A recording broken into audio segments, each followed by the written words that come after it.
We've also got a magnet.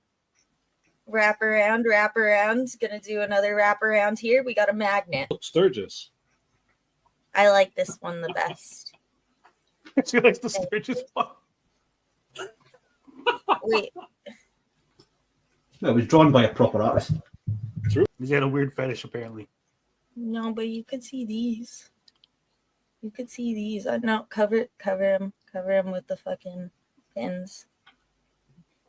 Holographic? So cool. So many stickers. I gotta put. Look, he's gonna punch you. This one I have to put on my mic. I love him.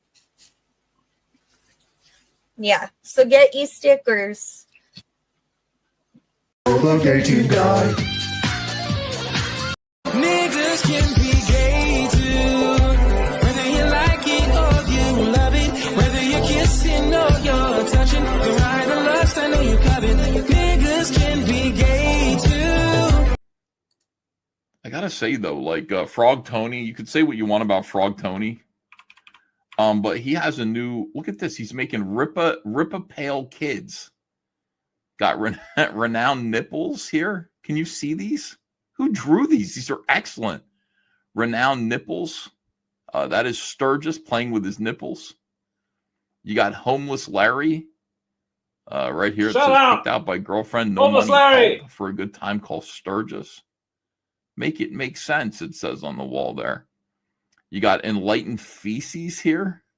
This would be, I guess, Enlightened Fan. Greg Holmes. Who has shit his pants. Looks like he has a head wound, and then he's sitting there playing with his phone, using his feet in a padded cell. And then you've got Ginger Cuck, who I think is that Weapon X kid. And he's also wearing it. Well, they're kids, so they're all wearing diapers, but he's pissed his diaper. And it looks like he's wearing a Yaira t-shirt and glasses that magnify his eyes. So these are the Rippaverse kids. Rippaverse kids.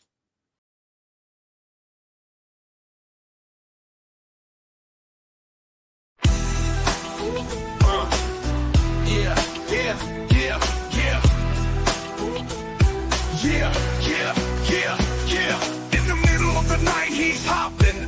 Thinking of Frog Tony, there's no stopping. He speaks the truth and leaves you ballin'. He's the cloaker that laughs as you're falling. Frog Tony haunts your dreams, can't you see? Hopping through the shadows quite eagerly. Scared to close your eyes and go to sleep.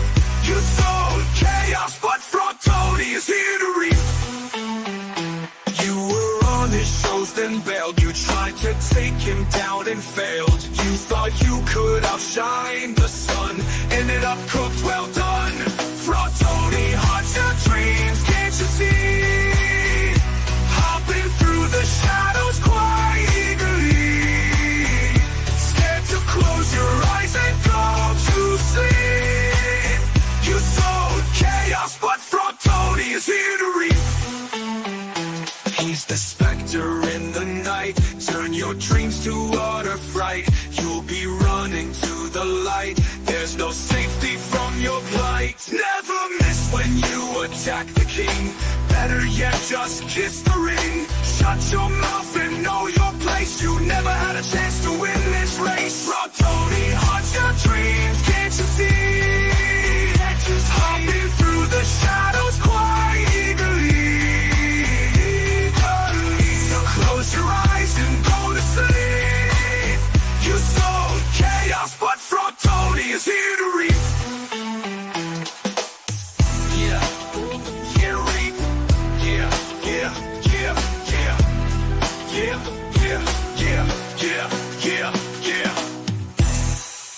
You were on his shows, then bailed. You tried to take him down and failed.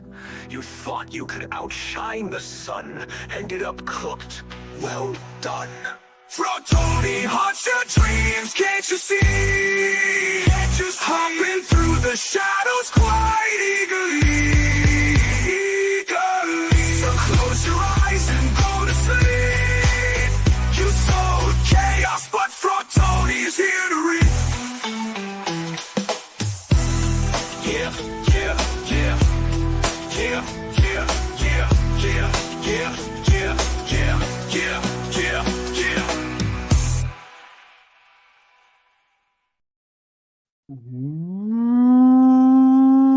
What's up, meatbags? It is the often imitated, never duplicated, chosen one of CG, Chicano Stanley, guy who has almonds in his mouth because he thought the song was longer and he's still eating it as he's talking. The one, the only, Frog motherfucking Tony. Gentlemen, we got Finbar in the house tonight. About time. Hello.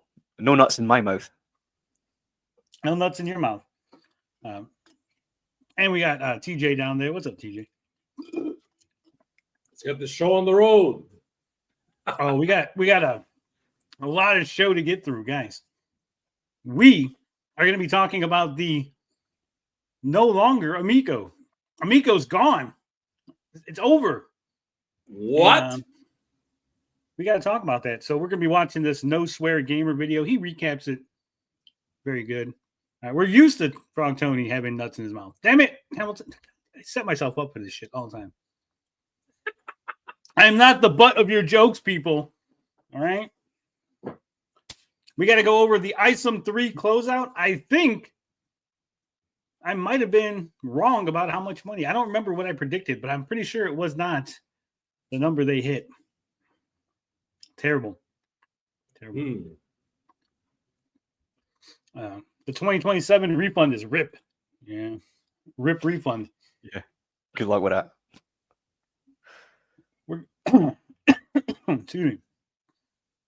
We're going to be watching this video from Sturgis because I want to talk about the Palworld Nintendo lawsuit update. It is so great to be vindicated. Guys, I love vindication more than anything in the world.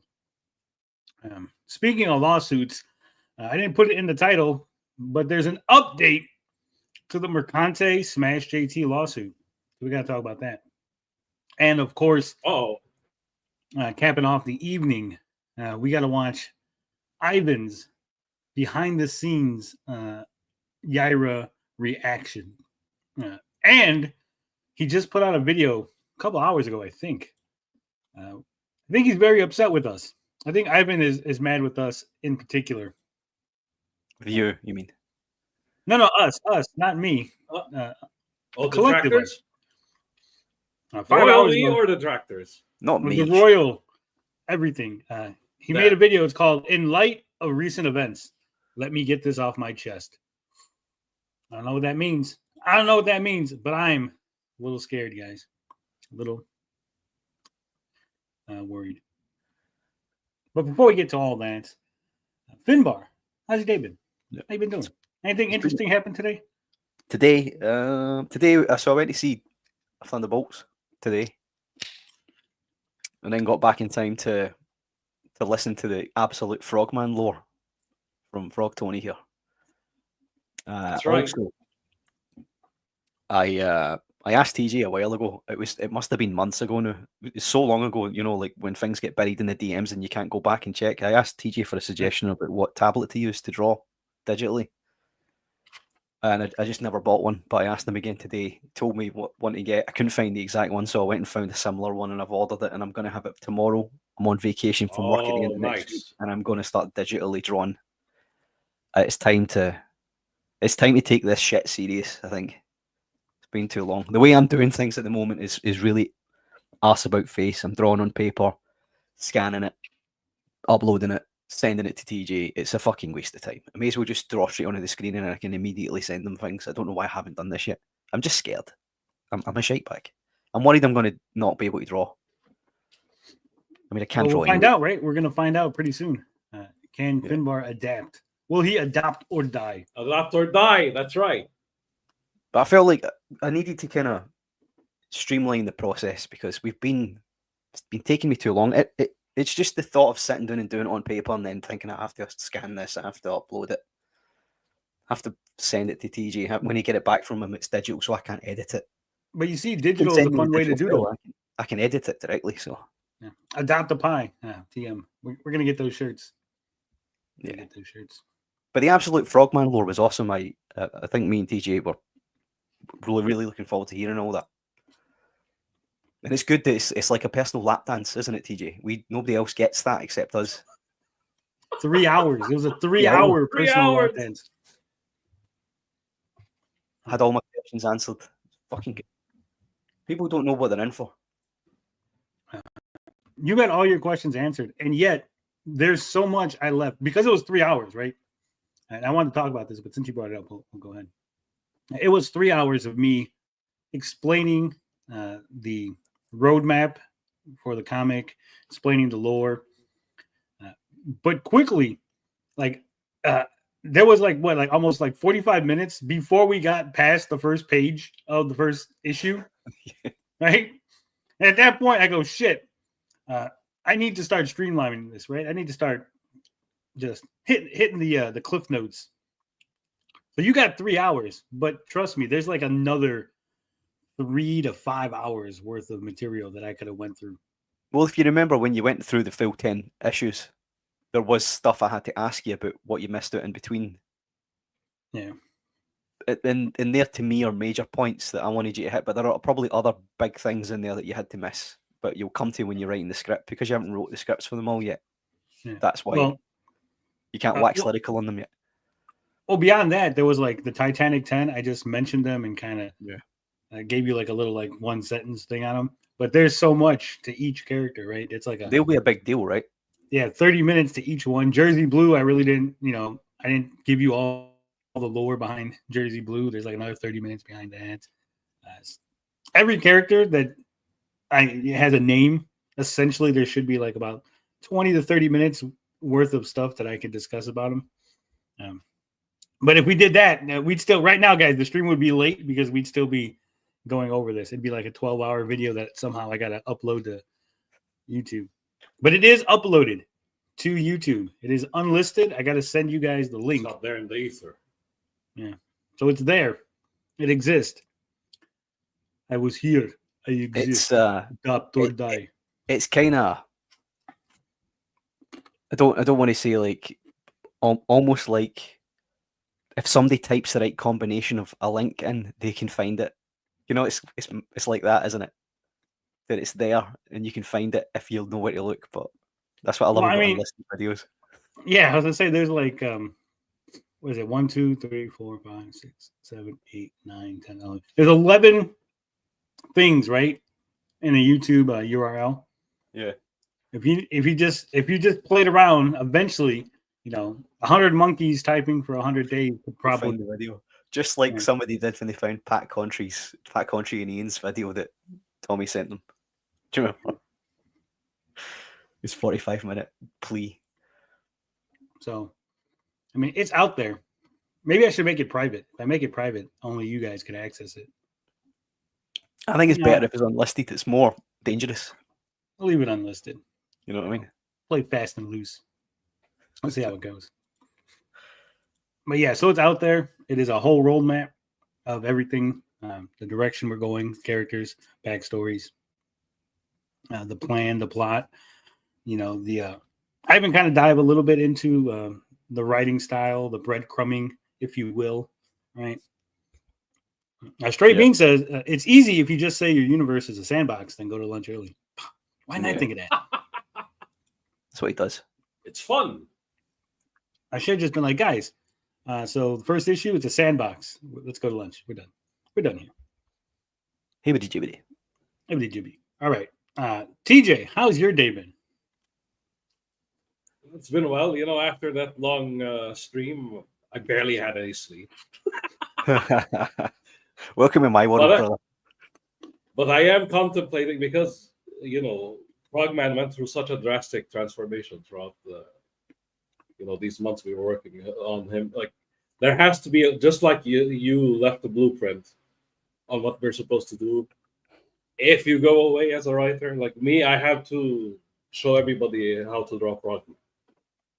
So I'm contemplating that, like the different facial expressions and everything. So that, no matter what, no matter who's drawing him, he has to be on model. He'll never have the ice hop problem, even if the art style changed. Well, I think by this point, TJ, we've got most of the facial expressions that you've done.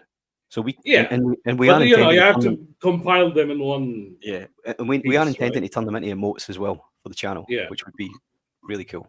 Hamilton says Rule 1: Frogman needs to be super gay. It already is. Rule 2: Whenever Frogman isn't in panel, everyone should be talking about how gay he is. Damn it! Who leaked the video to Hamilton? Where's Poochie? But I mean, there's so much stuff. Like I said, there's so many things I didn't even discuss. I didn't get into the whole Frog World arc. I didn't get into a lot of things, right? So they can't get rid of me, is what I'm saying. They could run off and they'll have partial Frogman everything, but I still got a couple of nuggets up here in the old cabeza, as they say. Shout out! This is already Toxin. So beyond that, TJ, how's everything else going? Fantastic. Well, nothing much. Fantastic. I slept, and then now we're here. He was up quite late. Yeah, the time difference is a bitch. Yeah. What up in the building? My day has been fantastic. I woke up. I didn't eat. I was too excited to eat because I was like, oh, I gotta do this little stream video thing, whatever you want to call it, with Finn and them. I was like a kid at Christmas. So excited to tell everybody. I was like a little kid, a little autistic kid, just telling everybody about trains. It was fantastic. 3 hours, guys. I talked for 3 hours about Frogman, and it was probably the 3 best hours I've had in a long time. Right? It's kind of sad, Tony. No, not really, man. It's like 3 hours talking about your baby, talking about like, I created this. Look at this thing that I created, I made. Isn't it cool? Look at all the cool things that I'm doing with it. You would understand if you had children, Finbar, that you loved. Yeah, I don't have that. Sad indeed. Shut up, 56K. Does anyone know what powers Isom, the amazing self-insert man, has by the 3rd installment? No idea. I didn't even buy it. We're gonna get into that. I'm sure within that 144 pages, everything will be explained. All you do know that his powers. There's something wrong with his powers, according to one of the covers, right? Yep. They shut down somehow. The Crisis on Infinite Frogs. Close. But there was one other thing that I did do. Now, Finbar, I told him about this thing. He was very judgy, right? I'm just a skeptic about everything. You know that. He's kind of judgy, He did the whole like Paris Hilton, Mean Girls thing. He was, he felt that it wasn't a good idea. I feel it's a good idea because I like you guys. I like the fans. Unlike Finbar, I like the fans. I like you guys in chat. I like when we get support. So I like to help you guys make it easier to support us, right? But Finbar doesn't like that. Finbar says, screw those guys. They don't deserve anything extra. They don't deserve any sort of discount. He's like, charge those motherfuckers extra money. Why is everything so cheap in the shop, Tony? My 20% isn't enough because you're not charging them enough. Accurate. For me, it's not about the money. It's about the joy that I bring to you guys.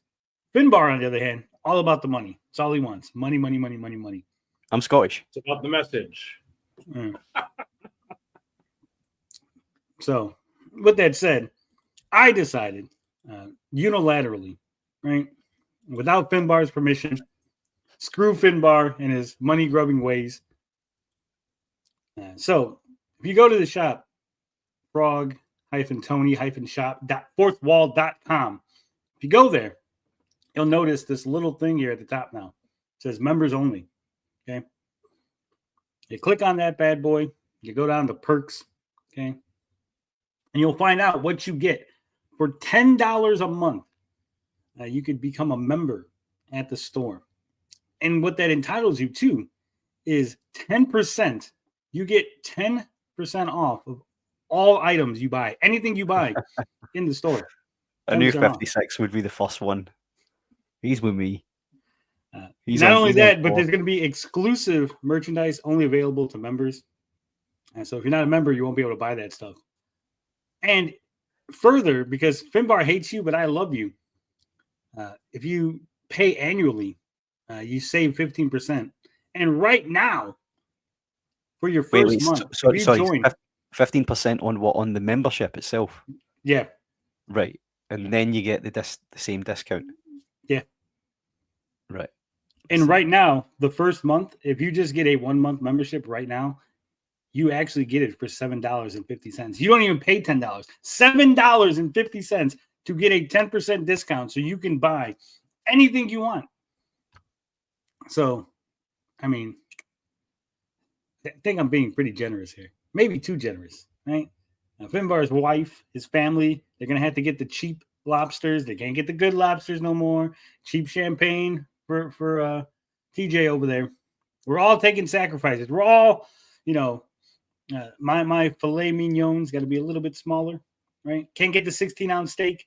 Got to get the 12-ounce steak, right? Doing it for you guys. Okay. Speaking of doing it for you guys, new to the shop, Rippaverse Kids, yellow flush. We got stickers. Look at And that. of course, we got the magnets. And I will pull up the bigger image so you guys can see exactly what it is, what we're looking at here. Once again, shout out to Stray Beans, knocking it out of the park, right? He's doing God's work. He's doing more than God's work. He's doing a goddamn service to everybody. I can't Where wait the to hell see is- what other Rippaverse kids are out there.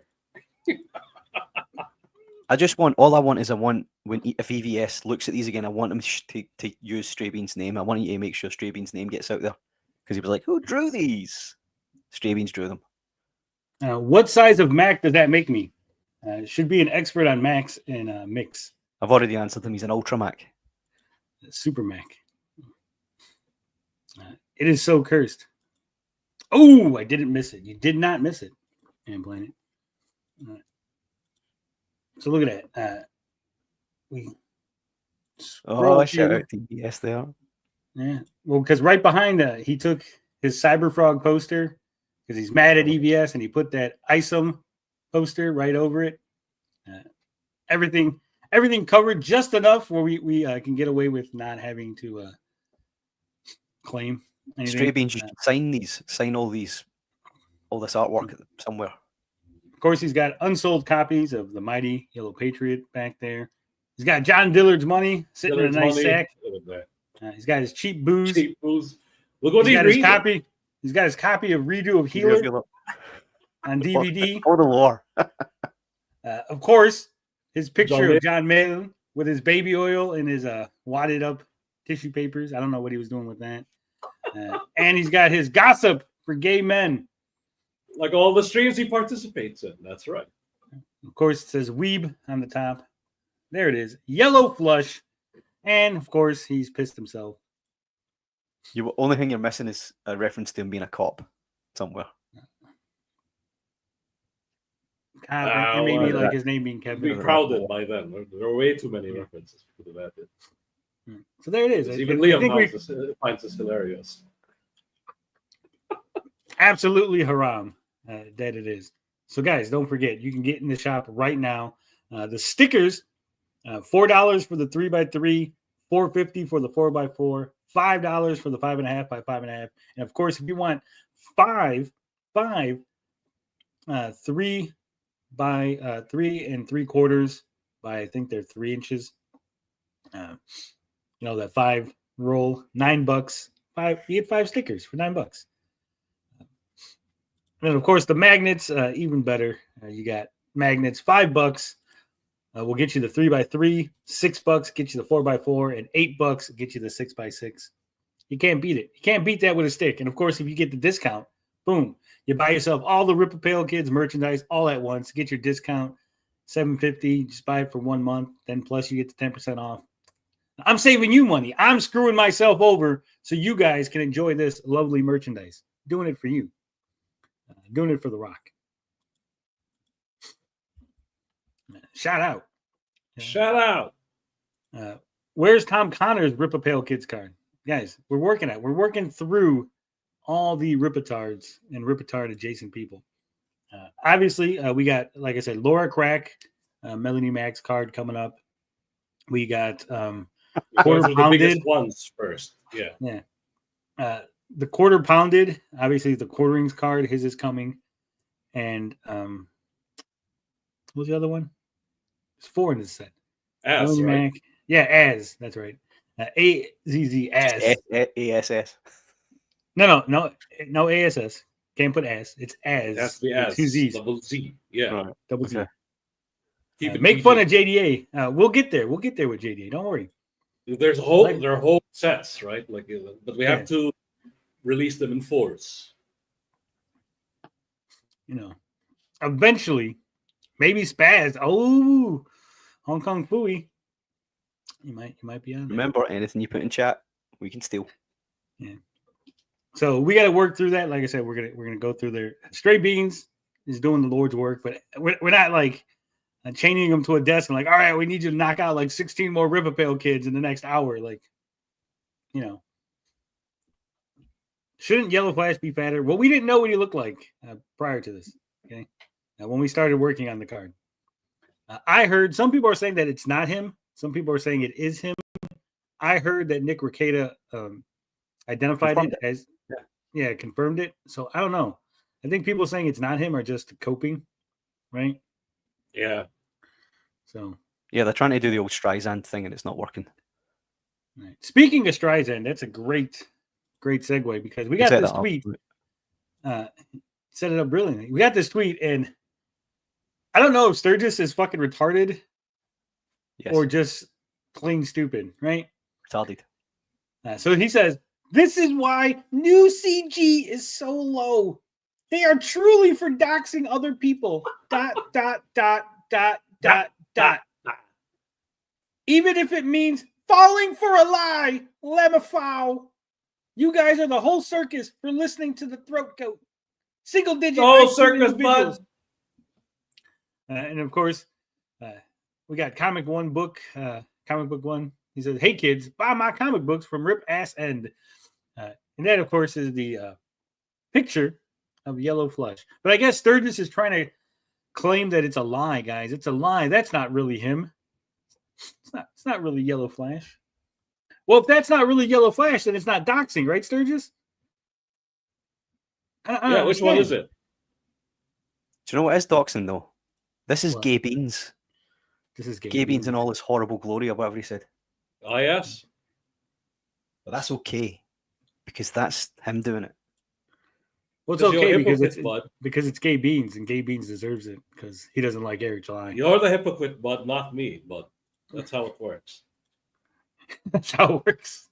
You don't understand. It's you that's the problem, not me. So Sturgis is out there crying, saying it's not really Yellow Flash. You fell for a lie. How can you believe Nick Rekieta? It's not true. It's not true. Crazy. You know what else is crazy, guys? Yeah, Amico. No, we're not going there yet. Not there yet. Not there yet. It's good. Eric July. Good attempt. One of the no, two. not Eric July. We're getting closer though. Come on, what's really crazy? What has happened in the last, I don't know, couple of months to our dear friend Jonathan Rocket of the New Hampshire Rockets?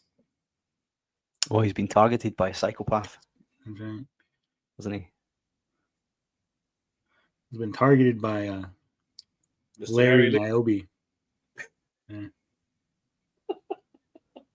And I actually said Harry Liggins instead of Larry Higgins. That's good. You can't get sued then. Yeah. On complete accident. Guys, I'm happy to announce, I'm happy to tell the 84 people watching that Johnny Rocket's campaign is no longer frozen on Indiegogo. Oh, shit. Suck it, You have double checked that link today, right? Yeah. Okay, good. Today? No, I haven't checked it today. Let's do it live, I mean, just to make sure do we're you not think, giving do it you think back. Johnny Rocket would be wrong? He is from the New Hampshire Rockets. As you can see, Johnny Rocket here, Look at that.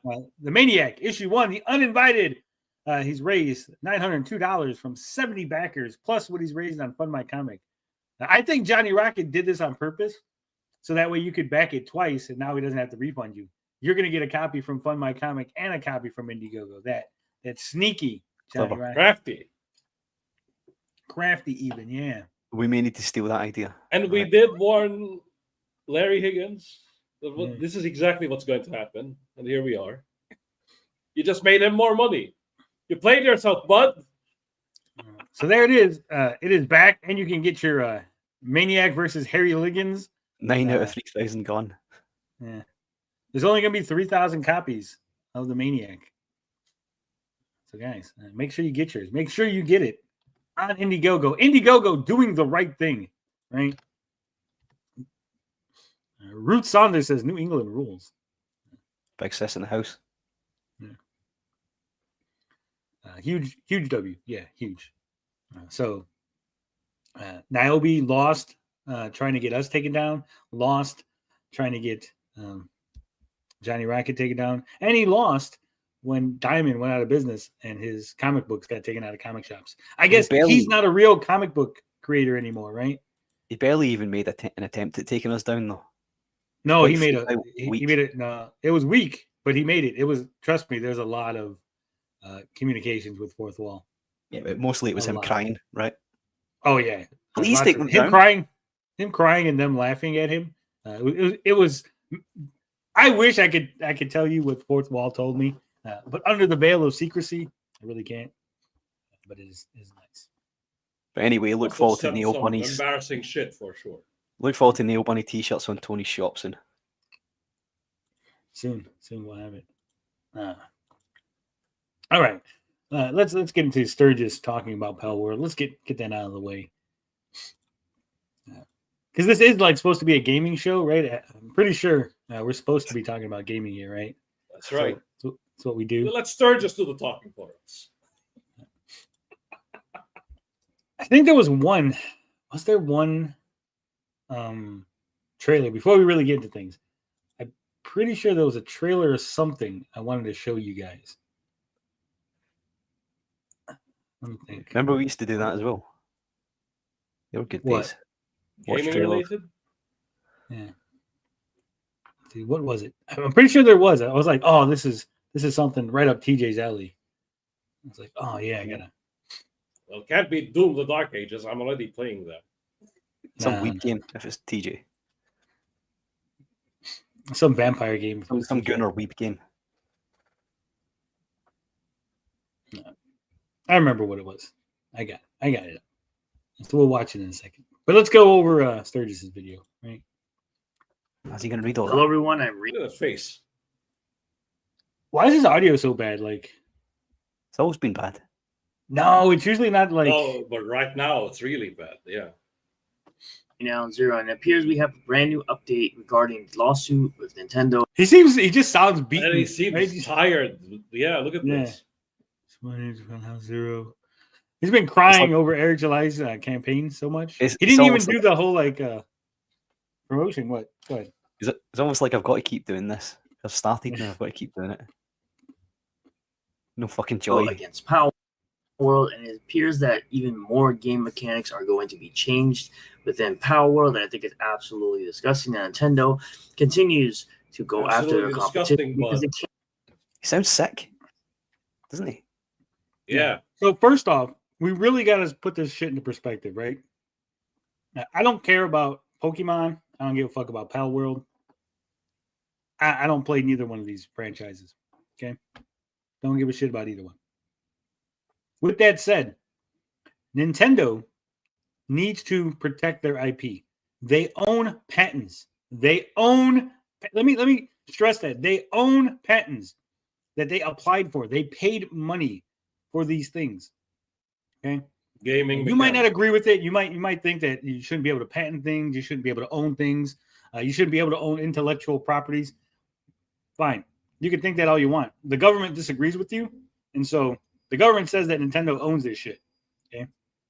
Now, Palworld has decided to try and circumvent laws and stuff and use things that don't belong to them, right? And Nintendo said, "Hey, you can't do that. Those are our patents. We own those." Right? And clearly, Nintendo has licensed these things out to other people because other companies, right? When they go, oh, well, this other game uses the same mechanic, yeah, because they licensed it from Nintendo. The same way that Isom licensed the name to other Isoms. That's right. And you guys couldn't wrap your mind around that. Well, but there's other companies called Isom. They're the International School of Muslims. How come they're not getting sued? Because they licensed the name. Same way we Nintendo, asked permission from EVS for the Comicsgate thing, right? Yeah. And then he said Nintendo no. has licensed with eyes closed too. Yeah. Nintendo licensed out their patents to people. They charge people money. They're allowed to use it. Agreements are made. Okay. But Nintendo owns these patents.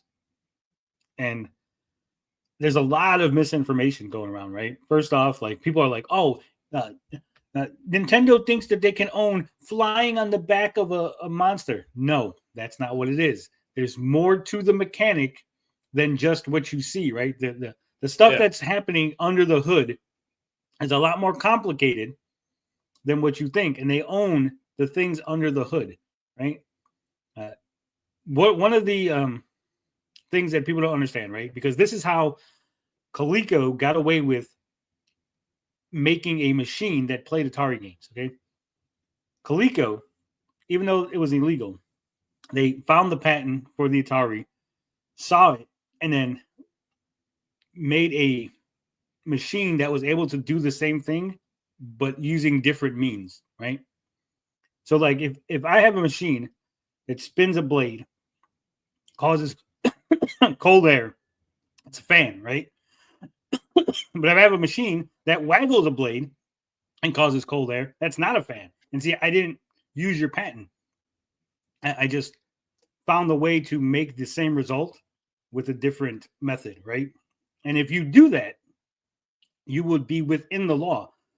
Clearly, Pocket Pair, the guys behind Palworld, have not done that. Oh, fuck. I'm a coffin. It's dying, TJ. We need to. It's happening already. We need to get that I video. knew as soon as it's like when you get a will and then you die immediately. I put everything down in that video now.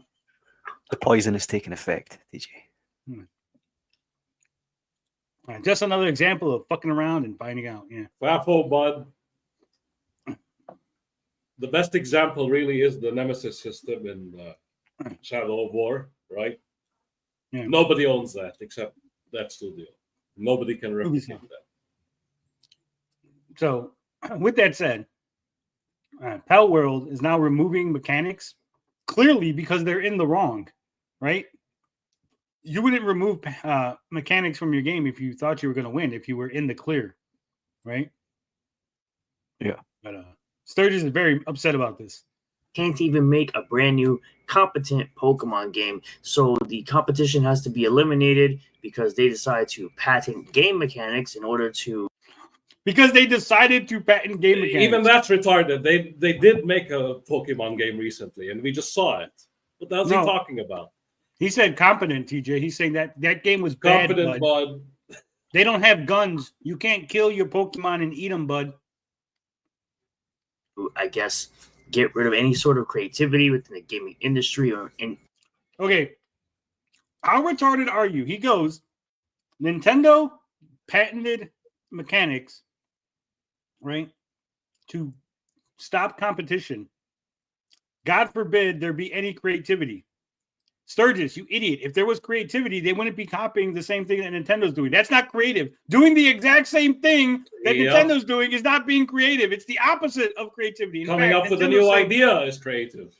Yeah, Nintendo's saying, hey, don't use our patents. Do something on your own. That's Nintendo saying, be creative.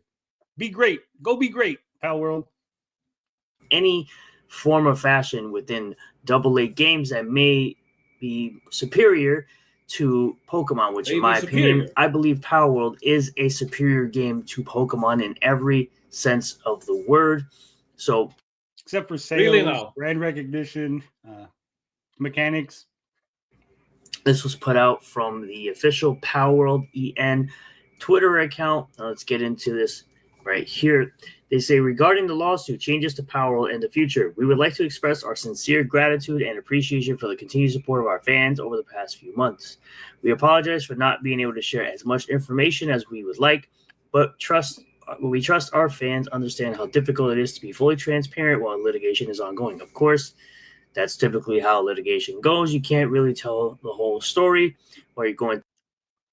That's not how. It's not about telling the whole story, you fucking idiot. It's about disparaging the other party. Through litigation, because you have to keep most of it hush-hush until the case is actually resolved. You don't have to do shit. Palworld can say whatever the fuck they want. It's in their best interest not to. This is what I'm saying. Like, when people don't understand just basic laws, basic fucking court proceedings and stuff, right? And you know what's funny? Sturgis is cheering on Smash JT talking shit about Alyssa Mercante still, even though he has ongoing litigation.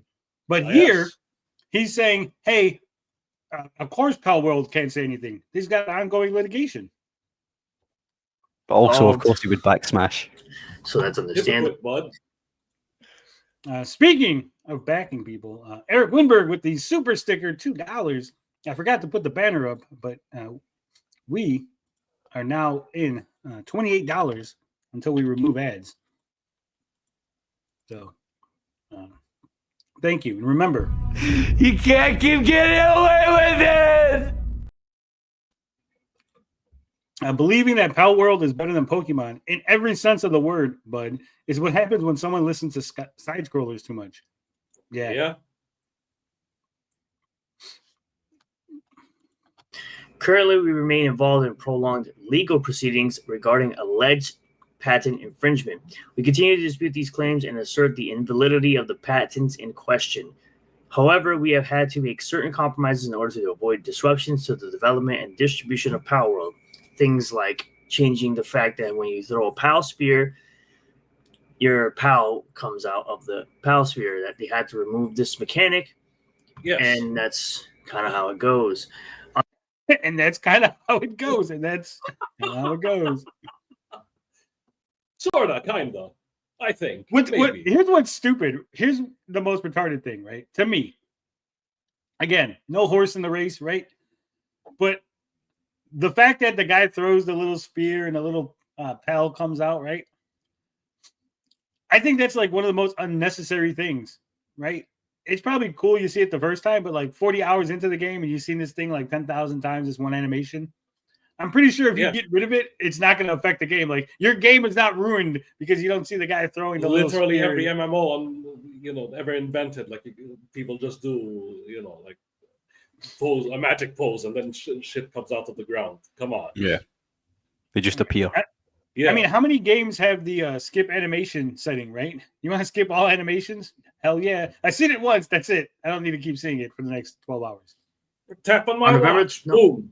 On November 30th, 2024, released patch version 0.3.11 for Palworld. This patch removed the ability to summon pals by throwing Pal Spears, which is something I was basically explaining, and instead changed it to a static. Someone says, capturing monsters in a sphere is also something that Pokemon lifted from an older IP. Again, it's not about capturing monsters in a sphere, right? You can't patent ideas, right? I can't go, hey, here's my idea, capturing monsters in a sphere. No, what you're actually patenting is the code and the mechanics behind it, right? It's easy to explain when you're like, hey, what's your patent? Oh, capturing monsters in a sphere, right? But if you look at the patent and you actually read what it is being patented, it's the code and the mechanics behind it, right? So, like I said, it's all the stuff under the hood. Yeah.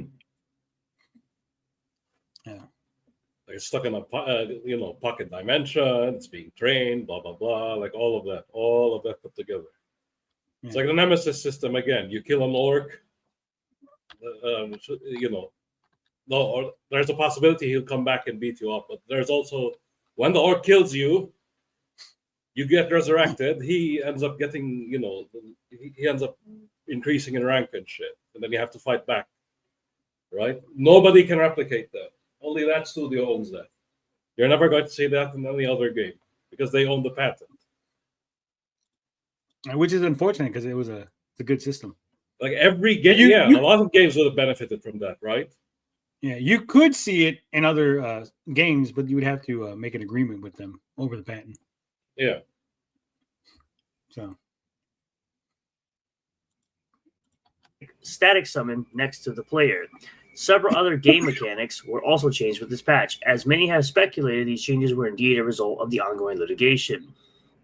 Everyone here at Pocket Pair was disappointed that this adjustment had to be made, and we fully understand that many players feel the same frustration, as I'm sure people walked away from the game because, Pocket Pair and Palworld had to essentially bend the knee, probably temporarily. But hopefully this will get resolved, and they can put it back into the game.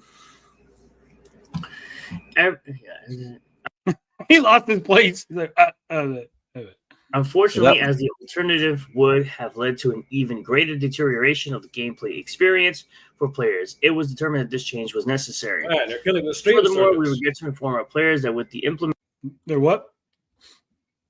I'm saying he's killing the stream. Look how miserable he is. Nah, he's doing great. I think he just woke up.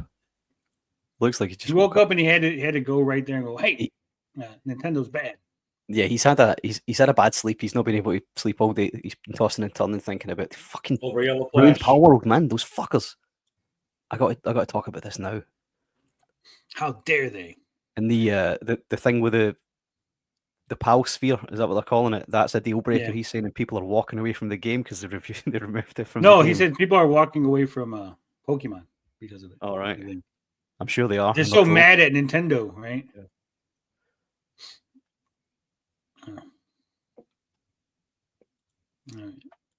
implementation of patch 0.5.5, we must make yet another compromise because Nintendo is garbage, and garbage bug. It's really sad to see that Nintendo wants to get rid of their competition rather than creating a better Why is that sad? It's everyone wants to get rid of their competition. If Coca-Cola could get rid of Pepsi tomorrow, they would. Oh, they do it in a heartbeat.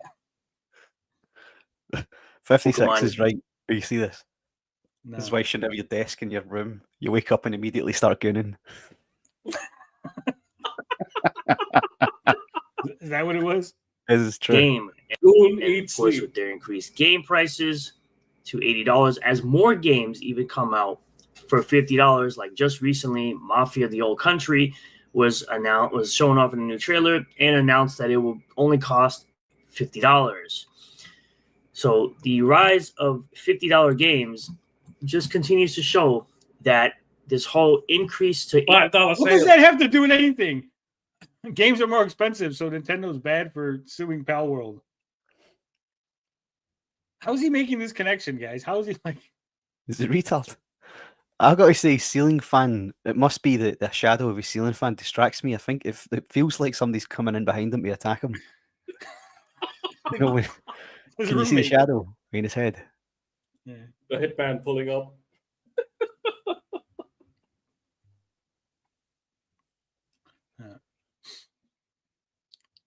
What's Geek saying? Looking it up, Pokemon Company has tons of patents on gamifying sleep patterns for their Pokemon Sleep app. Tons of other stuff too. Yeah, we went over the patents when it first dropped. Pokemon Sleep. Yeah, because it has to do with like improving their stats as the game clock goes around and stuff. Almost Oh, like a right. Tamagotchi, right? Okay. Like a Yeah. Tamagotchi game within your game. They all do that. Namco, right? The guys behind Tekken and all that. Do you Mhm. remember back in the gap on Tekken, you would play the game, and when it was loading up on your PlayStation, Oh yeah, you play a little arcade game. right? They patent that. They actually had a patent on that. The reason that was only in Namco games is because Namco patented it. I remember them doing it. Well, that must have been after they did it on remember them doing it on the C64 and the Amstrad in the UK. You play, while the tape was loading. Do you remember them days? No, we didn't. You we didn't have that, did you?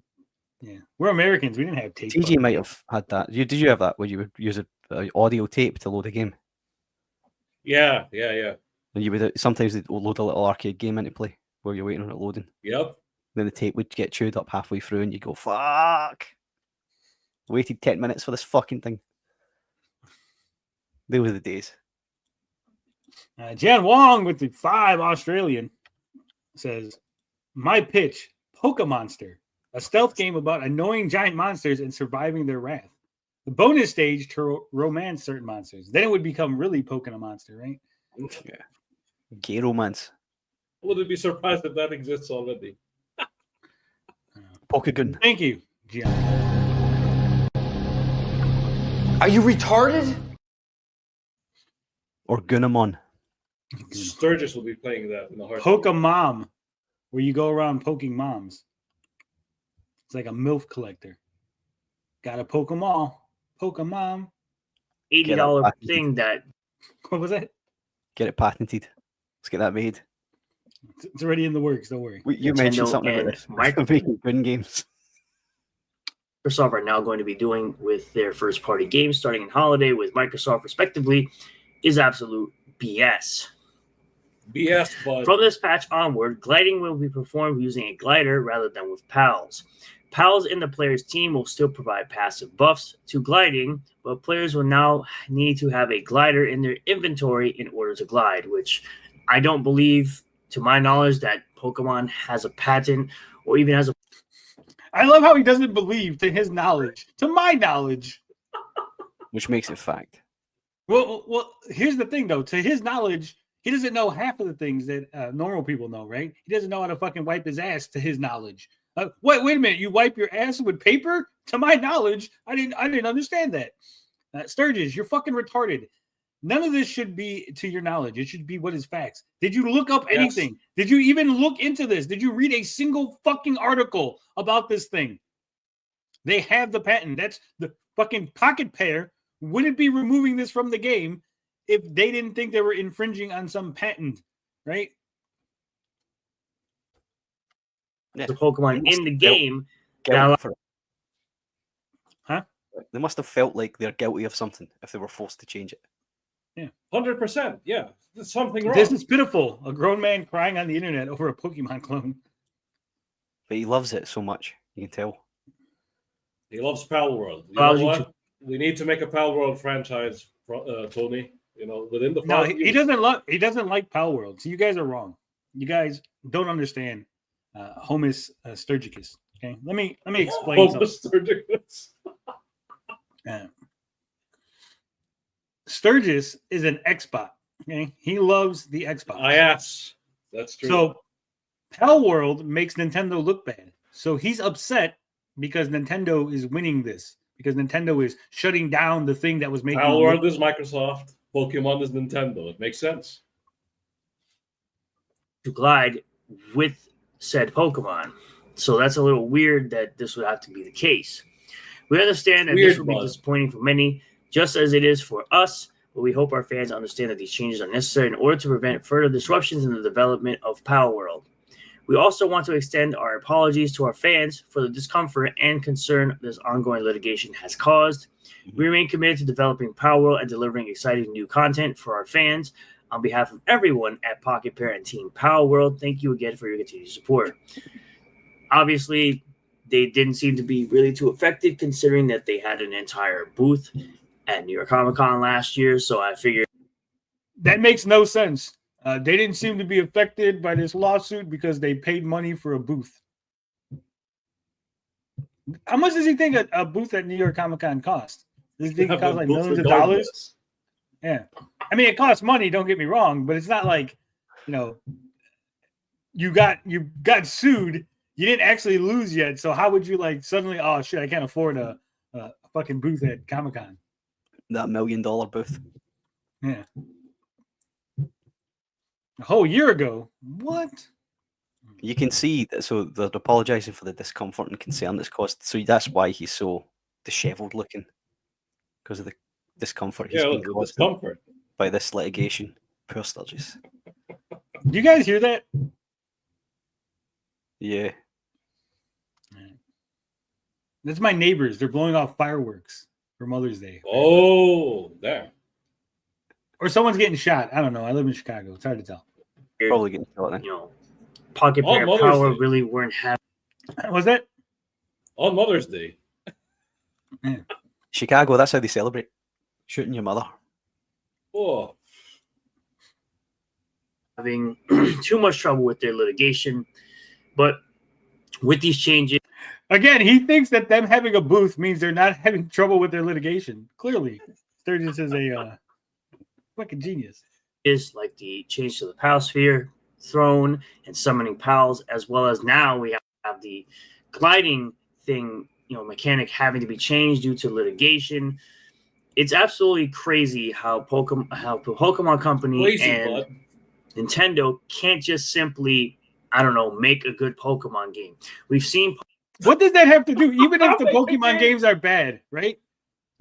Even if the Pokemon games are the worst games ever, still there. What does that have to do with this? Look, maybe if Nintendo made a good Pokemon game, they wouldn't need to sue some other company for infringing on the copyright, bud.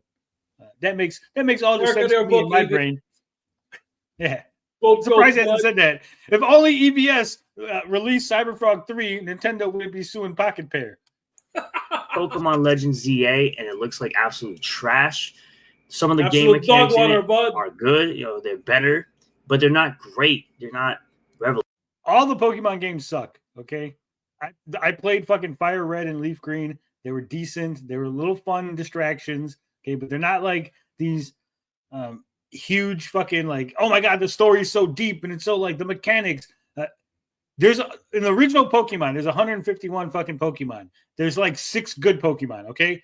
There's 145 shit Pokemon, okay? Oh, they're running out of ideas. Like what? It's not even about ideas. It's not even about that, TJ. It's not about looks. I'm not talking about aesthetically. I'm talking about mechanically, right? The reality is that if you look, there's like 100 plus Pokemon each game. And the reality is there's like 20 that are good, right? What's the meta in Pokemon? So it's really like there's a waste of like if you play Pokemon competitively, right? There's these that are good, and then all this other shit that's just bad and useless, right? Yeah, you can't be attached to a certain Pokemon. You're stuck with the meta, whether you like it or not. So basically, that's the same thing like when we talked about like card games and stuff. Like, yeah, there's like 50,000 Magic cards. Yeah, but there's only like 100 that are being played by anybody at any given time, right? Same BS happens with fighting games, like the ones that are completely imbalanced, right? Yeah. You have a character that you jive well with, and then he's like, "Oh fuck, they nerfed him."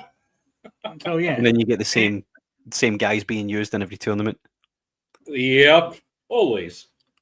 And if you're not playing Pokemon competitively, if you're just playing it casual Pokemon player, right? Again, you could just go through it with like, whoever you like, and it's just like, oh, this like 6-hour story of, oh my God, I gotta catch them all. Oh no, Team Rocket's here. They want to capture my Pokemons. I'll stop you, Pokemon, and then you throw your ball. Like that's it. That's literally the whole story. And then you just go from gym. You walk from gym to gym. Do. Let me go to this gym. I got a badge. Yay! I got a new thing. That's it. It's retarded. It is like baby's first fucking RPG. But somehow these guys all jizz themselves over how great it is. It's not great. It's fucking retarded. Okay? Play a real fucking game. That's all I'm saying. Okay? You guys all grew up on some anime with some 10-year-old boy running around with an 11-year-old girl and some retarded guy named Brock, and they were chasing Pokemon, and they like, I got a Pikachu, and you guys were all excited. Grow up. Get over it. It's retarded. It's for children. You know what they should do if they really want to, revitalize the franchise? Let Square Enix give Pokemon to Square Enix. Let them make some Final Fantasy good, but it's Pokemon. That would be gangbusters. No, have a game where Ash is an adult and he's instead of catching Pokemon, he's catching STDs. 56 says Tony never played Pokemon. You can tell. I literally start with I only played the first 2 Pokemon games when they were re-released. I mean, Shin Megami Tensei is the thing. There's Pokemon for you, done proper. And then there's the character design aspect. Usually there's maybe 3 that are good anymore. Yeah. What's up, Dominique? Who's the Ripatard? Sturgis? Yes, he is. Broke, catching and training monsters. Woke, slaying the monsters to the local village. Grow up, says the guy arguing with the retard online. Oh shit, we have Pokemon fans. I like Nexomon. Nexomod's funny though, because it at least makes fun of it. It's like kind of like meta in a sense. Really, like they're self-aware that they're retarded. You don't want to upset Evolutionary. some fandoms, man. They're militant, a lot of them. Yeah. Like what happened with the Star Wars discourse. No. Or that Korean pop group BTS. If you go after them, their fans or fucking Pink Black. Oh. All K-pop. Anyway, Geek says the draw of Pokemon was the multimedia hype back in the 90s. The games were really primitive. 100%. Yeah. Yeah. Brand synergy. Y'all need to play Super Mario Pokemon game. It's really, really good. Take a look. We will. There was one thing they did that was clever, but I never got to play it. Like they mixed, like Nobunaga, Oda, Hideyoshi, and all of them, and they gave them Pokemon. That was something. That looked interesting. My sketchbook says, "You're retarded. You're retarded, frog."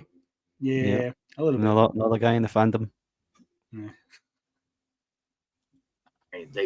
We're going into a new generation of Nintendo, and yet their graphics for something like that look like absolute trash. When you can Nintendo's graphics always look like, again, this is how you know Sturgis doesn't understand anything. Nintendo's never been a graphical powerhouse after the Nintendo 64, right? I think that was it. After that, they kind of got left behind. Everything's so superficial with him, isn't it? Yeah. Well, because he doesn't know anything. There's no actual criticism. He's just mad that Nintendo's going after Pocket Parent. He's mad about it, and that's it. He can't articulate It's absolute why trash. Absolute dog water. That's all he says. Compare it to Palworld, or you compare it to any other Nintendo property from that company, like Metroid Prime 4 and Donkey Kong Bonanza that they're putting out. You can't tell me that the Pokemon company can't improve their graphical fidelity with their game when you got these other companies. So he's comparing a game that is going to be available on the Switch and the Switch 2 to a game that's only available on the Switch 2. And he's saying, how come this game looks better than that other game? Guys. That's what we're dealing with. Yeah, I didn't think he could get any stupider, but man, he surprises me every single day. Companies that are working on Nintendo products, Nintendo games, that make their games look absolutely amazing, and yet Pokemon continues to lag behind the curve with the rest of the Pokemon, with the rest of the Nintendo. He was to say with the rest of the Pokemon, no games or Nintendo exclusives. And rightfully so, you have people in the comments. You got Grumps here. Tons of games have flying mouse. This is ridiculous. Max of the TDS. Glad we finally got some honesty about what's going on. Yeah, it sucks that gliding with pals is going away, especially since I used Gale Claw as my glider for basically the whole game. But this is what it takes to keep things going. I could live with it. F Nintendo from our good friend of the channel. He sounds out of breath. Just sitting. Good job, Nintendo. Yeah. Called Classic Cage. You have the usual people that say you'll complain and buy Nintendo's crap anyway. Even though for me, in my opinion, the Nintendo Switch is a separate thing from Pokemon, where now he's justified. People go, "Hey, you'll still buy Nintendo shit," and he goes, "Well, in my opinion, the Switch is different than Pokemon. It's like a separate thing." I'm not a hypocrite. Yeah, I'm not supporting Nintendo directly. He's so weird. I'm gonna obviously refuse to buy anything Pokemon related as far as the games go, and I also refuse to buy $80 games. I think the $80 game thing is ridiculous. I don't think games should be $80 ever. I don't think there's really any game that's worth $80 in my opinion. And I'm gonna say this again. Like I bet you right now, 100%. Eric July came out with not Monday. He goes, "I announced the Isom video game. It's $80. That's a deal, bud. That's a great price. It's an indie game, and Eric July really needs your support." Big business, bud. Like I've been saying on Twitter, do not let the Nintendros or Nintendo fanboys tell you that it's only one game that is $80 on Nintendo Switch. 2, because Kirby and the Forgotten. Again, I love how his videos it's about Nintendo and the lawsuit, and he's talking about $80 games and shit. Like that has nothing to do with the lawsuit at all. ADHD videos. No, it's because he doesn't. The place. TJ, it's not ADHD. It's not an issue with focusing. He does not have anything to say about this topic. He read the tweet. He gave his opinion, and that's it. He can't critically think about it. He doesn't understand laws. Anything. True. He doesn't understand patents. He didn't research this. He doesn't know anything that's going on. And he needs to fill 9 minutes so he can get his ads on the videos, right? So he's going to ramble on about other shit to try to fill in the time.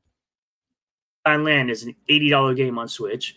Tears of the Kingdom is an $80 game on Switch with the patch for both of those games, as well as Super Mario Party Jamboree. That's also an $80 game on Switch. So don't sit there and tell me that the games are not going to be $80 on Switch more than just Mario Kart World. I believe Civilization 7 is also a $70 game. If you buy the Nintendo Switch 2 upgrade, it's also an $80 game. So there's multiple $80 games already on the Switch 2. It may not be the upright cost like Mario Kart World is, where the standard version is $80. With the upgrade packs for these other games, the games are $80. Don't let Nintendo fanboys lie to you. There's games on Xbox that are $80. There's games on PlayStation that are $80, $90, $100. Let them lie to you that there aren't more than just one $80 game. UCG, bud. Because there are. So this is absolutely disgusting. I really hope Palworld destroys Nintendo in this lawsuit. I've been saying this forever. Okay, even if Palworld wins, how would they destroy Nintendo? They're not suing Nintendo. They're being sued by Nintendo, you fucking idiot. Smash JT all over again. I hope they destroy Nintendo by what? Sturgis not losing? I've been keeping you guys updated on every new piece of news that comes out from this lawsuit as it is ongoing. And again, I still think it's absolutely disgusting that Nintendo would even try to patent game mechanics that have been in multiple games, hundreds, maybe. They already patented. They're not trying to.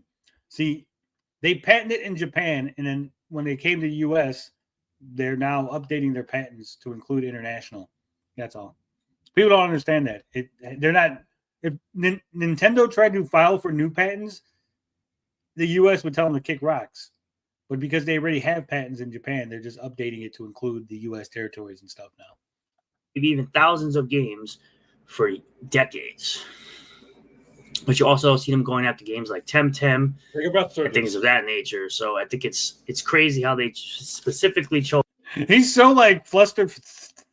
Specifically, chose Palworld as the target for their litigation for game mechanics. So I just want to, like I said, I want to keep you guys updated on this lawsuit as it is ongoing. Thank you all for checking out this video. I really do appreciate all the new subscribers, returning subscribers, new viewers.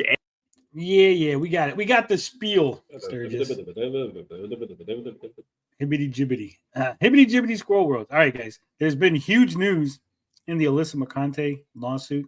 So we got to go over that real quick. All right. So we had the consent motion for leave to file documents, blah, blah, blah. They approved that. You know, it is a amended scheduling of things. Right. And so on May 8th, we get the amended complaint with leave consent with redaction against Smash JT filed by Alyssa. It's got a main document and it's got an appendix, a small sampling of harassment. So let's take a look at the main document, right?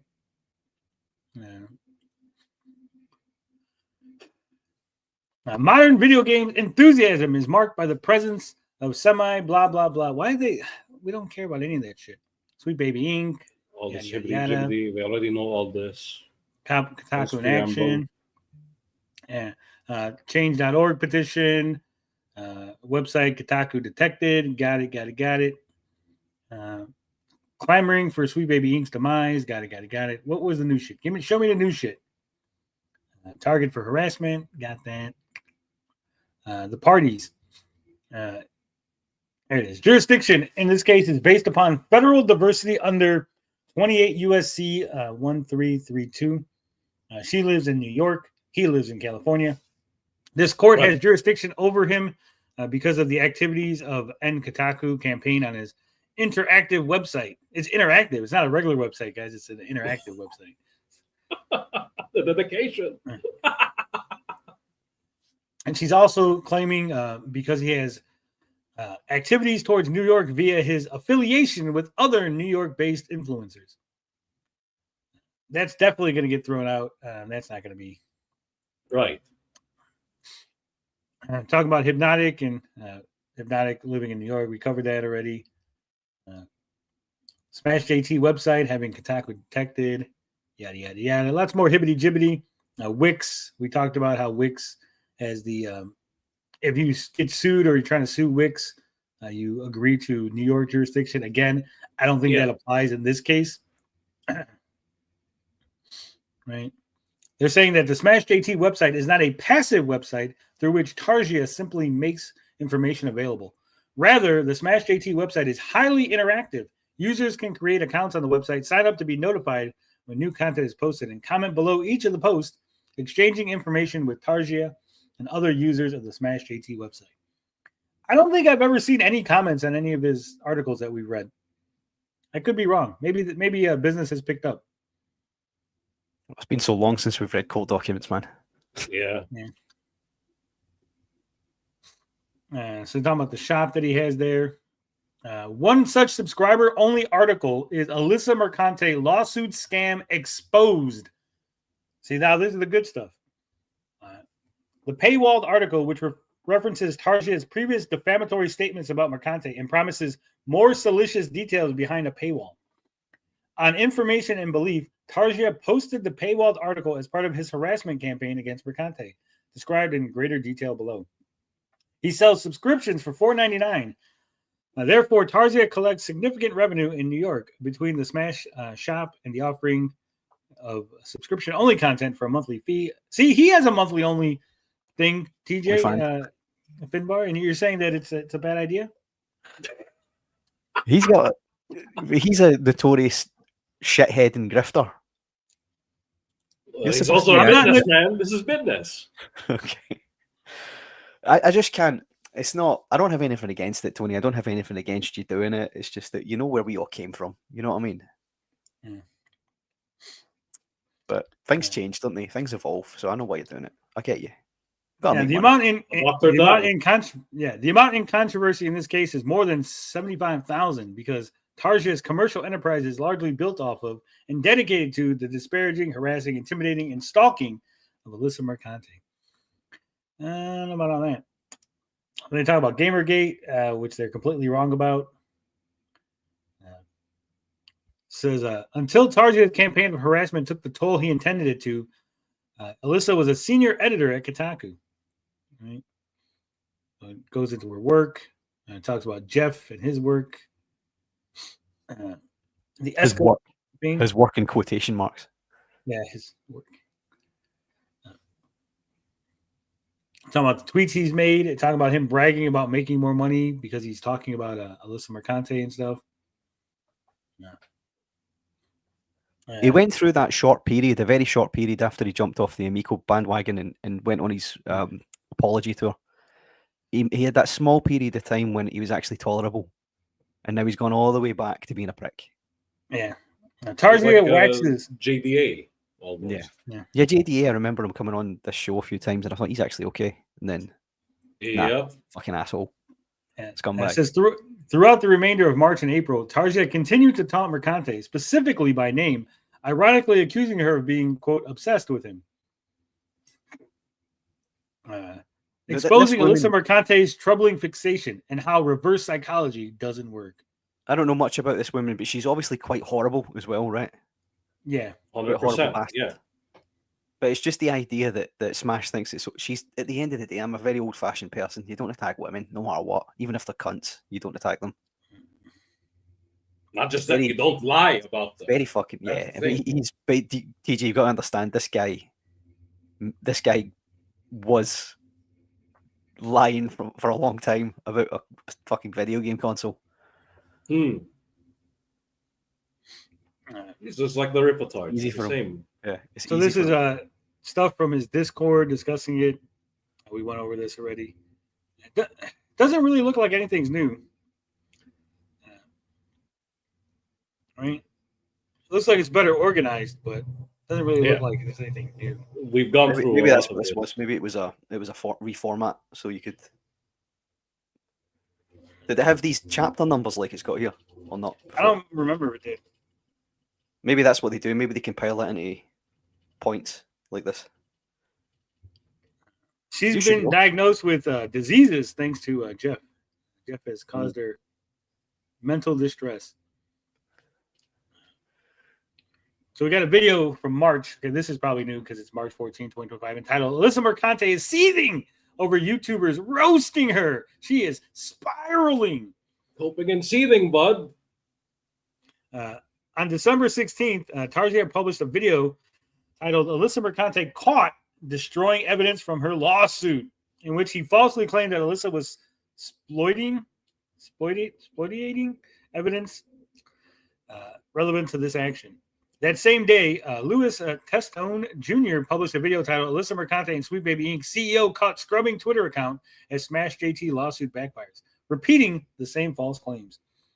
And just hours later, other people repeated those claims. So she's basically saying that Smash is the center of all these false claims about her, right? The origin point. Adam Sessler thinks Alyssa Mercante is too crazy. And apparently other people have repeated that in videos of their own. Right? That, when Adam Sessler is saying that. I don't think he is saying that. I think that's just Smash JT's video. Oh, okay. So it's his spin. Yeah.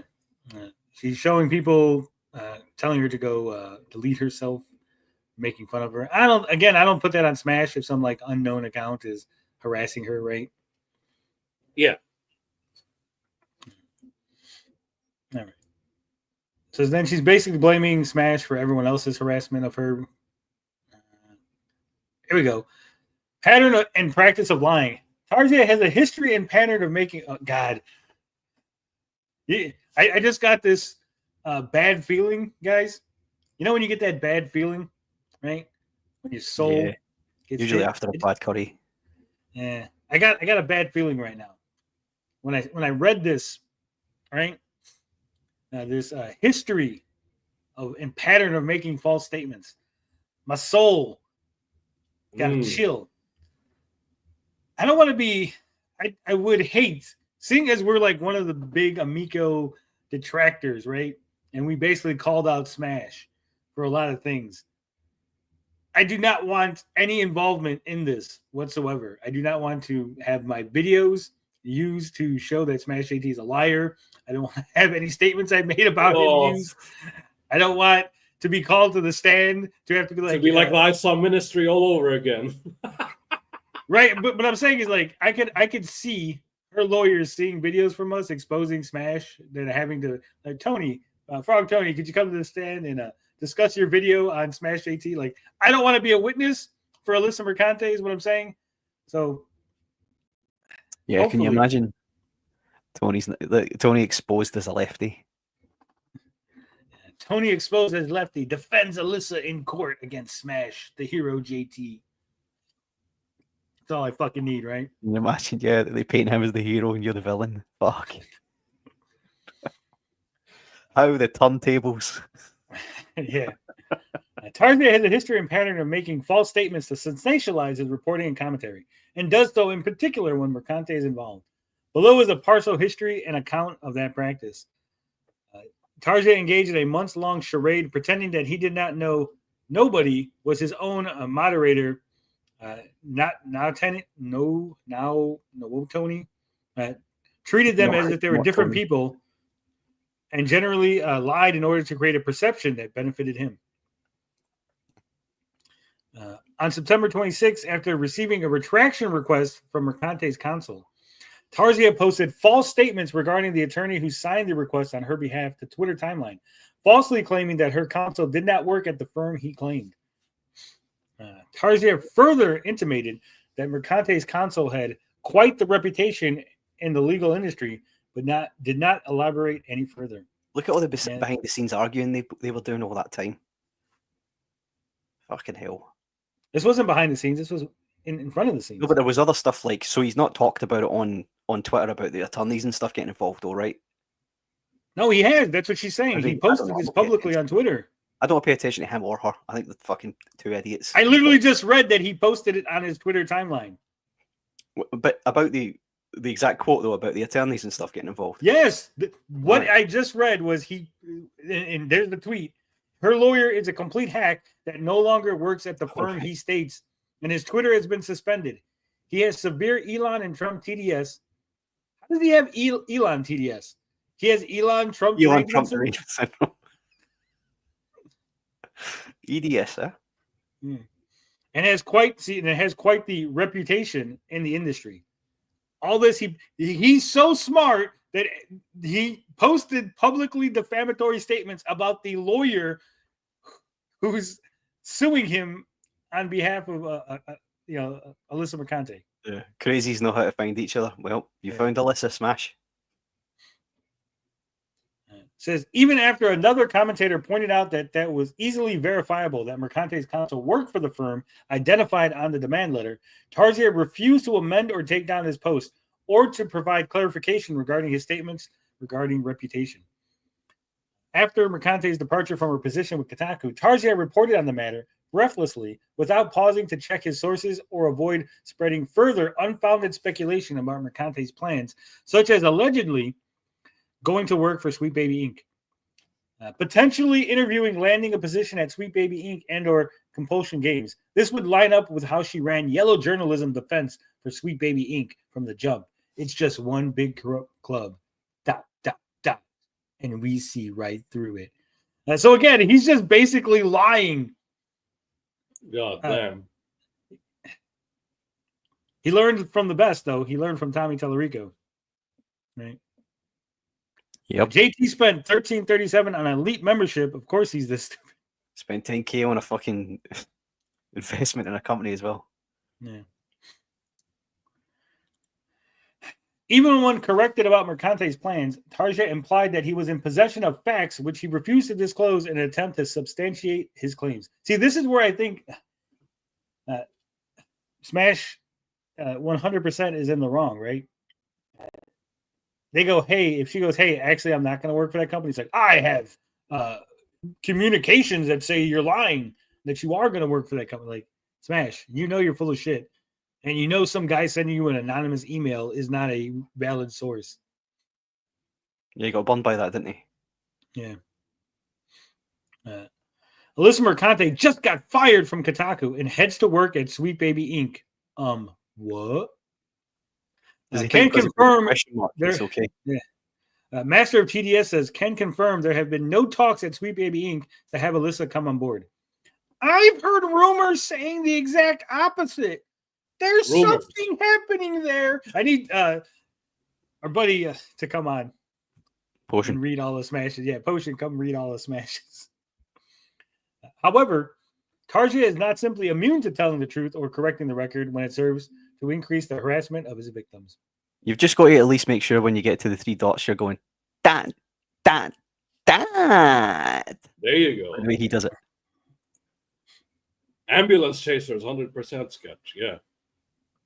Says, when rumors began to spread that Tarja had a post on a sexually explicit website, Tarja pointed out that the person perpetrating the hoax did so knowing it was false and bemoaning the amount of harassment he received.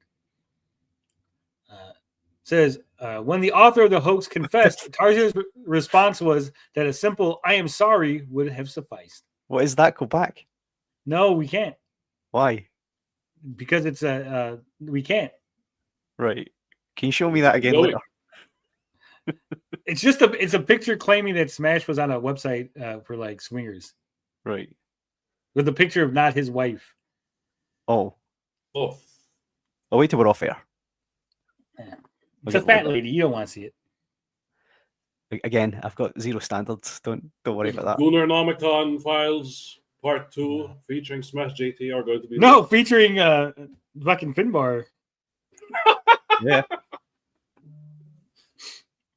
All right. Says, given his refusal to offer Mercante the same courtesy when it was requested, this statement is revealing. On or about September 30th, on a Valiant Renegade stream with Tarzia and his counsel, Ron Coleman. Tarzia lied about not knowing Mercante and misrepresented his history with her. So he's getting sued by her, and he's like, I don't even know who this bitch is. Tarzia claimed that it was Mercante who approached him after he began his N Kotaku campaign, when, as shown above, Tarzia had already targeted articles written by Mercante and called her out by name. And Tarzia repeated the same lie on another live stream with Coleman on or about October 1st. Tarzia also frequently shares a manipulated image of Mercante in a t-shirt, but claims that the image has not been altered from the original. However, the original image by Mercante does not include the image and slogan which has been superimposed on the shirt. Look at that. Yeah. They'll go that far, photoshopping, and then saying, oh, look, she actually wore this shirt. Says the image was first shared in his March 13th, 2024 article regarding Jeff Grubb and Mercante, referenced in paragraphs 68 and 69.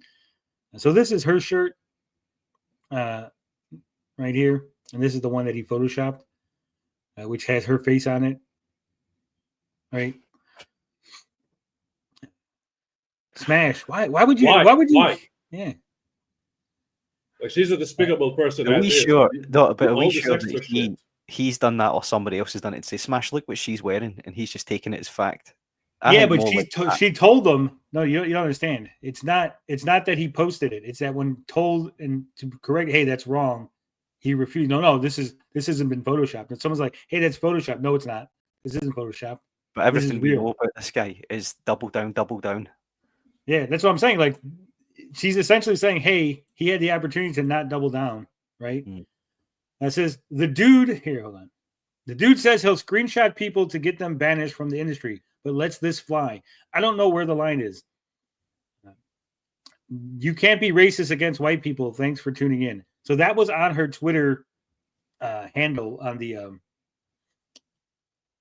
the top of the Twitter, the banner, right? Yeah. Is her quote.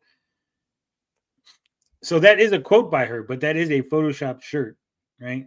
Right, okay. And again, when he was told that, he just doubled down. Like, no, that's not Photoshop. Oh, wow. These retards actually fell for it. Look at this. Because it's in the mirror, right? Like, the picture should be reverse. Look. Yeah. That's usually how selfies are done, in the mirror. No, I mean, she could take, but TJ, obviously she could take the selfie and then flip. Well, yeah, then flip it. Yeah. But then I think you would know from the phone, from the orientation of the camera on the phone, that it was wrong. Exactly, right. It says Tarzia knew that the statement contained on the shirt was false and has republished it anyway, as part of his pattern or practice of publishing statements he knows to be false with the intent to harm Mercante. Tarzia also commented on Mercante raising money for the Trans Lifeline charity, claiming that the charity itself is a scam and an iceberg of hidden criminal activity. Smash! Buddy! Shut the fuck up! Why would you... What? Hey, this charity, I'm not like, hey, Trans Lifeline charity, go raise it. I'm just like, yeah, that's not a cool charity. I don't agree with them, right? I wouldn't be like, they're actually criminals. You should really look into them. The sensationalism, right? It's not sensationalism, DJ. It's 100% slanderous comments. You can't accuse people of crimes. The reason that I'm okay with saying that the Amico is a scam is because I know it's a scam. If we went to court and they looked at it, they go, yeah, any reasonable person would say that that's a scam. They took $17 million and couldn't produce shit. You can't go, this charity is a scam based on what? Because you don't agree with their ideological leanings, right? It says, Charity Navigator, a site which investigates and ranks charities, gives Trans Lifeline a 96% rating. They are a registered 501c3 nonprofit and transparent in their finances. Says no one associated with Trans Lifeline has been charged with a crime, although 2 former directors did agree to repay, independent of a lawsuit, funds that were diverted from the charity's main mission. Such repayments were disclosed in a 2017 financial filing. Such flippant and reckless disregard for the truth demonstrates that at the time Tarzia made the defamatory statements about Mercante highlighted above, he knew they were false. He knew that he did not have any substantial basis for claiming they were true and had a conscious knowledge the statements were not true. Worse, at multiple points, Tarja clearly implied that he has in his possession of further facts that would substantiate his claims, which he never bothered to produce because those facts did not exist. Your Honor, Smash is a big, fat, lying duty head. Case closed. Looks like from reading this, he's going to get in quite a lot of trouble here. He's made several silly fucking statements along the way. Yeah, they're all going to haunt him now. Yeah. Well, here's the problem, right? And we've talked about this before. The problem is that I'm 75% sure that it's going to get thrown out on jurisdiction, right? I don't think she has solid grounds to claim that he should be getting sued in New York over California, right? The only reason she wants it in New York as opposed to California is because California has stronger protections for people saying stupid shit, right? Yeah. Is that because there's more stupid people in California? And it's because of Hollywood. Right. Yeah. Of course. Yeah. Stupid people, yeah. Well, no, I'm saying it's because of Hollywood actors and everything there, right? People would be suing everyone left and right because of because how wild they are, yeah. Because anything you say, like, oh, you damage my reputation to star in movies or to direct movies or whatever, right? Like, you'd be able to, like, it's so people are so flippant with stuff, and it would just be a whole mess. You know what you need to deal with California? You need that plan Lex Luthor had to break California off into the sea. Yeah. Get a new coastline. Definitely. We agree with that. It says, while ordinary prudence would caution a litigant and his counsel not to speak publicly regarding an ongoing case, Tarja and Ronald D. Coleman have no qualms about multiple length public streams discussing the case, litigation strategy, and other privileged material. So that could be a problem if they're discussing privileged material, right? On a stream on January 20th, 2025, Tarja and Coleman were discussing whether Alyssa would be considered a public figure and thus would have to prove actual malice to obtain relief for Tarja's defamation. Within that stream, Coleman dismissed the idea that Mercante achieved the sort of notoriety, even within video game journalism circles, that is typically required to be considered important enough to be a public figure. Coleman stated that plaintiff here is not. Even though she is an activist on which to respect to certain causes, she's not particularly prominent in that area herself, Ron Coleman went on a stream and just shot Smash JT right in the foot. Hey, you know that defense we were cooking up, Smash, about her being a public figure? She's not a public figure. Ain't like that, buddy. Case will be settled out of court. I don't think so. If Smash settles, his fans will kill him. That's a loss, yeah. They'll take that as a loss. They'll be like, you gave in to her. Why are you giving it? He has a choice to keep doubling down and just roll the dice and hope that it gets thrown out for jurisdiction. It's not like Eric July, like he can, like with the Isom ministry, right? He did it behind the scenes and then walked away. Like the Isom ministry isn't a nemesis to the Rippaverse fandom that much. Mercante, on the other hand, it's a different story. Yeah, they settle. If he gives her anything, she's gonna parade about how she won. I forced Smash to settle, blah blah blah. Right? That's it. It's over. It's Jover. The Isom ministry was just like, hey, it's got settled. We're all good now.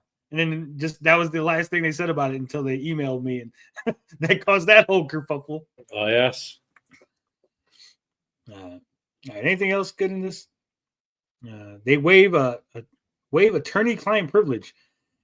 Tarzan and his counsel discussed matters that would be considered attorney-client privilege. Tarzan and his counsel discussed possible defense to the lawsuit, which his counsel explaining, I was surprised that they did follow through and that they sued you in New York, where there is very rather vicious anti-slap statute. But I think we can feel pretty good about how we're going to be responding to it. I don't want to go too into that. Tarzan and his counsel also discussed venue and choice of law, with Tarzan and his counsel explaining that they, quote, they summoned you to court for some reason. They summoned you to court in the Eastern District of New York and not you. No, that's an interesting choice. Not a terrible one for us. Better for me than to say better for me than to say to you in California because I'm in New York and ... And Tarzan interrupting to ask, let me cut you off there. Can they even do that? Can they force a client to fly across the country for their own lawsuit? Yeah, that happens all the time. Can they force a client? Smash, you fucking retard. You're not their client. They can sue you wherever they want. And if you have to go there, you have to go there. That's part of being sued. That's why being sued is so terrible. Tarzan's counsel seemed aware that the conversation regarding the defense strategy was being streamed because he explained, I mean, what we're doing is preparing a motion to dismiss the complaint that I don't mind telling people. It's not a surprise, you know. Sighs. Yes, this is, I'm sure, anticipates it. Moreover, there's no prejudice to you, my revealing that we're filing a motion to complain, which is a relatively aggressive way to respond to a complaint and subject that I'm particularly knowledgeable because I wrote basically a textbook chapter on filing motions compliant under the federal rules when I was a young buck. So we're saying two things. Either judge, look at these claims. They're not plausible either because there's no such thing as vampires, or they claim the light was red and they also claim the light was green, that things don't add up. But then we do is say, judge, now let's take all these allegations that you decide are plausible. Here's why. Even if everything the plaintiff says is true, you should dismiss the case, or part of the case anyway, and the reason is that they don't amount to a legal claim.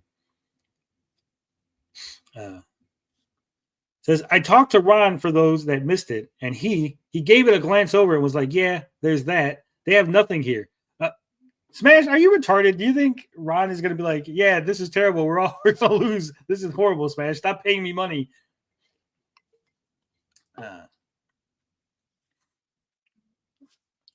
So what do you think, Finbar? You think they're losing?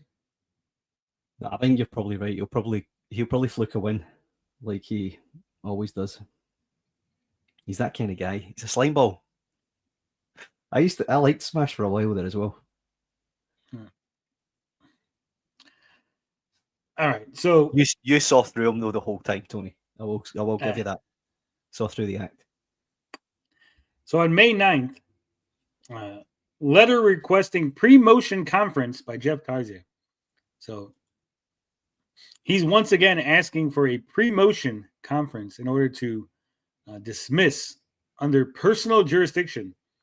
Like the original, the SAC acknowledges that Mr. Tarzan is a resident of California. Plaintiff has added allegations to the original allegations that Mr. Tarzan directed his conduct towards plaintiff in New York resident and that his website can be used in New York. A series of novel allegations that Mr. Tarzan has friends in New York, none of whom are defendants, but who also allegedly harassed the plaintiff. The SAC also alleges that because Mr. Tarzan publishes his website using a service in New York called Wix, blah, blah, blah. Just tell me where you disagree with it, okay? He says there's a failure to state a claim. I don't think there's a failure to state a claim. They're using Happy International Whores Day. I used to be a cam girl. Sex work is work. Being a cam girl, saying sex work is work, and being a hooker are not the same thing, right? Yeah. Two very, very different things. Yeah. Going back to sex work, because then at least I get fucked a lot. I'll get paid for it, well for it. Anti-slap sanctions. Unfortunately, it's evidently not obvious to plaintiff that pursuing this flimsy claim is no joke. This is why, in addition to seeking dismissal of the SAC, defendant will also ask the court for sanctions because this meritless lawsuit is an action involving public petition and participation. Prohibited by New York, blah, blah, blah. Attorney's fees shall be recovered upon a demonstration that an action involving public petition and participation was commenced or continued without a substantial basis in fact or law. So they're now trying to get money from Alyssa, saying you should throw it out and then penalize her under the anti-slap lawsuits. Because basically they're claiming that Alyssa's trying to deprive Smash of his First Amendment rights to call her a whore. You just shouldn't call women whores. That's just not the done thing. I mean, I call women cunts all the time. Yeah, but what I'm saying is I don't in America, especially with your First Amendment There's nothing. No, it's fine. You can call women whores. You could say, I think she's a whore. She's a whore. You can't say she's a prostitute. Yeah, the specific, like, again, you A can't say whore- she's on the streets Yeah. making money and having a You could kid say and all she's of that. for the streets. She's for the Yeah. streets. That's fine. For the streets, bud. You could say she's acting like a prostitute. That's fine. Yeah. You can't say she is a prostitute. That's not fine. And the problem is the way Smash says it, like he says it with 100% certainty. Forbidden Yeah, Room right. says, in this case, it's true. True that she's a whore. She's not a prostitute. That's a very Yeah. distinctive thing. Like she's the whore as in an insult.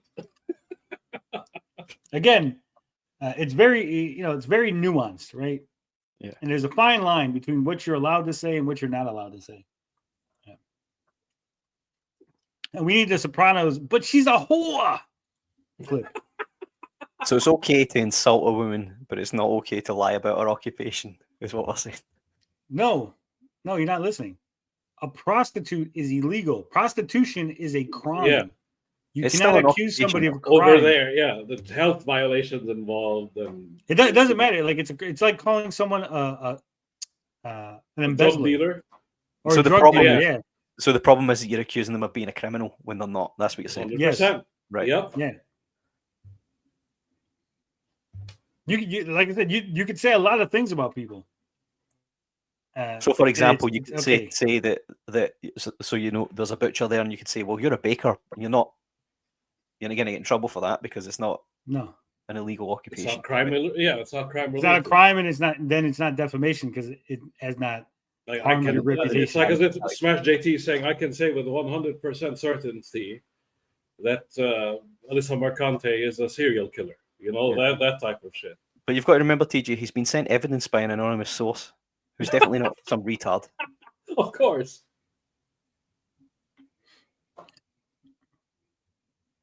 Sex work is work. Therefore, whore and hooker are legitimate occupations.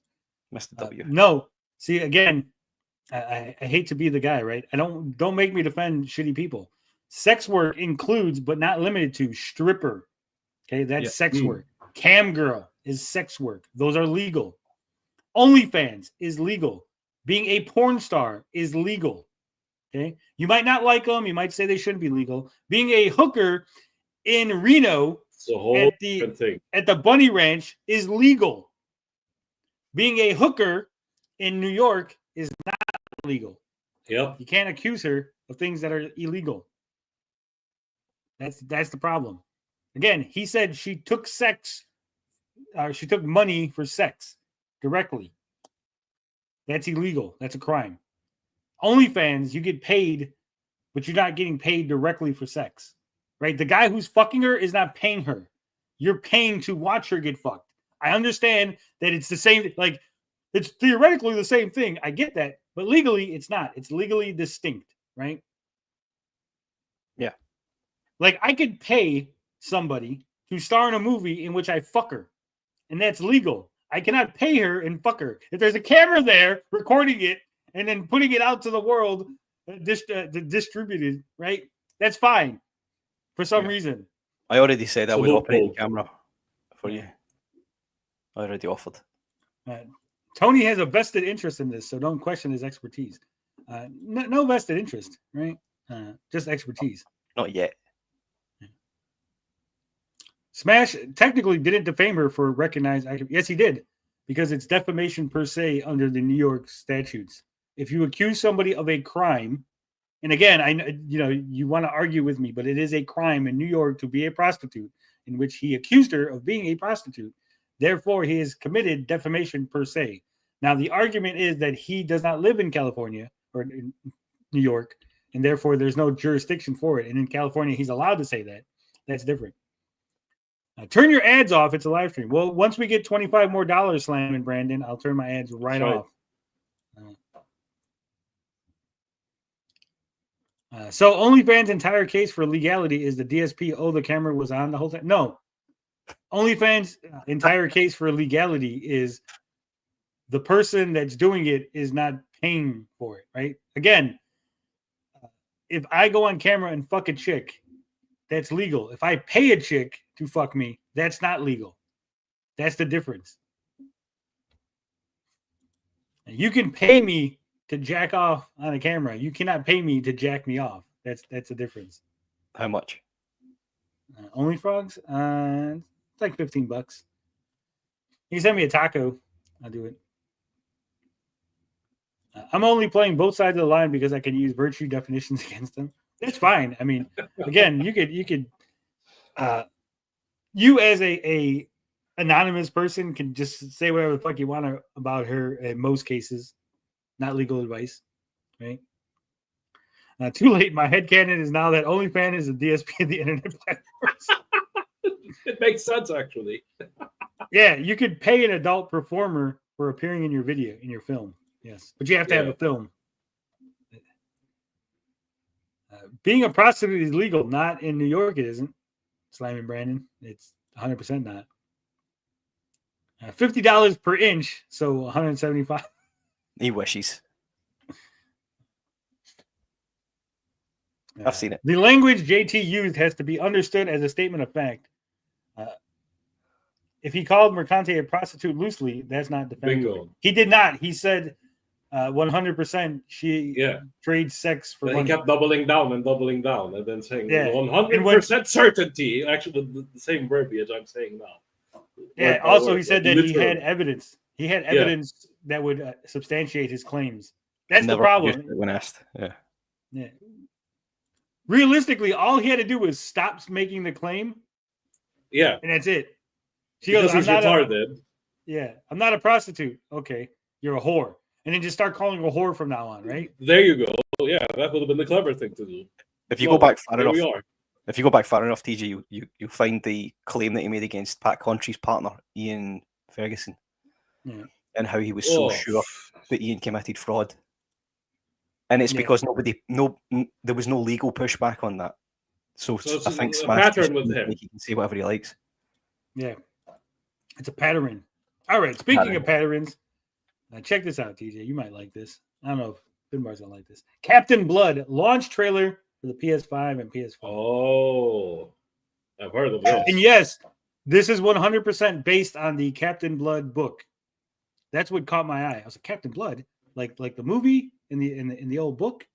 Yes, it is.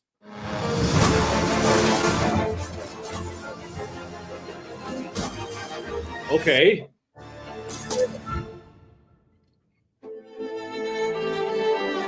So Captain Blood started its journey in 2003. You can tell it looks like a God of War ripoff from Back in the Gap, right? Yeah, it is actually a game from Back in the Gap that got canceled, and now a new studio has come along to resurrect the game and finally publish. That's why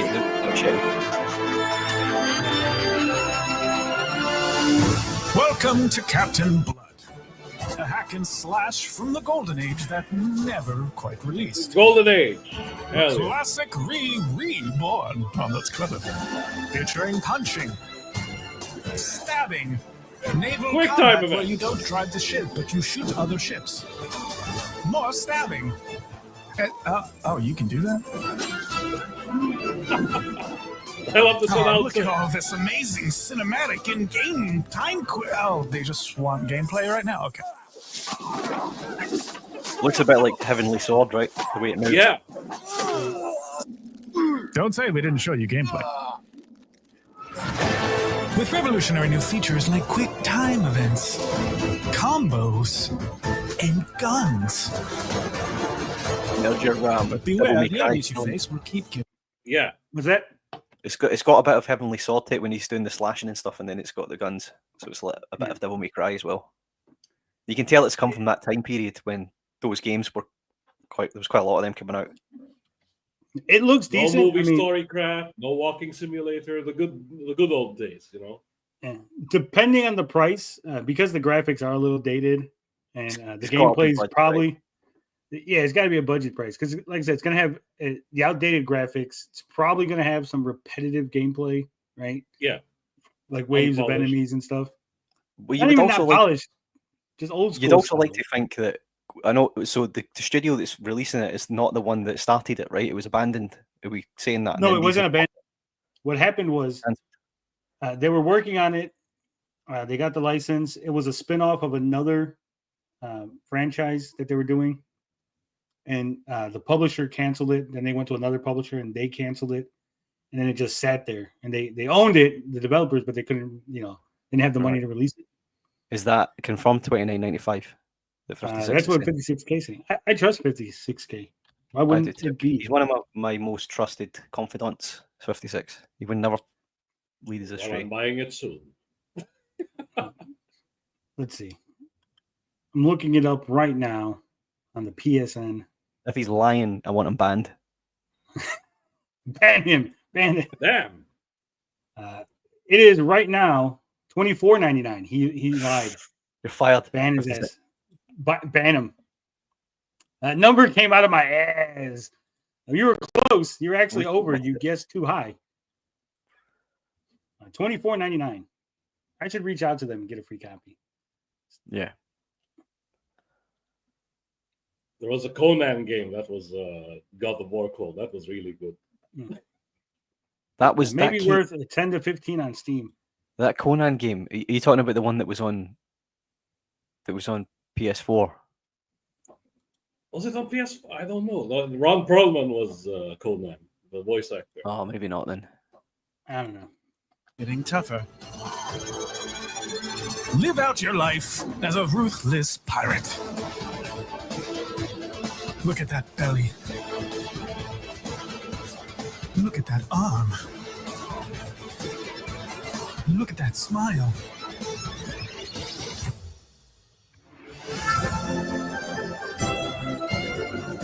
Sold.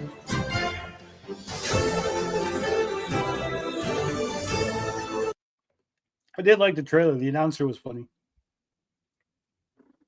Yeah. So there it is, guys. Captain Blood. We looked at a trailer. We actually did video game content on the channel. I've got to get more PS5 games. I'm not utilizing it enough. Gotta get this fucking comic done first before I can play any games. Got to play some Balatro. It's always good. All right. Still waiting for the Marvel beat 'em up. Yeah. Should we save the Intellivision stuff for the end of the stream, or should we do that next? It's up to you. End of the stream. For variety. Music Master ain't here yet. So no, he was earlier. He asked what it was. I said, "Look, just get the bat signal out. Come on." But no, I don't see him. So wait, if he doesn't show up in the next 10 minutes, we're not doing Amico stuff. That's right. At all. We're just not going to do it. Show up. I'll tell him. Yeah. Play the Super Mario Man trailer. Is there a trailer for that? That sounds okay. He showed up. Is he there? No, I don't see him. I'm on a different page. It's not here. Guess no Amico content. It's coming, Jan. Just hang in there, buddy. He believes in Joe Hendry. Say Amico and he appears. I'm not you should do an AI song of that, Jan.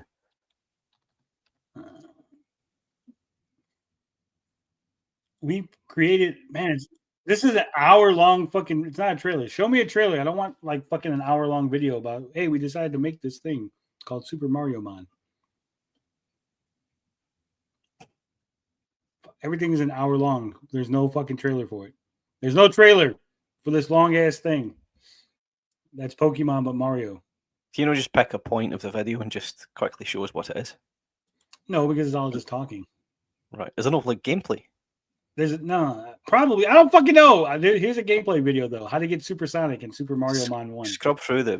So you can see what the fucking gameplay looks like here. Ah, right. It's literally just fucking Mario in Pokemon. And Sonic is his Pikachu.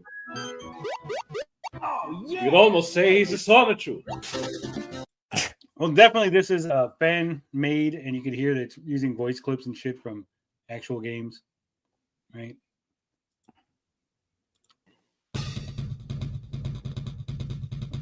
Sonic's the name, speed's my game.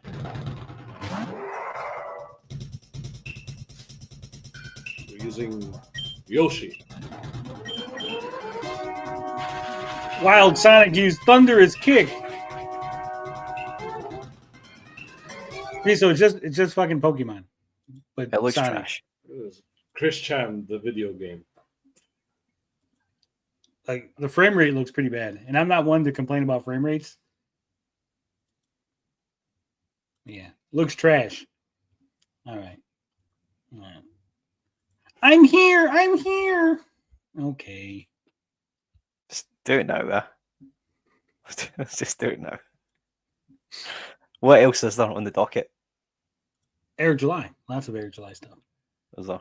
Lots of hibbity Let's do, jibbity. let's do Amico then. Buy Intellivision Amico. Buy Amico Home. Hello, Happy Home Games on Steam. Today might be one of the craziest days in the Amico sphere. Let me tell you, And that's saying something. Intellivision be giving up on Amico Home and publishing games on Steam. You know, those games that weren't supposed to work on anything but an Amico system with an Amico controller? Could they be on Steam? So anyways, this is my review of Armor Blitz, and this may or may not be a coincidence, but it came out recently that this game was published by the developer over a year ago on Steam, and like no one in the Amico community seemed to know about it. Like, oh, hey, look it. And it was based on battle tanks from Triple Action. That was an Intellivision game. Here's the level dedicated to it. And people, I said in my review, you know, people were asking about it, but John Alvarado had been silent about the game for about a year. He brought earlier in the year, he said, yeah, maybe we can bring this to Amico Home, but he'd been quiet on the game. And then I did my review and I said, you know, the developer was able to publish it. I guess Intellivision lost the rights to it. Maybe they didn't pay him, which has happened to other developers, something like that. And it seems like he's ignoring people. So maybe a coincidence, maybe not. But that was 2 days ago. Today, on the ultra secret, strictly controlled Discord that they have for Intellivision Amico Entertainment discussion, Amico Home, John Alvarado said that Armor Blitz is. Have we got anybody in there that we know? No. In that Discord? No, it's a secret Discord. You have to be like a super dedicated fan. Damn. Where did he get the John screenshot? Long. Did Nosware say where the screenshot came from? Reddit, because they have somebody in there. Right, okay. On the underscore Amico. Yeah. 6K saying get saggy. We asked her, but she doesn't want the flashbacks that would come from this. Yeah. And I think Ninja Kitty's a no, a hard no as well. And Gary, before you ask. And Carl, and Dazed. We're the only ones left. Games that we want. Me, you, Tony, and Jan. We are the Amico community. Yeah. To bring to Amico, to the home and console. It is on the list of 20 games that were 90% or more completed for the console, which we have been working our way through. By the way, Tommy made it sound like a whole bunch more games than that were ready to go, didn't he? Anyways, these were one of the games of 20 games that they wanted to bring to Amico Home. We started with the games that were fully completed. So this wasn't fully completed. By the way, in their deep dive video, they showed 18 levels. The developer had 50 levels in the copy I played. I think the developer did a bunch more work and added more before putting on Steam. But we've already been getting to the ones that needed some work. Each game requires working out a new deal with the developer because Amico Home was not contemplated in the original development contract in some cases because the game needs work to complete it. And this is something he didn't disclose a lot. He would bring up games, but he'd never say, but we need to talk to the developer. It's almost like he was wish casting, and people were just like, the fans were like, oh, great. They can bring battle tanks. They can bring all these games. They're great. But it wasn't necessarily the whole truth. The truth was he needed to talk to the. I love how he stumbled on unnecessarily. But you cannot trust anything. I don't know why anyone takes John Alvarado at his word. He's been lying to you guys for, I don't know, 7 years now. He's as shady as the rest of them is, and now that he may be the only employee left, makes it even worse. Oh, it's even worse because apparently he owns Happy Home Games. He has taken the Amico game from Amico. Oh, I'm obviously I'm aware, I'm cognizant that there's nobody really in this chat that understands what all this is. But the thing raised a lot of money. There was a lot of people involved in it, and there's only one guy left really involved in it now, and he was the guy that everybody lauded as, oh, he's okay, he's just the guy that's developing the thing. He's just the employee. He's a nice guy. I actually think he's probably one of the worst in reality. I agree. Developers. High on my personal list of games are the boxed edition games because they're great games, and also probably because they were released like over 3 years ago, and it makes you and the company look absolutely terrible that they released a bunch of games, charged people money for games that they knew very well they wouldn't be able to play for a while because the console wasn't coming out. I mean, if you want to not look like a scam, you want to get these games playable in some form, even though you should be getting the system out. Anyways, I want to make those games available to people who purchase the boxed editions because, maybe get them off the hook a little bit. I don't know, just thinking. We ported half of them: Missile Command, Rigid Force Redux, Finnegan, Fox, and Evil can wait a minute. These games are not on Amico Home. How is he talking about these? We ported, we're going to get to that. But in addition to the box... Hold on, we'll put a pin in that. We're gonna circle back on that bad boy. Games, Armor Battle. Now he's calling it Armor Battle. So that's another tank game on the Intellivision. When they first did their deep dive, it was Battle Tanks, but I guess there was an issue with the name. They called it Tank Battle, and now it's going back to Armor Battle. Okay. Anyways, it's high on my what's next list, especially since the developer finished the game already. It would not take a lot of work to port it. Doesn't it make it seem like it's simple? But we would have to contact them. Why didn't you contact them a year ago when you brought up the name, right? Regarding the next announcement, which I might be spoiling in just a second. And by the way, he was supposed to give this announcement 5 weeks ago. 8 weeks ago, he said in about 3 weeks, we have an announcement, and it's now 8 weeks, 5 weeks overdue. They're still finalizing the timeline for the non-Amico Home part of the announcement. We're prepping it for release. Could this be a part of it? So over on the Intellivision Amico _ subreddit, Beetlejuice7, by the way, I think it was Emilio Estevez who found the first one. He posted that Finnegan, Fox, and Evil Knievel are coming. Wait. Emilio Estevez is involved in this? Hold on a minute. Famous actor? Yeah. Are on Steam, and they're listed as coming soon. And by the way, John Alvarado has confirmed this.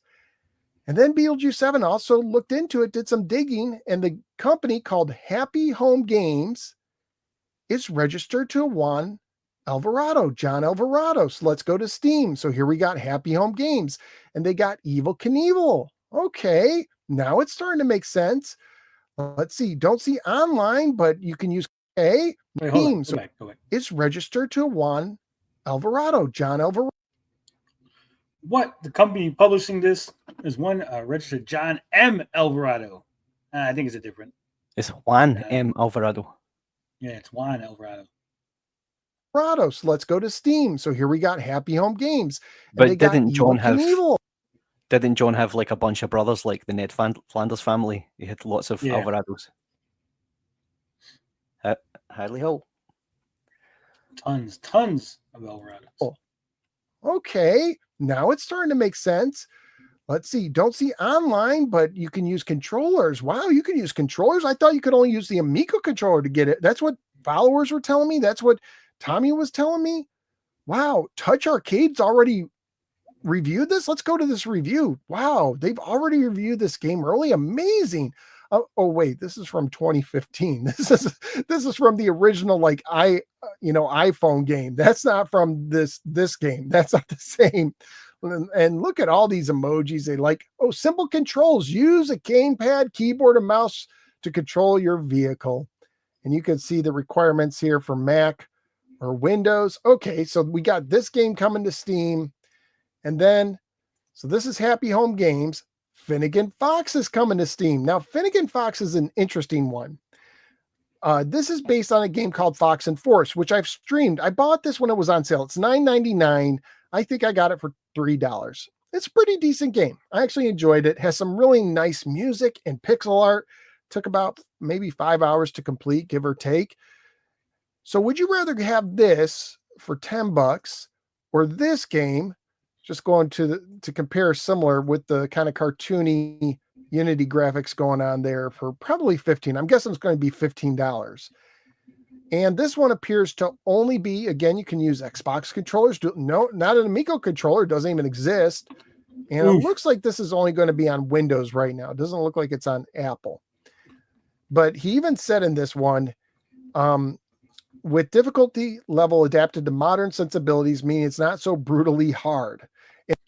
You know, you could literally beat Finnegan Fox, or Fox and Forest rather, in like 10 minutes.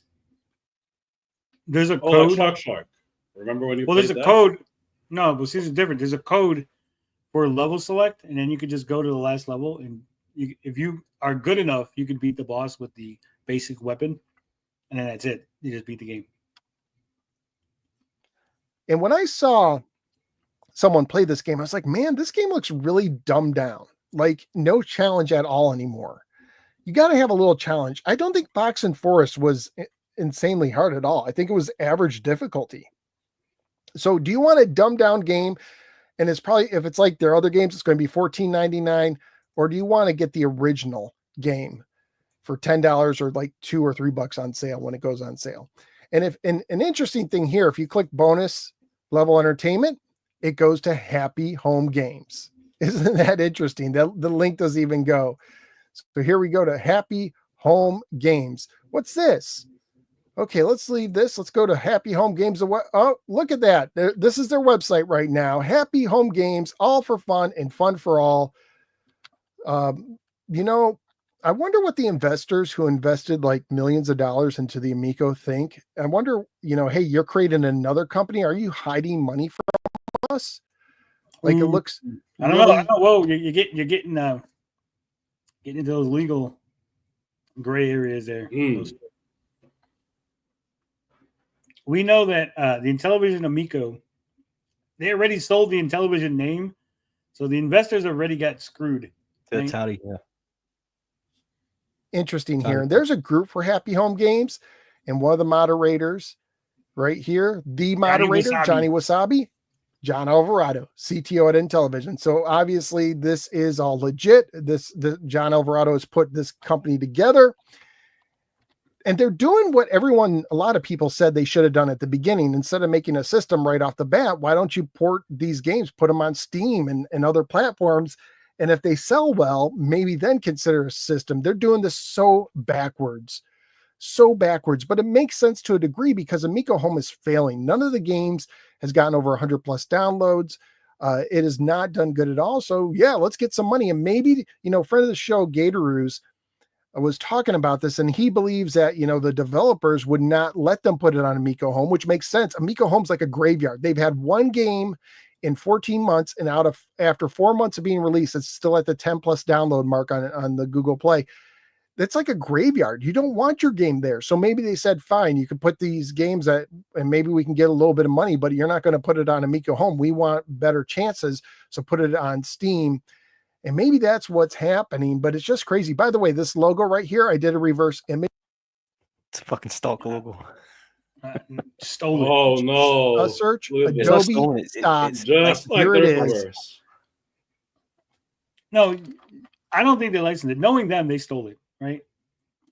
You can get a standard license. You can get a free trial, or you could do an extended license for $80. So there's the logo that you'll probably be seeing on water bottles and t-shirts and stuff next to that Miko alien. This, like, at least the Miko alien looked like original and had a little charm to it. This is just it's just a stock image. But imagine if you're an investor and you're like, hey, I invested in this, and then you change your name to this, and then you change your name to this. It looks shady, doesn't it? It's like, great. And it's now all the people were like all about the console. This right here, I did a video when Amico Home came out, and I said, that's it. Well, here's one thing that he hasn't even hinted at, right? We know Happy Home Games registered to John Alvarado. It's a Nevada LLC, right? His legal name is Juan. He goes by John. All right. Don't dead name him, Finbar. I didn't know that. I thought Juan was just one of the many Alvarados. No. Anyway, when he clicked on the bonus level entertainment and it took him to the Happy Homes games page, right? That shouldn't happen. So if it happened, then the question would be, is bonus level entertainment partnering with John Alvarado on this stuff? Somebody probably is. He's Well, not doing this on his own, right? Well, I'm saying Happy Homes games, when you click on the link on Steam from bonus level entertainment, it takes you to their page and not bonus level entertainment's page. Unless somebody put the wrong link in there, right? That shouldn't happen. Which, going by the history of how inept these people are, it's possible there is the wrong link. I mean, that is quite possible. But I don't know how, I can't remember if no swear touches on this, but this is how scummy, just for a quick recap for people who don't know, is investors made the 17 million for Intellivision Entertainment. And the idea was they were going to get 10x returns from it. So the scumbaggery is that these games won't release on that console, so the investors will be due nothing. And John walks away with, or Juan walks away with all the money. Well, even if it was released on the Amico, they weren't going to get anything anyway. Were they going to get a nickel? Yeah. But you had all those people asking questions about it for so long. Like, what's happening with the 10x returns? Where's my money? And they just ghosted them. And it's so fucking sad. Really sad. And then you had these assholes. Returns. You had these assholes defending Intellivision. Not a single apology from any of them. Not even that Saggy Melons chick? I don't know. Maybe she did.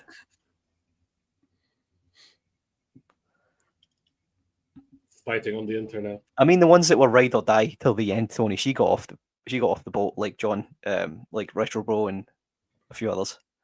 I'm talking about the ones that were ride or die right to the end. I'm talking about the Intellivision Amigo now. Yeah, the Amigo. I don't know. It sounds weird. Again, I don't know why he registered the company in Nevada. That's weird. He lives in California. Does he though? Not really moved, though? No, he does, because his address is listed on the okay on the registration. You want his phone number? I can give you his phone number too. Nah. They even put in an application for a trademark for Happy Home Games. There's a trademark application to be used on T-shirts and soda bottles, goods and services, mugs, water bottles, hoodies, jerseys, apparatus for electronic games and services. Yeah, I don't want to talk to him because of all those times I impersonated him. Remember on the Amico Forever show? Who? John Alvarado. Do you remember I got five YouTube accounts banned because I was impersonating John Alvarado? Yeah. The Amiga. Oh, they already had an issue with the Amiga. Yeah, they had an issue with the Amiga. They got settled up. Yeah. All right. Well, that's the Amico talk, guys. I think it's bullshit that they're stealing all the money. No Amico Home. Happy Home Games. Well, it went from Intellivision Amico to Amico Entertainment. I wonder if that company's still registered. Are they closed? Did anyone Amico check on? Yeah. I don't know. I think they're still going. Well, obviously, Intellivision LLC is gone, right? Intellivision Entertainment LLC. They had changed it to Amico Entertainment LLC. Oh, they just did the name change, right? Yeah. Because they didn't own Intellivision anymore. Yeah. I don't know why Atari would buy that name because it's toxic. No, Intellivision. I would just buy the games. Legacy. Amico. They're pretending like Amico didn't exist. I suppose Intellivision, but not Amico. See? Yeah, there's only probably a select few that really care about what happened with the Amico. Yeah. There's a lot of other people probably that just remember Intellivision as being that console. Exactly. The Earthworm Jim console. That was that's another crazy thing that kind of crossed over as well, is the whole F1 Gym thing, because I was listening to the EVS flash files, and they're talking early on about Doug Tenaple and how EVS wanted Earthworm Jim to be part of Comicsgate. And I thought, that's fucking wild. That was happening at the same time as they were trying to develop Earthworm Jim 4 for the Amico. Yep. We were dancing in the same fucking sphere. Well, not in the same sphere, but out in our own spheres to the same tune. You know what I mean? Yeah. The same characters, right? We're floating around. Just a different, totally, like, one's comics, one's games. And here we are, we meet in the middle. Pretty much.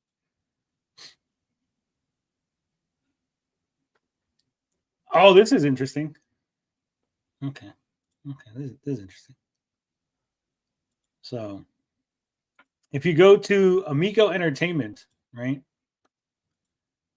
you get a pop-up that says, "Looking for Intellivision? The Intellivision brand is now in the good hands of our friends at Atari. Choose your destination. Are you looking for Atari or Amico?" Could you imagine having to put this on your website? Like, oh yeah. Instead, he should have put, "Looking for your money? It's in Bill's house, in Fred's house." Because you know some investors. Like I saw him all over again. Yeah. That's funny that it pops up. Tommy Tellerico is still listed as a founder, board member, investor on the website, though. I just love how the Amico guy is in the car driving off with all the fucking money in the boot. And the Amico, the Intellivision man is running off down the road towards Atari. Yeah. What are we looking for, Amico? John. We're looking for Atari. Atari/Intellivision, the history of Intellivision.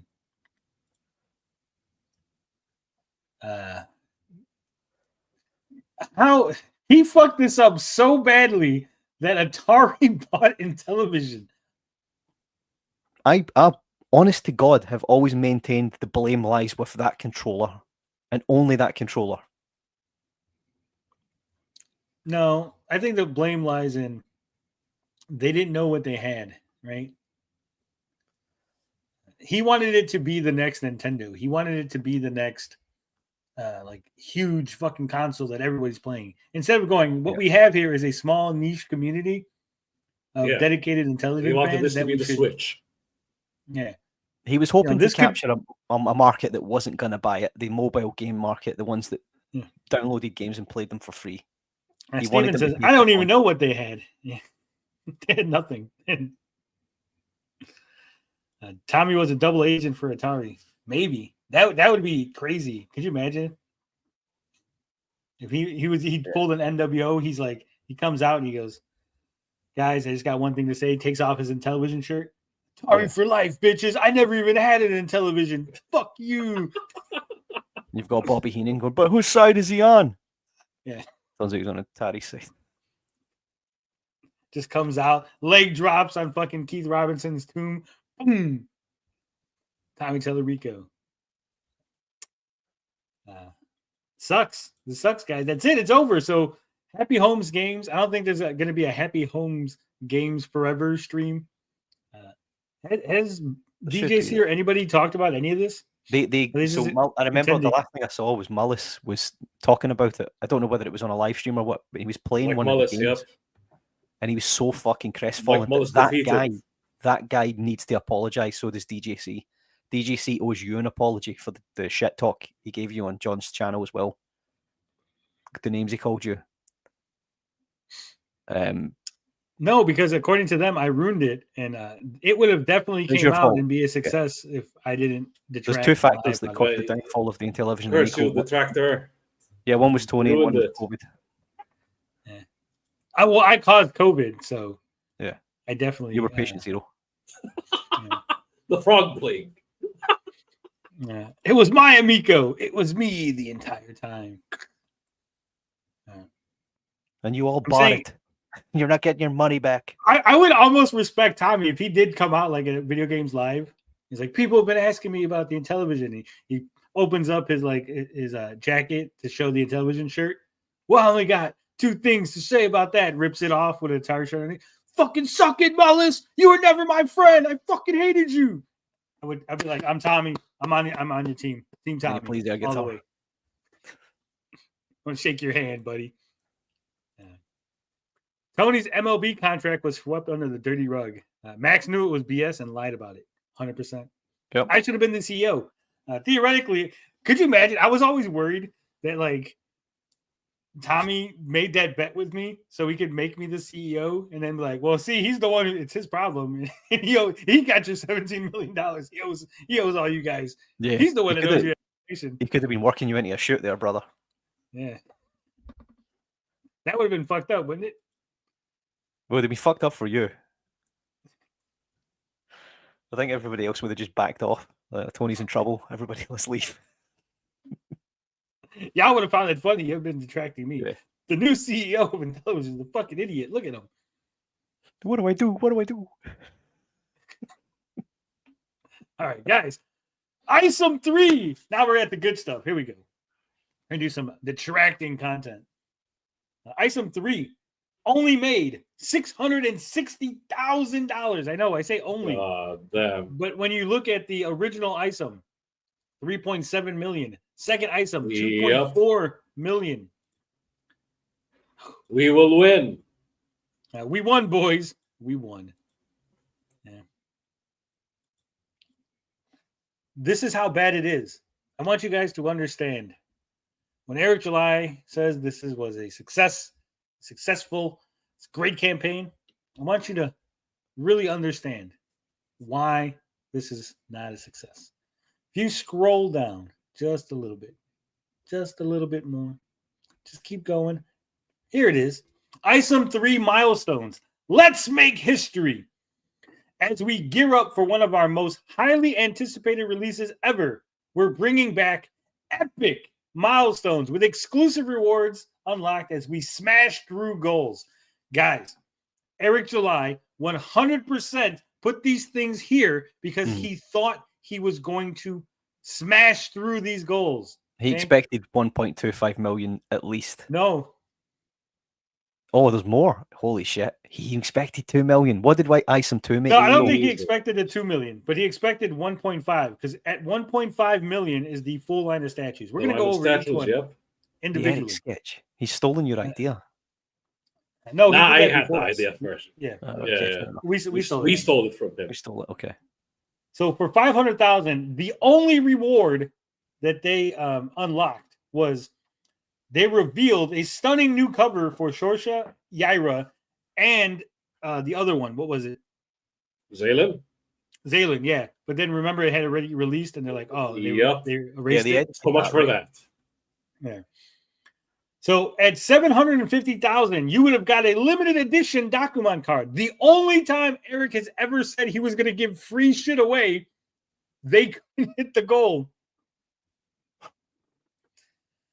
Every book order will come with an exclusive limited edition Dokuman card. See, this is when we were talking about this the first time. I said, even if they didn't hit this goal, right? That Eric should have said, hey, we didn't hit the goal, but I'm going to give you the card anyway. Because he probably has them already made, right? You think? Oh, 100% knowing Eric? He's had them made already. I don't know about that. Yeah. I think he may have just wanted to wait to see if they'd hit it. But then I he don't is think dumb. so. He is dumb, so. I mean, because it's just one card. He probably was like, hey, yeah, we're going to get at least, he'll sell 20,000 it. people. He'll just sell it. Well, the plan probably was to give away a bunch and then sell the extras, right? But now all he has is extras. He still has hubris until now. Yeah. That's the funny part. Wait, I thought he missed the important stretch goals, the statue that he made anyways. Oh, he missed those already, but these are even worse. These are the Isom 3 stretch goals. So at $1 million, which again, you could see how these goals went, they're in increments of 250,000, right? So they're not even jumping that high.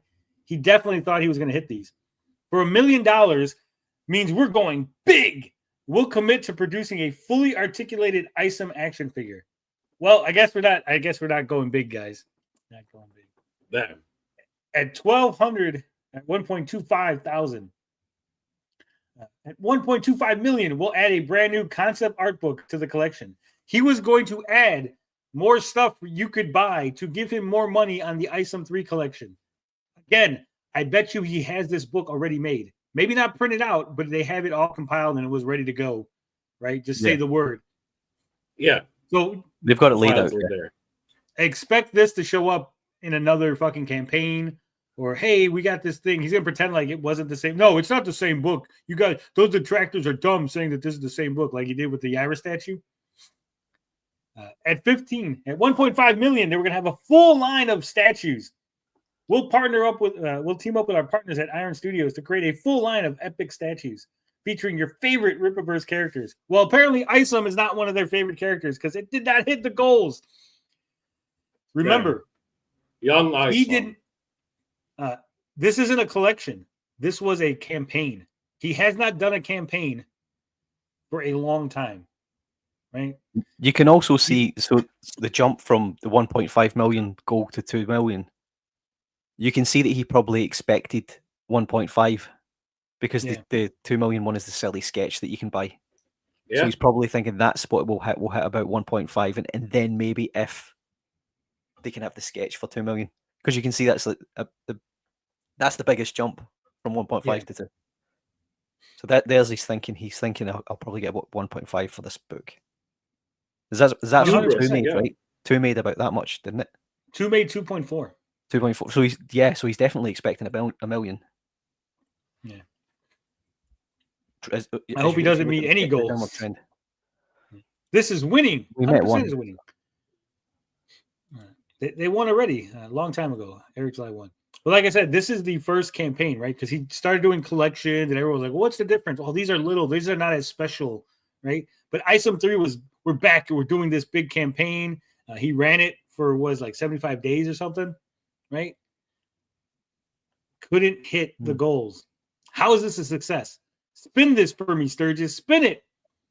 He didn't make a Isom closeout video yet, right? He's probably waiting until Monday. He's got to fly back to New York to see mommy. Mommy, I'm back. There's no way that you can spin this as a success.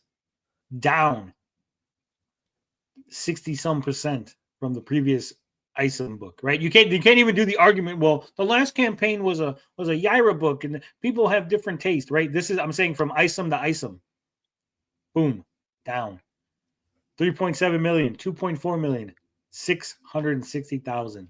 Your flagship character, your biggest fucking property, the campaign, right? We're bringing back the campaign, buddy. 11,000. This book is huge as well. This is a big book, 144 page book. 44 pages, yeah. What's Horseman doing right now? Horseman number 1 is currently doing 293,000. Is that it? But this is different though, because I'm confused about how he runs these campaigns or whatever they are. This one is ongoing, right? No, they're not. No, none of them are ongoing. When is this closed? They have an end date. Oh, 30th of May. Okay. It closes 20 days. 20 days. There. Yeah. See, what happens is you can buy the comic, like a single comic book. You won't be able to buy like the CGCs or like 3 of these covers, right? And some of these merchandise things. The Yaira 3 collection, what's that at? That is sitting at 152,000. It's got 30 days left. The Mammoth. So much for the Mammoth. He's flooding this is the problem. He's flooding the market with all these things. 100%. And all the repertoires are drained. I disagree. 100% disagree. Okay. If they were quality books, if they were good, it wouldn't matter, right? Oh yeah, that's true. Yeah, that too. But I mean, there's too many of them for people. There are people saying I can't. Well, because they're shit. It's shit. Because they are shit. Deep down, if they were good books, no, it's shit. Look, he went from 40,000 customers on Isom. If it wasn't shit, then he still would have had 40,000 people, right? It would grow. The company's not growing because it's a shitty comic. People can see it. Our reviews, other people's reviews, right? No one who showed off the book. It's basically like they're look at this pile of shit. And they're going, "This is excellent, yummy shit," and everyone's going, "I can clearly see you're eating a plate full of shit, sir. Yeah, I'm not going to buy that." Right? You're right. And the ones that are left are the ones that don't care that they're buying shit. They're the ones that are in it to invest in Eric. Yeah. Rippaverse performance. Ahem. Thank you, John.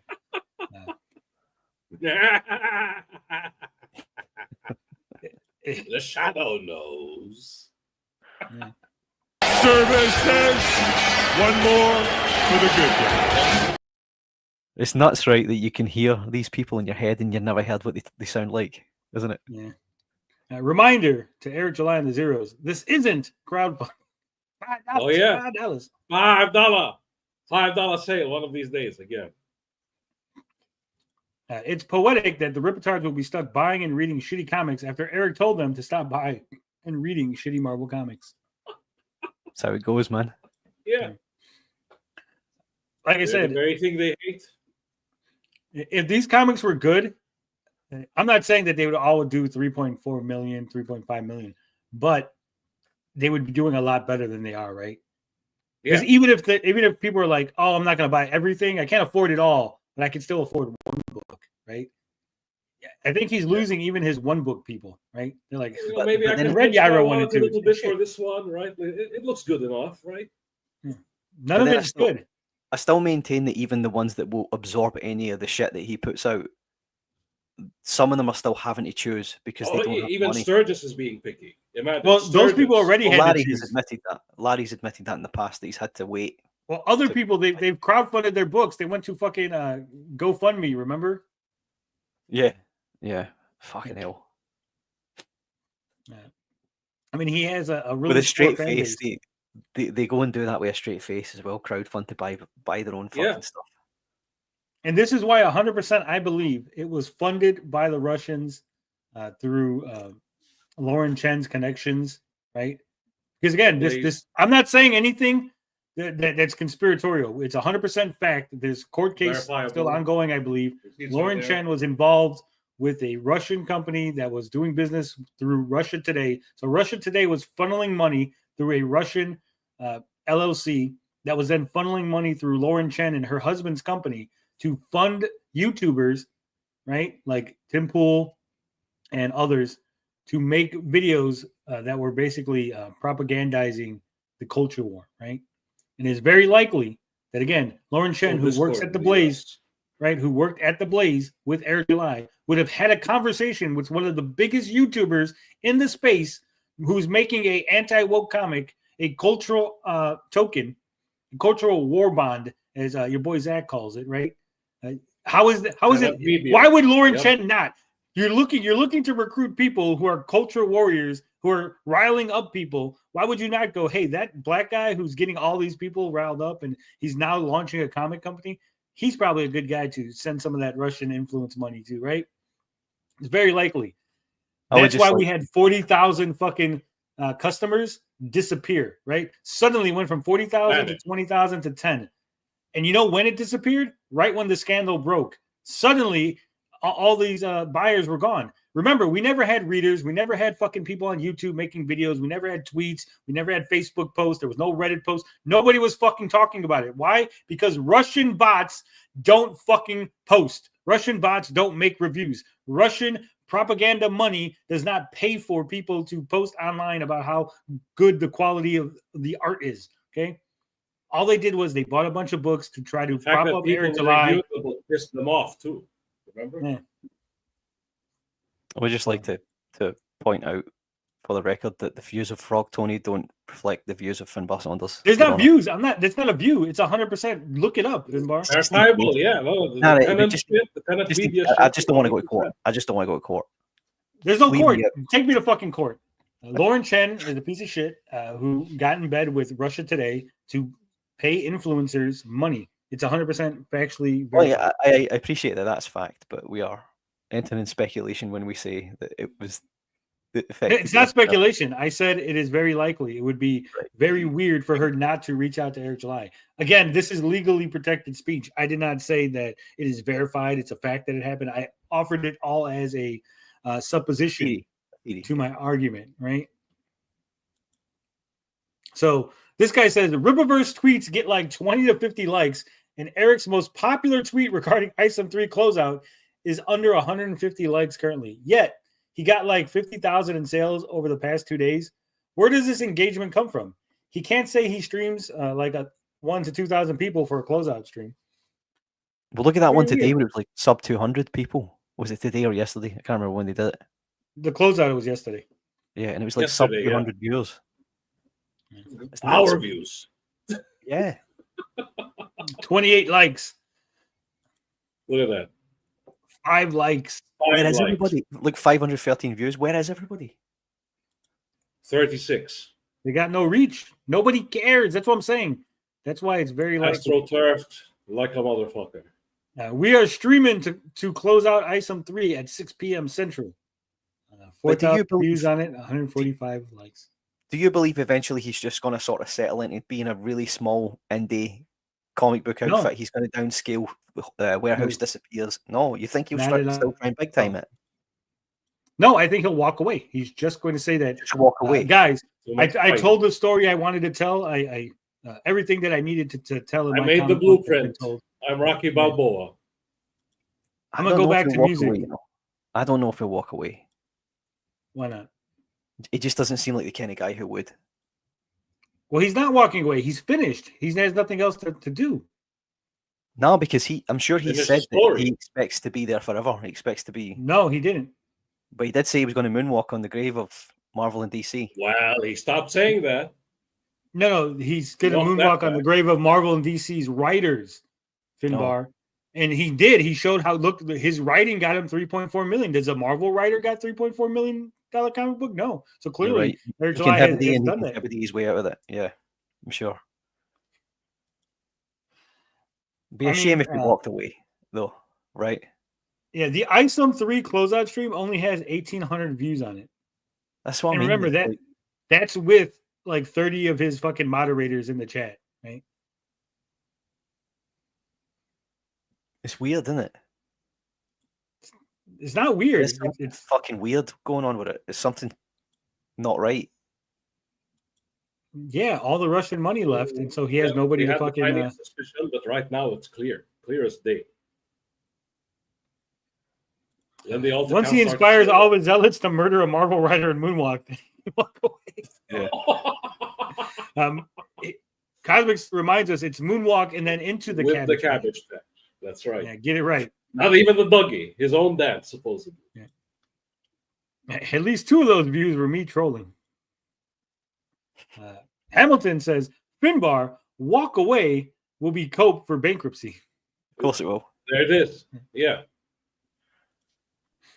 That's what I'm saying. Like, he's not going to be like, oh, guys, I'm walking away. I couldn't handle it. He's going to say, hey, guys, this is going to be the last Isom book because this is the story I wanted to tell. We're going to wrap it up because there's nothing left for me to tell, right? Isom's story is complete. I've completed the story. I'm Cody Rhodes, and I've completed the story. So what is there left to? I could be like some other comic book writers, 1, maybe 2, not many, who want to sit around and keep pumping out shitty books over and over again to try to cling on to some fame or clout. But that's not me. I'm Eric July. I know when I'm done and I'm finished with my story, and that's what we're at. I'm finished with my story. So, guys, this He'll isn't say the he end wants of the to- Rippaverse. This is the... You say he wants to end it on his own terms as well. He doesn't want to pass it on to anybody to ruin. Exactly. Won't he? I can tell you one thing, beautiful big titty, but naked women just don't follow the sky, Yeah. His ego is big to walk away. If he does, people will take a colossal dump on him. This is true, but you have to remember, he will just say what I said, and then, as long as he lies, Sturgis and them will defend him, and that's all that matters. Yeah. So long as Sturgis and them are there, it's fine. Like, they'll take the heat for him. This was a creative decision for me to misprint my fucking book, guys. I put a 2-page spread on the wrong 2 pages, did it on purpose. At this point, I want Eric to just completely print something upside down or fucking just forget to put the text in the bubbles, he can get empty away with bubbles, it. and just say it's a creative decision. If I was him, it's I would just see Kurdish how and sweet. I would just see how far he could push it, right? If I was him. Why not? Hey, guys, I don't think this is going to land right, but it was a creative decision to put pigtails on Isom for 3 pages and give him tits. Hopefully, I think it works. If it's Maybe you don't agree with it, but I think it works. And then Sturgis would defend it just to see how far he can get his repertoires to go. Think about it. Yaira, the Girl Boss book, written by third wave feminists, right? He got away with that. Yeah, but he didn't claim they were feminists. That's what I'm saying. Like, he's claiming that he fucked that up on purpose. So that's why he needs to claim, like, hey, this scene of Isom kissing Sam, I did that on purpose. It was a creative decision just to see your reaction. I think it works. What do you think, Sturgis? I would just keep pushing this shit as far as I could. Right? If I'm Jim Jones and I got a cult, I'm going to see how far I can get the cult to go, right? Get them to drink Kool-Aid every once in a while. Just as a test. Nothing in the Kool-Aid, but I'm just going to get them to test it. Can you drink some Kool-Aid for me? Consolidate those assets, Eric July. You're going to need every penny. Don't print a book backwards. You see, what it is we wanted a manga reading style. Backwards, like the name of the band. See, backwards. Yeah. Have you ever watched that movie Memento? See, what I did was I printed the book backwards to be like Memento, putting it out of order, right?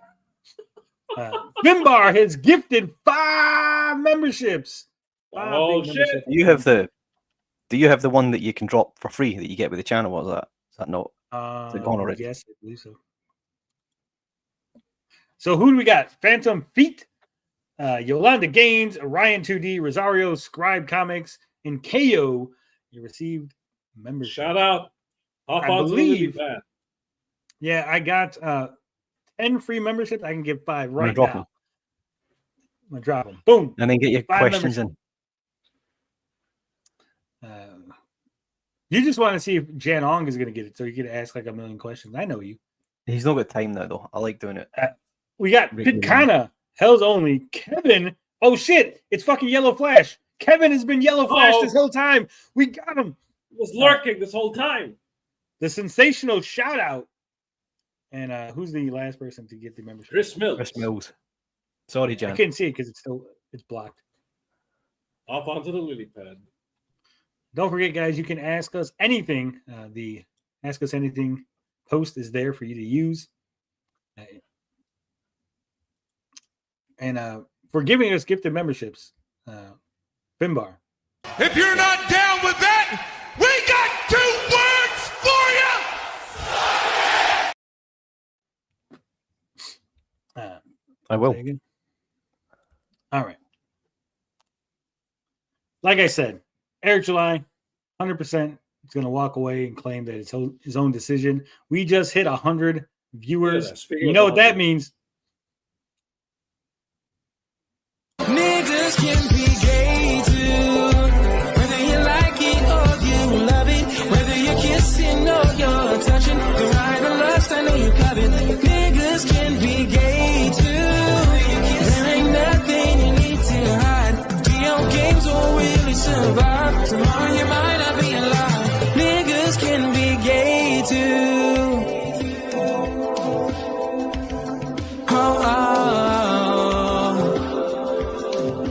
Niggas can be gay too.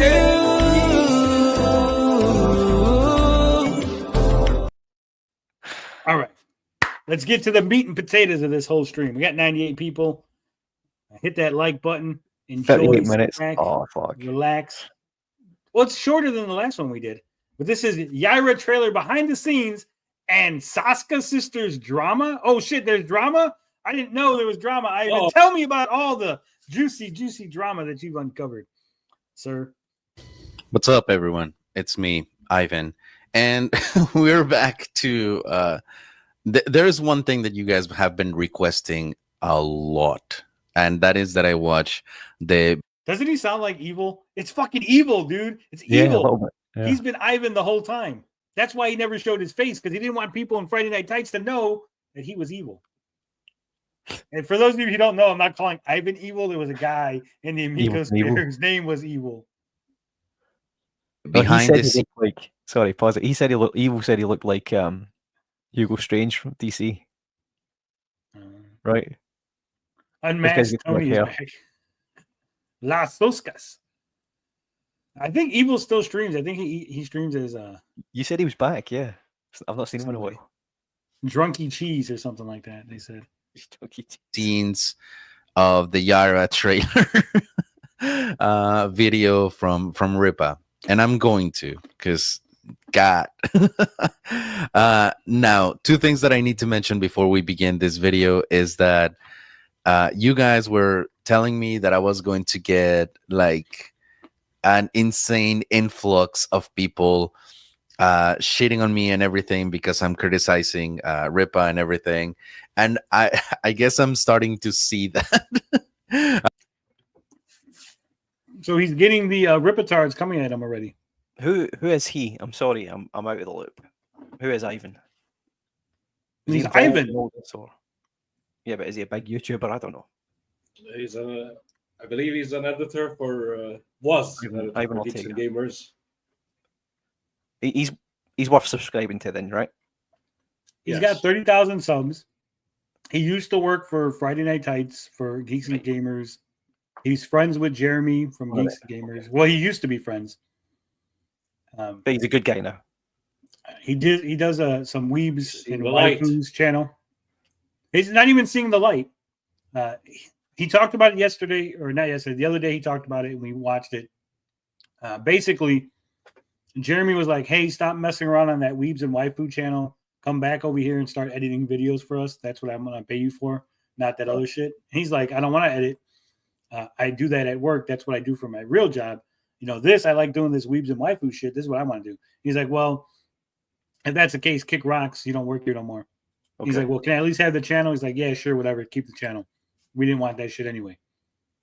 Obviously, I'm putting a little spin on it. At that point, Jeremy has not texted Ivan at all. They were supposed to be friends. Ivan had reached out and texted him several times by his own admission. Jeremy never responded. He took some time off of YouTube, came back, was watching some stuff. I guess he saw the Yaira trailer. It was a live action, and because he does editing stuff, he's like, "Well, I'll watch this and react to it." And I remember this. Yeah, I remember seeing him react to the live action trailer. Yeah. There's a lot of laughing. And the Critical Drinker movie. Yeah. So there it is. That's the.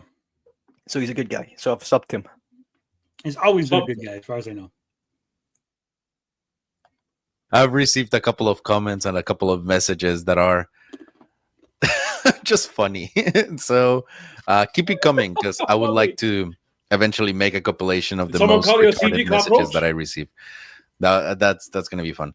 Second, and I need to say this, I'm not always going to be reacting to like what Ripa is doing or the Critical's doing. This is not a channel to hate on them. I started reacting to it because it's video content and I thought it was good to do that. But so if you think that I'm always going to be like a trashing on other people's work channel, I'm not. I'm not. It's me, Ivan, and I try to be as positive when it comes to this kind of stuff and everything. It has been that the last couple of videos that I've done have been a little negative because I don't think they were negative. I think they were just honest, right? Is he always jovial though? Is he always chuckling like this all the time? Then you can't say it's negative. He's doing it in good fun, like we all should be, right? Should never take this serious. Yeah, I don't take this shit serious. I'm always laughing and chuckling. All we do is otherwise you're Eric July. Ivan just wanted to be friends with Jeremy. Yeah. Night letters sent in the daytime are not night letters, but 100% he's laughing about Enlightened Fan. Probably. Oh. Yeah, when you get that deranged, it's a problem, Speaking of deranged, don't forget, guys, we have the deranged yellow flush in the merch store right now. I got to do a little bit of shilling, right? I got to do a little bit of a brand recognition, just real quick, before we get into it, right? We got. Do you know while you're doing the shilling, I'll send you the Neo Bunny for the t-shirts. Okay. So we got Rippa Pale Kids yellow flush stickers, yellow flush magnets, and as you can see, 10% discount for members. So if you get a membership to the store, right? It is $7.50 for the first month, $10 regular, 15% off if you get the annual subscription. So it's like $104 or something like that. You get 10% off everything in the merch store. And eventually, right now we don't have any because it just launched the memberships, but eventually we will have merchandise that's exclusive to the members. So if you're not a member, you won't be able to access or buy particular merchandise. So there's that. So, help a brother out. Support. With that said, let's get back to the... damn it, lower than just 12. No, it's always been that. I said it was $7.50. 25% off your first month.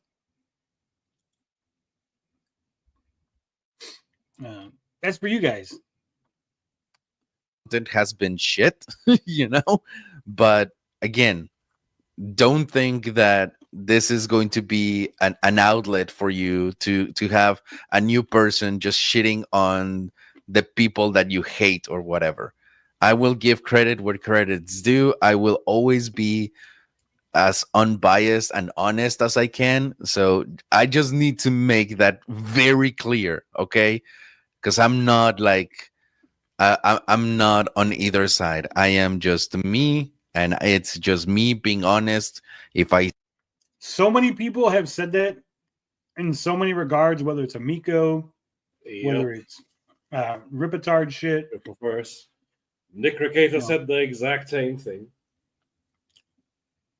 You could be in the middle all you want, right? We detractors will never push you to the other side. We'll never be like, you have to choose. You can't say nice things. We'll be like, oh, I don't give a fuck if you say nice things about Eric, right? Oh, you thought that was a good shot? That's cool.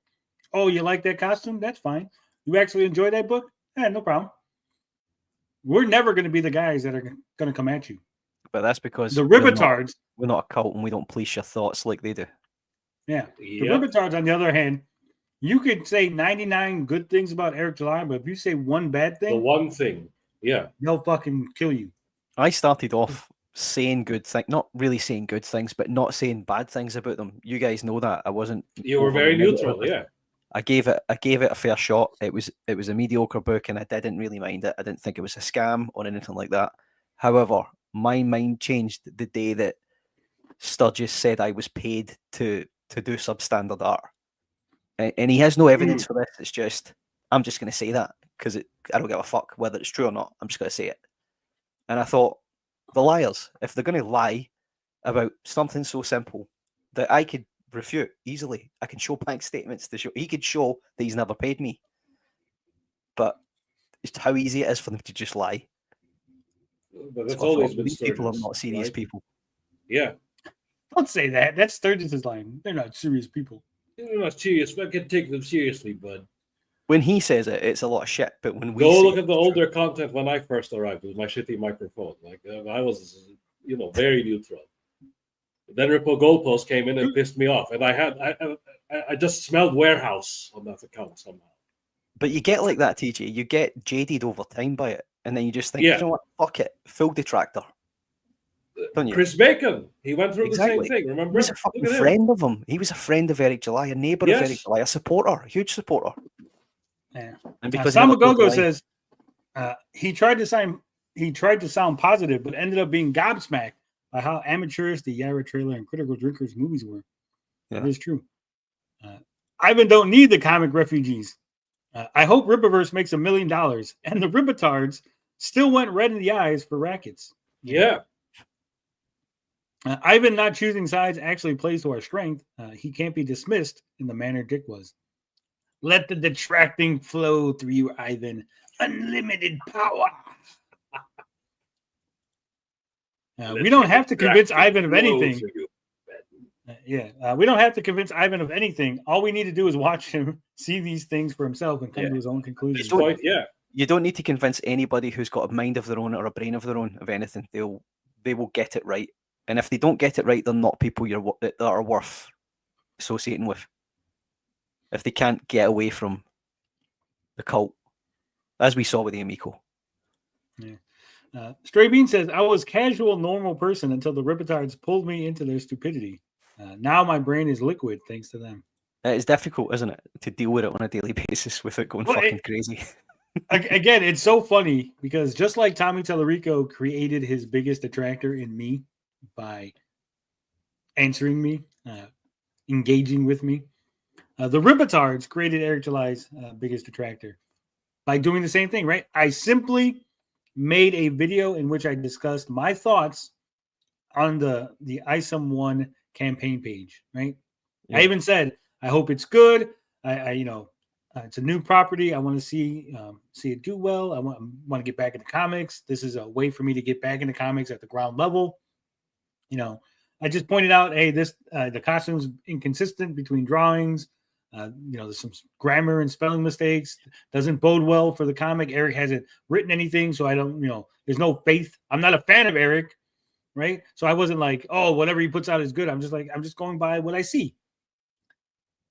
It's pretty much, if you look at that first video, it's pretty fucking mild. When you look at me and the content I make and the ways that I talk and how I really go in on people, right? This is before the days of Homeless Larry and calling people Sturgis and and this is before I was making fun of these guys and doing all this, trolling that I do. We do a little trolling, right? Before all of that, this was like, I was still in the Amico sphere at the time, right? We were still talking about Amico. Like, this was just a little one-off video. Like, this was like, why are you talking about comic books? You're an Amico guy. That's how bad it was, right? Yeah. It was kind of like tonight when we started talking about the Amico and we lost viewers. Yeah. They were like, why are you talking about Rippaverse?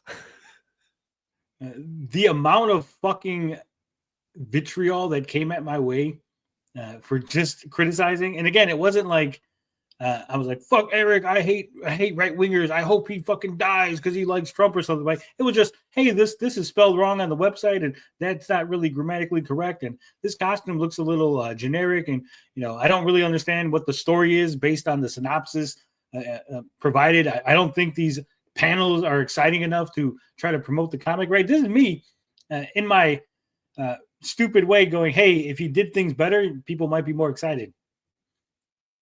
But they attacked me, and here we are. Thank you, Ripta. You've made me so much fucking money by going, hey, look at all these hardcore crazies. Literally monetized you. We're even drawing you. That's how mad it went. That's how crazy things got. This is why Tony is my only source of fuckery. I like to use the internet to have fun, not get angry. That's it.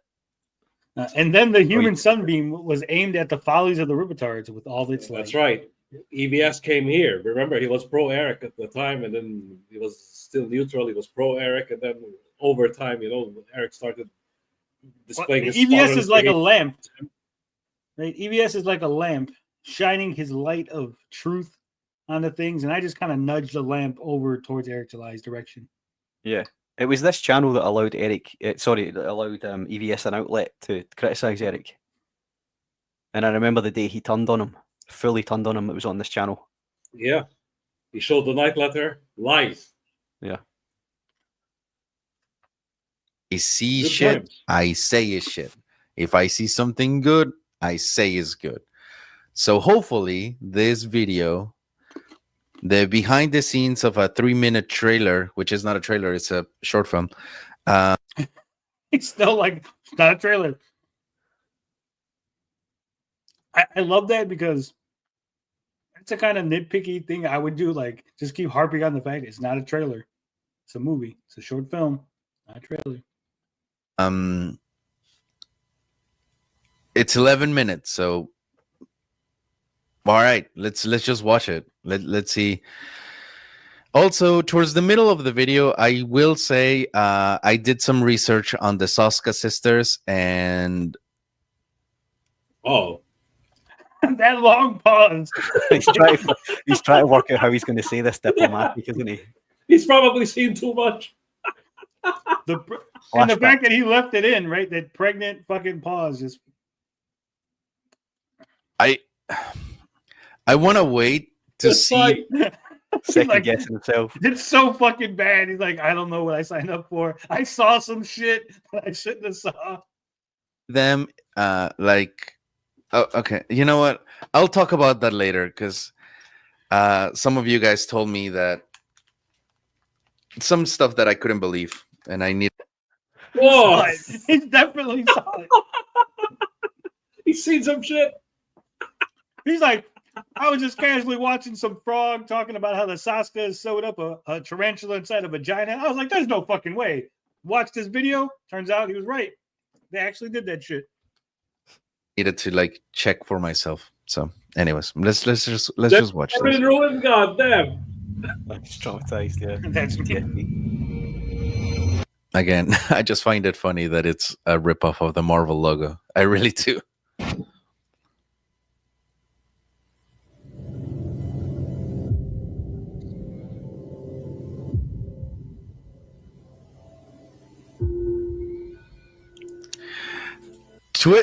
After what I've researched on the Sasuke sister, Twisted Twins is definitely appropriate.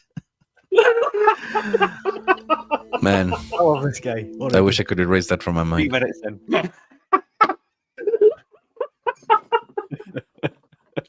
He's definitely went past. He's seen some shit. He's seen stuff, yeah. The way he said that, I wish I could erase that from my mind. He's definitely went further than their IMDb page. He's definitely he's seen the fucking Lucifer Valentine shit. Yeah. Yeah. That's it.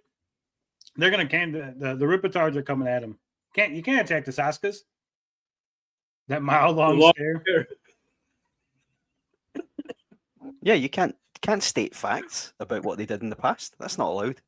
Well, it's the Christians. past. According to Sturgis, that happened years ago, so it doesn't count. Horror movies, bud.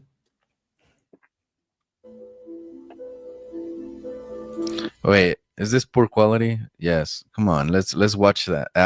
There's the quality. Okay. Who came up with this font? Might as well just use Comic Sans. Come on. Yeah, on July 11th, 2022, Eric July founded Rippaverse Comics.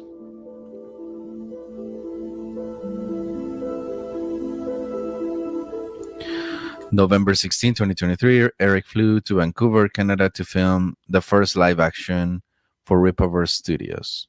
The first and last live action for Rippaverse Studios. Eric July, founder, owner of Rippaverse, creator of Isom, Yaira, and some of the initial characters of this entire universe. I wear many hats here, but I would not have it any other way. So yeah, that's one of the sisters, right? Working on Yaira has been amazing. That hand on the back, like, yeah, that's one of the sisters, right? Working on Yaira has been amazing. There's really no reason for him to do that. Like, it's so odd and awkward. Like, why would you put that in there? To be gifted the opportunity to be her writers, I consider. He's gonna say something about the Yaira actress. Oh, the sigh. He's like trying to like really like formulate something himself.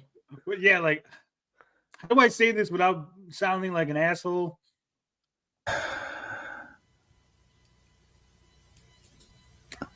He didn't say anything. Is most of this 38 minutes just him contemplating how to say it? It's just him going, "What the fuck did I sign up for?" Like, the size, yeah. I didn't ask for this. Okay. he figured it out. He split the atom. Okay, this is what I have to say so far. And I would absolutely hate if the video is like this, but based on the intro, I have to point it out.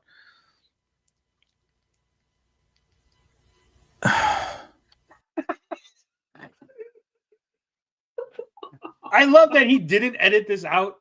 Yeah. He didn't do a second take. This is like pure raw reaction. It's just like, okay. And he's like, everything's like, I'm trying to like articulate and formulate a way to say this, it's great. All this speaks volumes, right? If you have to hold your tongue or like really carefully choose your words, clearly what you're thinking is so much fucking worse than whatever it is that is about to leave your mouth, right? When you do a video like this, when you do like a behind the scenes something, it's usually to kind of give more context to the viewer or kind of like show a window. It shouldn't be an ego trip. So I hope that this is not an ego self-absorbed video. No. Because this should that what's that? It's the wrong guy. Yeah, Eric July had an ego. Guy for that. What does he think he is? Time and Tellerico or something? The focus should be Yaira. The focus should be the piece and why this piece is great. You know. Nope. Right now that we started with the little introduction of like, oh, Eric July founded this and this and this and this and this and this. If they're gonna make a piece about Eric July, then it should be a piece where it includes not just this trailer that they did, but everything else that he's done. Based on the presentation that we just got, you know, from the intro dialogue, this should be more about Rippaverse in general and not this. But if they're using just this because it's video, then it can come off as an ego video, you know? So hopefully that's not going to be the case. Now, one thing that look at those eyes. I just noticed his eyes are sunk in, very dark. Looks like he hasn't slept in a while. He watched Vomit Gore Trilogy with the Saskas, and he wasn't able to get to sleep last night. Look at him. That's a man who's been contemplating. He's seen some shit. That's a man who went off to war, saw his best friend die right next to him, saw a guy's fucking head get decapitated by a fucking landmine, right? He's been through the trenches. Just his head. I did find about. Yeah, just his head. You know, a guy who like laid down. You know, a guy who went down on the ground is like, oh shit, sniper, went down, put his head on the ground, and a fucking landmine was there, just blew off his fucking head. And Ivan has pieces of his best friend's fucking head all over his body. That's the kind of eyes those are, because he's seen some fucking shit. About the sisters. And I kind of regret. There you go. I thought that there were like some indie creators. What was that? He said he has regrets. Look. Yeah. Let's go. Let's hear how he says it. Kind of regret. Kind of regret the sisters. And I kind of regret. I thought that there were like some indie creators that didn't have anything to their name, because legitimately speaking, if this is the work that they're producing, meaning the Yaira trailer, man, like I've trained people in college. He wants to say retards. He's trained retards, legitimate retards, to do better work than the Saska sisters. That can do better than that. You know what Ivan needs? You know how they did that well, I don't know, was it Key and Peele or Saturday Night Live? They did the Obama translator, where Obama would come out and say something real nice, and then the guy would like get all ghetto about it. I think it was Key and Peele. Well, Ivan needs one of those, right? Ivan needs a guy to sit next to him so Ivan can say, I have some regrets. I've seen some motherfucking crazy shit. These sisters are some fucking crazy ass bitches. So what? And then whenever he sighs, whenever he goes, the translator goes, fuck. Fucking shit, man. Just starts throwing shit around. That's what he needs. Add that in, Ivan. That's my suggestion. Have a second guy. Make him as Chicano. Like, go get a guy from Home Depot that barely speaks English. Get him to like just start swearing in Spanish, because I'm sure when it goes through your brain, there's a lot of Hispanic slurs and swears going on in there. So for the resume, there's a lot to be desired. And fuck, man. I didn't want to dig in further, but he definitely saw the fucking vomit shit. He dug all the way in. They are very close, aren't they? They're very close. He saw them kissing. Okay. Wear many hats here, but I would not have it any other way. You see that? You see him wiping Working it off, on throwing it Yaira away. has been amazing. Yeah. To be gifted the opportunity to be her writers, I consider that we are her nannies. Eric July gave birth to her, and then he's like, I need a strong female influence ×2. Action! Audio. That fucking voice when she says action. Yeah. Try to That's get what it as Eric's much hearing. man as she can. Mixing again. They cut off her word. But anyways. You know, okay. Just the pauses where like his brain is now registering things. He's like, hold on. Let me continue. Before I say something stupid, let me continue. Before I say something stupid, he definitely has something to say. Ivan, spit it out. I want, you don't have to say it on YouTube, Ivan. You can talk to me in private. We'll have a conversation. You can tell me all the things you wanted to say. I just want to hear it because I know they're in there. I can feel it where you're holding back. You're in the place that so many detractors have been before, right? Where you're still trying not to be mean about it. And you're still trying to like, no, Try to be diplomatic. Yeah. Yeah, you try to be diplomatic, and you're like, this is, I don't want to hurt anyone else's chances of a good payday or anything, right? He's at that stage where he's trying to be diplomatic, but he's already had contact from the nut jobs.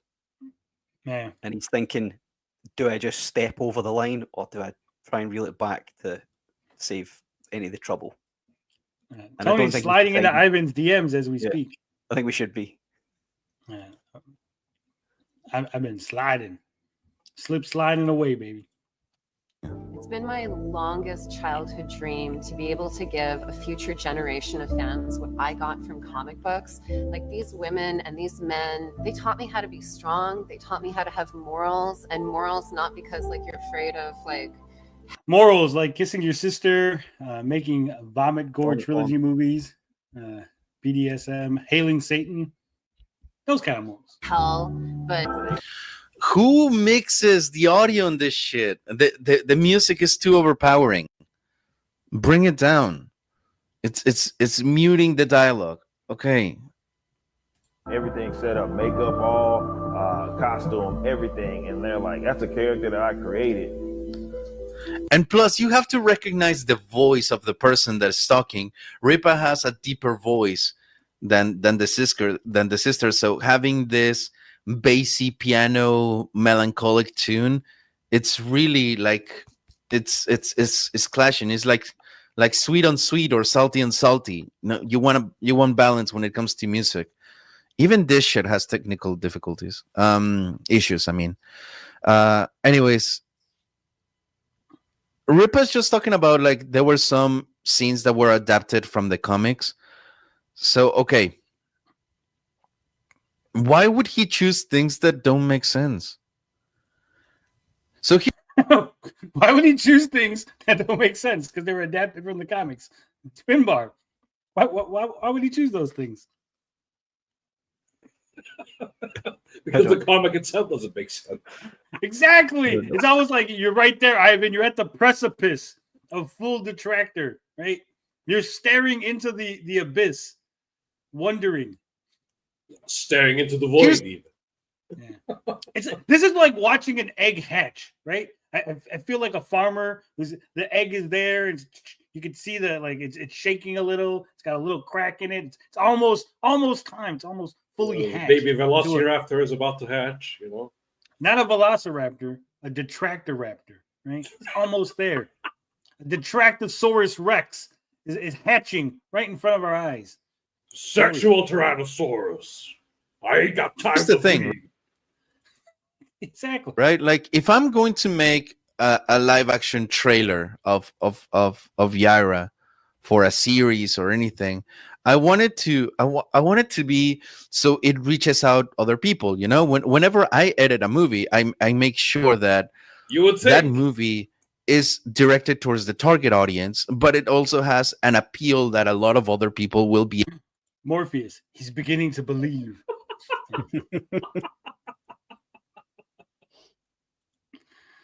Able to just like take and enjoy and stuff. And if you have a comic book company like Marvel and DC and everything that so-called you're trying to take on them, well, they have an incredible array of characters and everything that will appeal to a lot of people. You should be focusing on reaching that audience. So if you're gonna make a video, that video should be self-contained and explain enough to attract other audiences. I'm sorry, like, but this one is like specifically to Ripa. Ripa, you're not at the point where you are at DC Marvel level to where. Oh, you getting a video, bud. Sturgis is coming at you. Sturgis, that's right. People will just know the brand and say, oh, you know what? Yeah, I know this name means quality or whatever the case. You're building the audience, and it's great that the audience is being built, you know, from the ground up and everything. But to make a video or a trailer is specifically just targeted to, oh, you need to read the comics in order to understand it, you're not there yet.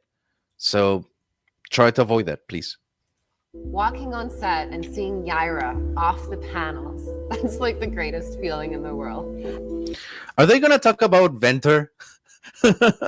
Because, like, I remember during that part, she was like, Venter is coming or something. He still doesn't know that it's supposed to be winter. Or does he think this? God bless this man. Yeah, he thinks because the subtitle said Venter, Ventor. Oh, okay. So he thought it was a person's name. He legit thought there's somebody called Venter. Venter is coming. Can't wait to see him. Sweet dreams. He's a bad guy. Is Venter the hero? Because he thinks Yaira is the villain. So Venter must be the hero. Oh no, Venter is coming. TJ, stat. Create a Venter. We'll make it happen, sure. It's got to have fire powers to contrast to Yaira's ice powers. So a male dude named Venter. Okay. Then I wanted to say Venter is here. Oh, and then have the Viking theme and everything. Yeah. All right. Too many side quests. And there's so many characters that they don't introduce. What? It's too many side quests.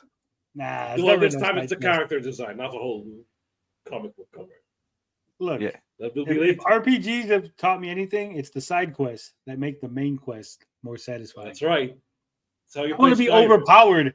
By the time we get to the main quest, Finbar, I want to be so overpowered that we just cakewalk through the whole thing, right? You have to be the leader of the Dark Brotherhood and the Thieves Guild and the Companions. Yeah, as long as you can handle it. Venter will air you out. Venter should be a AAA bad guy 100%. See? Everyone's saying make a Venter character. Scout the Eagle Boy became a fan favorite right then and there after I drew him. Yeah, but he is cool though. It's the Condorman thing. Yeah. I think it's the helmet that kind of looks like Gotcha Man. Yeah, Gotcha Man, Space Patrol, Gotcha Man. Right.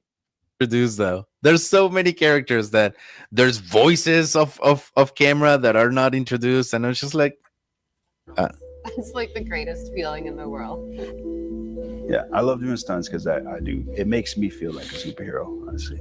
I feel like, you know, we got the pulse rate going the heart rate going a little bit faster than normal. I think that it's such a creative, universe that Eric has created.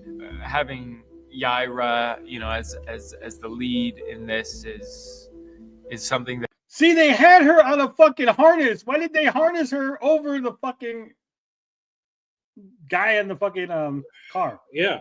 Leave me alone. That scene. They should have filmed it this way. How did they do it? They didn't. They just had a voice from off screen. Like he was on the car line and she goes, I told you to leave me alone. Don't follow me. Yeah. I can't remember Don't follow me anymore. Stop trying to rape me, black man. He's like, on the car, like all dying. It's a white lady in yoga outfit yelling at a black guy to stop following her. What am I supposed to think? Yeah. And her Slavic Icelandic accent. Yeah. That a lot of people are going to be able to look up to. And it's just kind of a Wait, what? It's something that a lot of people.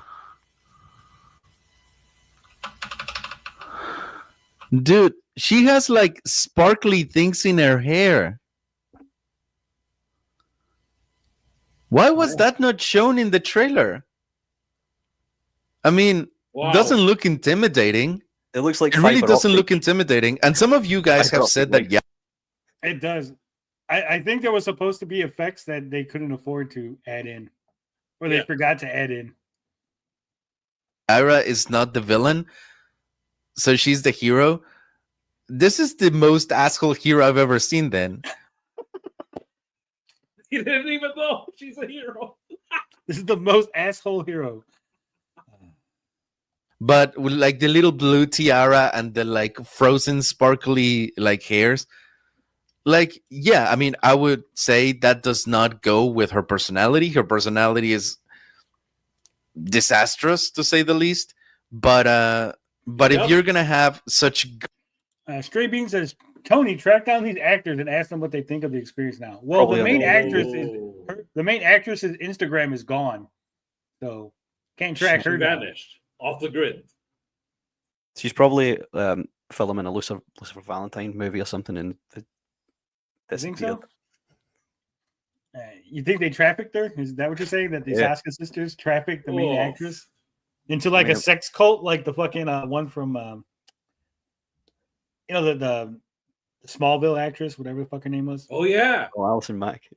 Yeah. Girly there are and allegations, by cutesy. the way, of Lucifer Valentine running the same kind of outfit. Thank God you said Lucifer Valentine, not Eric July. I was gonna say, damn, TJ, I didn't hear no allegations. No, Lucifer Valentine. Forget Eric. Yeah. But if you're gonna have such girly and cutesy elements to your character, the personality should kind of match it, you know?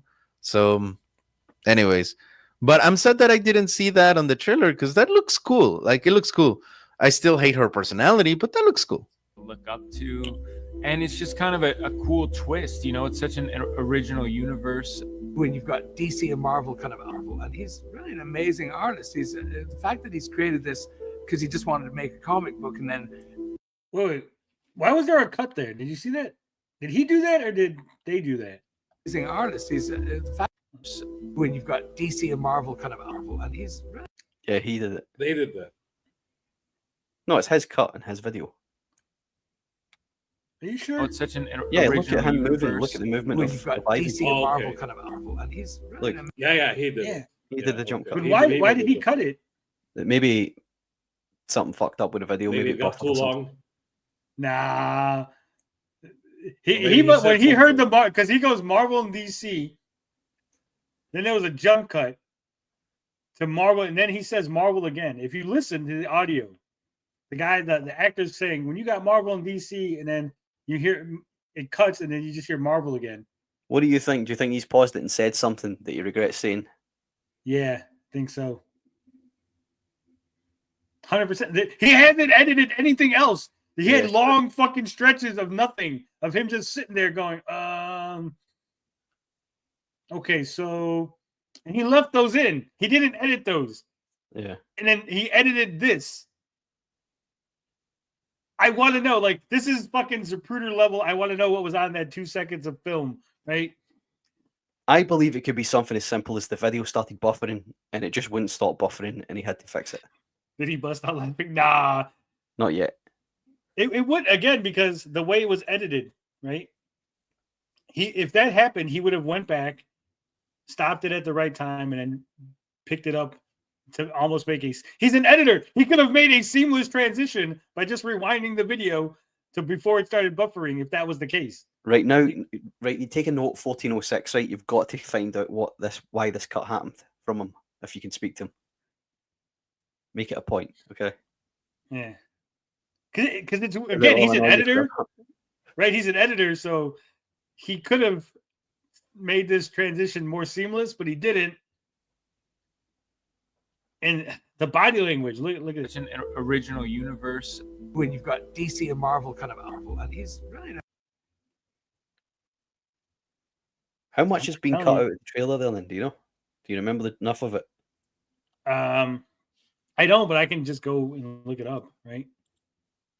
Yeah. That we want to be making that detour. Yeah, we do. We do want to be making that detour.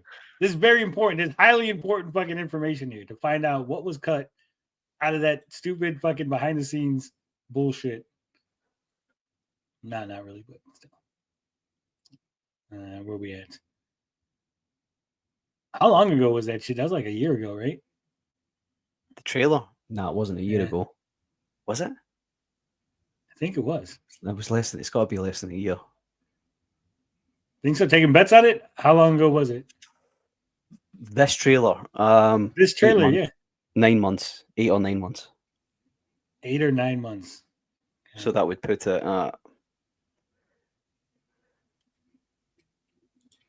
I am. July last year. Why am I not finding this video? The behind the trailer or the behind the scenes? The behind the scenes. Is it on the Rippaverse channel or is it on the Eric July channel? No idea. I'll have a look while you're having a look. I see the live action, but I'm not seeing the behind the scenes one. The making of Yaira. I've got it. If you oh no, it's Ivan's one. The making of Yaira live action. It's a year ago, Finbar. Okay. Does it just? It was from March 12th, 2024. Oh fucking hell! More than a year then. Yeah. Shit, time passes when you're having fun, huh? Yeah. All right. So yeah, I can't find the actual behind the scenes. I can only find Ivan's reaction to it. No, I got it. It's because it's not called behind the scenes. It's called making of. Making of, right? Okay. You found it? Yeah, I got it. That's what I'm saying. It's a year ago. That's how I know the exact date. I'm looking at the Marvel. So when the guy says Marvel, there's fucking. It's like 10 seconds that he cut out. Oh, okay. So it's done a parody of this. No, why do you? What the fuck are you talking about? I say Suit has done a parody of this making of. I'll have to look at that later. You've probably seen it. Here's where it starts. Got DC and Marvel kind of owning the planet. I think that he's come up in the middle and shown there's an audience for the alternates to DC and Marvel, and he's so it goes from he cuts out from it's 2:46 when he starts talking, and then 2:57. So he cut out 11 seconds of the trailer. Right. If he was just sitting there and he said something, he had to have said something, right? 11 seconds missing that he was watching. If he just sat there, again, if it was what you said, Finbar, where it just kept scrolling, how did he miss those 11 seconds? Yeah, there would have been no footage lost. It wasn't like he doubled the footage or like, he rewound it too far and like he cut into it. Like he literally there's 11 seconds missing. So clearly something happened where he decided whether it was during that 11 seconds he said something and he started to say something. Something happened, right? Clearly. Yeah, we've got to know. What's his name? Ivan what? Ivan Ortega. It's really weird. It's a really weird fucking cut. Ivan Film Fix, right? That's him, isn't it? Yeah. Yeah, he's followed by. I found him. He's gonna think I'm a fucking OCD retard if I ask him this question. No, he's not. He's been getting lots of questions lately. Don't worry. You're gonna fit right in. I can't. Fuck, I have to be verified. Okay, whatever. An amazing artist. You can do it, Tony. The fact that he's created this because he just wanted to make a comic book and then there was so much interest in him and in what he's doing that he went from a goal of 100,000 to what was it, 2 million, whatever it made. I love how he says 2 million, and they have to superimpose a 3.7 million to really hammer home the point. Amico will rise again. What happened during those seconds in the behind the scenes? It's just the guy talking. No, I was going to message him and say at the 14:10 mark of your video, like I was going to be really pedantic about it, so that he would read it and go, "Who's this fucking crazy fool?" And I'd be like, "I'm not the craziest. There are crazier than me." I'm not crazy. I just noticed that there was a huge jump cut. I'm very curious. We're gonna get him on. Don't worry. I will message him. He'll go, "I farted." I had ate too many beans. I farted. Oh. Yeah, but still, he would rewind it, right? Why wouldn't he just rewind it and start? It's just so weird that it just. Yeah, but you know, he's went, and it went on for a good 10 seconds. He's, oh shit, I've got to just cut that out. I can't remember. What, he didn't notice that he farted until later? No, in all yeah, so seriousness, something drastic must It's have exactly happened. that. He's done it, and he didn't realize the mic had picked it up until he came to the edit later. That's what's happened. So? I'm telling you, that my money's on that. All right, I'm gonna DM him. Right. Did you fart at the 14:10 point of your video and have to cut it out?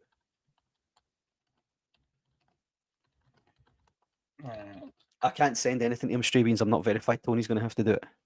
Or one of you guys that have paid for a tick, like a fucking loser on Twitter. No offense. Why can't you send it? Because I'm not verified. He has to follow me back for me to send him DMs. Well, maybe you should have him follow you back. Yeah, again, I can't make him follow me back. He has to choose to do that. Well, you could reach out to him. Right? How, Tony? By public message. Say, hey, Ivan, at Ivan. Ivan, follow me back. Follow me. I have a question for you. I want to DM you my penis. It's quicker, you, Mr. Blue Tick. You can do it, right? It's already done. That's pretty amazing. And I think he's a very cool guy. And I think I'm honored to be part of it. Fans are going to feel so excited when they watch.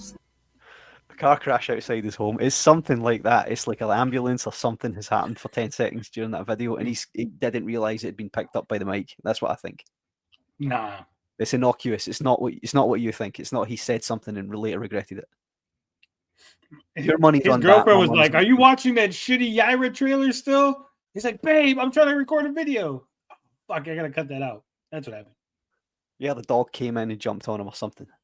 He said he doesn't use X, but he's on Instagram. He is on X. I found him. Yeah, he says he doesn't use X. He doesn't use it. Right. Fuck. Do I have Instagram? You should have everything. I should, but doesn't mean I do.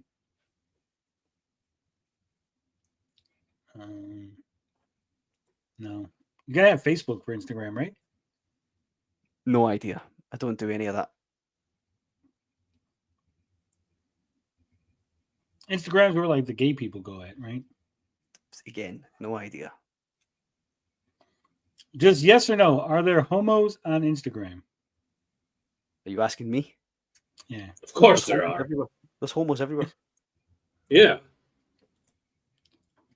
Well, see, I'm not on Instagram. There's homos in our chat.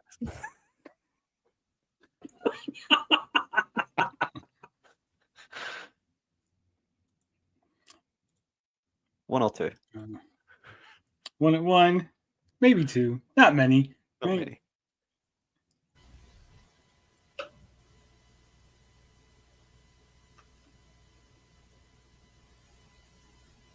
What's he thinking? I mean, that's pretty amazing. And I think. See, that's what I'm saying. Like he stops. He's thinking something had to happen. I need to know. No, that's more of a frown about the flex about how much money he made. Again, it's like this guy's. Yeah, but he's probably thinking to say something. He's like he wants to say something about it. But he's holding back for sure. Yeah. He's a very cool guy, and I think I'm honored to be part of it. Fans are gonna feel so.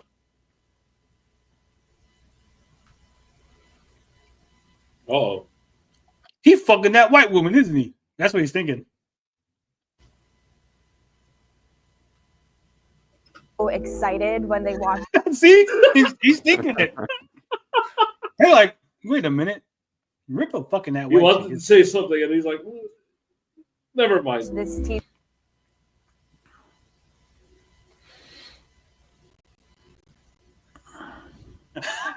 Say what you feel, Ivan. Come on.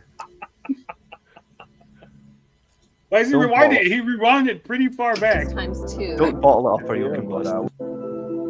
Some of the. I know what he's looking for. He's looking for the arm. See, he thinks they're fucking. Ivan thinks they're fucking. Right. Working on. Yeah, that's what I thought. See, I'm telling you. Just answered you. The fact that he's created this because he just wanted to make a comic book, and then there was so much interest in him. And he's fucking. That 11 seconds. He said they're fucking. He said that because in that 11 seconds they cut back from old Matt Barr here talking. They cut to Eric and the Sasuke sister standing there, and he probably said something like, "Those guys are fucking, aren't they?" And then he cut it out, and now he's going back to like. He's like, oh, that was too far. Bet you. And in what he's doing, that he went from a goal of 100,000 to what was it, 2 million? Fans. These two are very close, aren't they? Mm-hmm. There it is. He sees the love in her eyes towards Eric July. Yeah, they seem very close, like awfully close. I don't know why whoever made this, whoever directed, I guess, this behind the scenes, really wanted to make sure that the bond between that sister and Ripa was like evident. She's always like looking at him and stuff like that, or like they're always like in frame together. So God damn. I guess, yeah, it seems like those two are very, very, very, very close. For him to realize very, very, very, very, very close. And it's the less ugly of these two Sasuke sisters as well. I love how it's not the ones- more pretty, not the prettier one, the less ugly one. But don't you get for him to realize this, right? Like, okay, maybe everybody else was detractors and we were all just finding excuses to laugh at Eric. But for him to realize this, it says a lot. Boom goes the dynamite. It does say a lot, right? Like this just validates everything that we said, right? Like TJ said, you were dismissing us for being detractors. You're just making things up, bud. You're trying to ruin Eric's marriage, bud. For him to go, I don't know. There's definitely something there. Are gonna feel. And remember, this is just what they left in. Yeah. Can you imagine what actually got cut out of this? So excited when they watch this teaser. They're gonna latch onto these characters and the story. They're gonna. Sister, there's no story. I'm sorry. Fucking, excuse my language. They're gonna fucking want more. Writing from. I want more explanation. That's what I want. I want more reasons to give a shit about this. Marvel is what introduced us to Eric July, and I remember knowing that he was like, he's a huge comic nerd, and so people are like, oh, we sent your comic to him to see what he would say, and everyone was like, oh, you're gonna get ripped apart, and I was like, no, It's that one on the I right, think this guy's gonna like isn't it? And Eric loving that was so cool, and that's how we kind of became friends. So every time we would write an issue, we partially wrote it in mind, being like, oh, I bet this Eric July guy is going to review it. I want it to be really boss, and I want him to really dig it. Working with Eric and one guy reviewed their comic and they changed their whole writing philosophy to cater to this one guy. That's really fucked up. Could you imagine? They're very agreeable, aren't they? Not even agreeable. You're at Marvel. You hired these guys to write a comic. And they're specifically tailoring this comic towards one guy. Not all the other fans, not all the other people Just that the like one comic guy. books. Just that one guy. getting to develop a friendship, and just, he's a guy that we text at 4 a.m. and I ask like, hey, how tall is Altona? You know? He heard that in the morning. Them eyes went fucking huge. Excuse me? It's normal. 4 in the morning. Look at Normal? that. What? Hey, So I texted ugly, Eric till I had 4 in the morning. Huh? ugly Soska on the left texts Eric at 4 in the morning and wakes up the other Soska on the right, who's lying next to him. He's like, "Hey, your sister's on the phone, bitch." And I ask like, "Hey, how tall is Look at that. Altona?" She's laughing because she knows she's been there when she texted. I just love it. That Look we at his text eyes. at 4 in the morning, and I ask like, Then it hits him like, "What? Like, whoa. 4 in the morning? Excuse me? 4 in the morning? It's crazy. "Hey, how tall is Altona?" You Captain's know, keeping and is game. she nearsighted or farsighted? And he's so cool about it, and you can tell he actually cares. Again, cares and drops off. Bad audio mixing. The editing here is fine. It's definitely way better edited than the short film. Oh. He wants to talk about that 4 in the morning text message, but he's trying to be 100%, diplomatic. yeah. He's trying to He's remember gonna- if Eric July is married. He's like, "Is she married?" He's formulating a way of saying it. Give him a chance. What is Isom about? Like, can anyone answer me that? Because everyone here has been talking about the story and everything, and I've done a little bit of research since, like, I started doing the reaction to Yaira, because I didn't really want. Oh shit! Jen is basically admitting that they targeted Eric for infiltration. They catered to Eric's taste. Yeah. Long-term plan. To be not super in the know-how. Like, I still have no fucking clue in terms of like anything other outside of Yaira, Isom, and there's if I'm not mistaken, fucking horse at some point. But At some point, there's a horse. What the fuck? We've got fucking horse regardless. as well. The point is, what is Isom about? What are his powers? What are Yaira's powers? Like, the very basic understanding of the world, I haven't been able to find.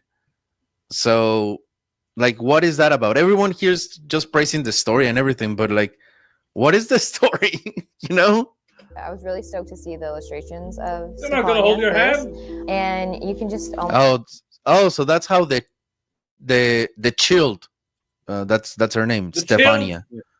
Stefania Martinez. Ripa, you have a very diverse cast. Shouldn't be complaining about diversity from now on, I guess. Almost. DEI. It helps you imagine the character Also, I'm pretty sure she's from a CW show, so that's even worse. because it's so well thought out before, and you're like, Oh, really? This is the first? Oh my god, dude! I've heard tell you countless this of now, time people bitching about this haircut, the half shaved to the side. There's been, I think, around 200 million videos done about this specific haircut in general. How this is the lesbo cut, the woke cut, and the original draft was for her to have that haircut itself. Not the original draft. It's in the comic. The actress just didn't want to shave her head for the role. This is the draft. Yeah. Come on, Remember man. Igor Torkal melting down over that shit? Yep. How dare you people call me out for character making can this do haircut? and how destructive she can be, but also has this really human component about her too. Even though she's discovering her powers for the first time, it's really epic to see. When was that explained in the trailer? That she was discovering her powers for the first time. When would that? Look, I don't care. I honestly couldn't care less about, or could care less. I could. He heard my criticism. We heard it from the last one. We heard He's like, you. Damn. he corrected himself. Thank you, Ivan. He's lurking. Shut out. I believe both work equally fine. So, with that said, Ivan, since we now know you're listening, buddy, what did Please you cut let us out of know your what video? Yeah, let it. Again, you could DM me privately. Okay, I will tell nobody. I will take it to my grave. Okay, Tell us I won't the tale even of tell the my 10 priest. I won't the tell ta- nobody. The tale of the 10-second flatulence. Yeah. Did you have too many beans this morning and you let one rip, as Finbar is saying? Or did you, in your anger and frustration, just fucking go on an epic rant where you were, so many expletives, right? So many colorful words. Negro is probably in there. Yeah. Maybe mayate, maybe some other colorful Latino phrases about black guys. Let us Just see let the me know. director's cut, please, Ivan. The full uncut version. Tony's influence. See, Ivan is a fan. Careless. I got corrected. See, I got corrected. He definitely saw the. Fuck everybody who ever says that I have no influence over anybody. Clearly, right here, we set the fucking trends. Okay, when it comes to Eric July, when it comes to detracting, we light the fucking path that all you motherfuckers walk down. Just remember that. But yeah, I could care less about you having to read the comics in order to understand something. When you're making a trailer, it should be self-contained, should be self-explanatory. Like, they're talking about like, oh, she has a human element. Bitch, you got punched in the face and that's it. I love how the beginning of the video is very like clean, there's no swearing, and then as it's going on, he's just like, fuck, bitch, you got punched in the face.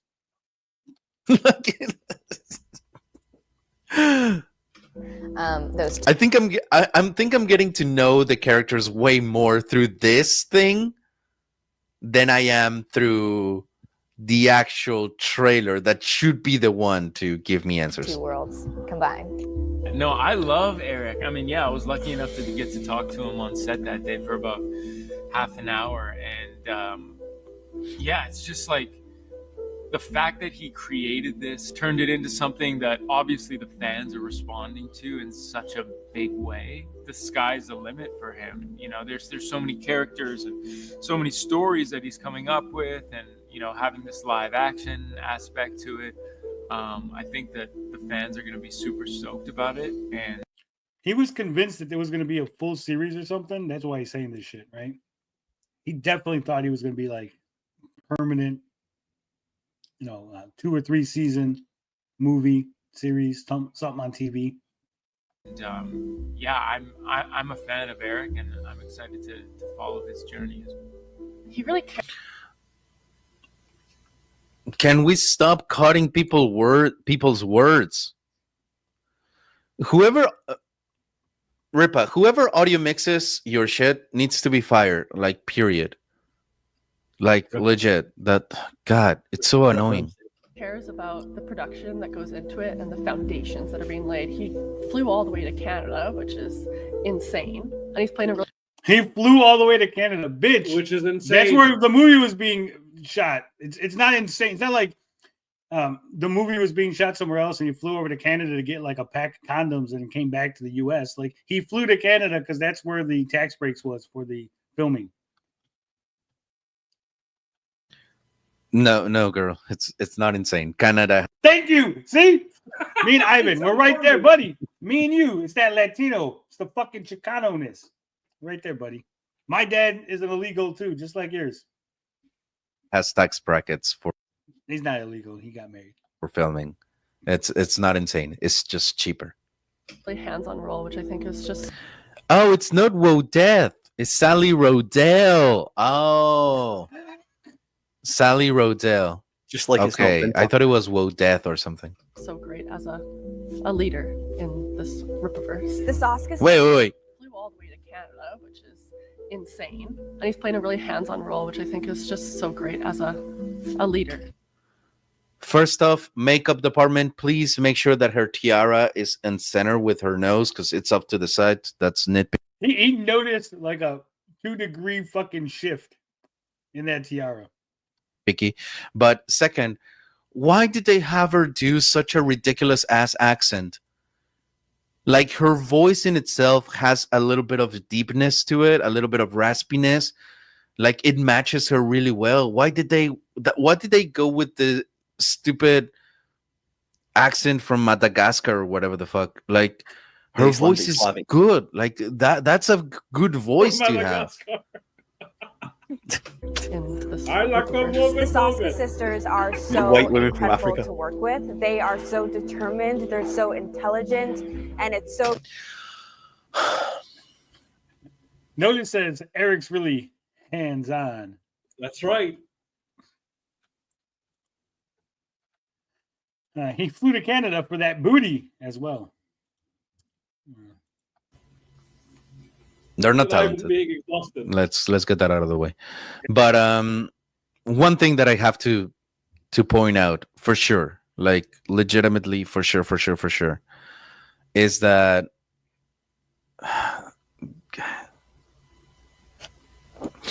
the Critical Drinker and Ripa do complain a lot about Hollywood, right? How it's just a circle jerk of yay, yeah, we all love each other and stuff like that, and everything. This video is so cheesy in that regard. Like it's very much a circle jerk. Damn. Like this video doesn't need to be 10 minutes long if it's just a behind the scenes of a 3-minute trailer. Like why is this so long? So great working with them to bring this comic book to life. I trust the sisters and I trust their vision, and the fans are absolutely going to love what they've created. These two women are powerful, and they are creating such a powerful world for us all to watch. See this is what I mean though. If anyone other than Ripa had done this, if any like Hollywood person had done this, it would have been torn to pieces just by that alone. Damn, he's saying everything that we said. He's seeing the exact same things that we said. It's almost like we are correct. We have always been correct. The detractors have always seen through the bullshit. I think it's safe to say detractors are just a little bit more intelligent, just a little bit more honest, just a little bit more handsome. Dicks are just a little bit bigger than the Ripatards. On average, because if we're actually grass, bud. You know who else trusted the sisters? Brandy Petrie. I don't know who that is. Does that know that actress that was in that vomit porn? Possibly. The detractor factor. The Baba Yaira trailer was a vanity project within a vanity project. Reminds me of the Amico days when we could use our eyes and process info. Yeah. Talking about powerful women, talking about like, you know, the woman creating the world and stuff like that. Like, come on. You complain about this shit. It's such an incredible project to see. The fans are going to be so hyped and excited. Man, the Saskas are gods, and I mean that truly. A godsend. They're godsend.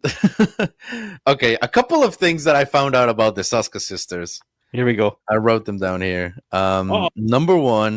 He had to take notes. This is his top 10 reasons the Saska sisters suck. Go ahead, Ivan. They're satanic.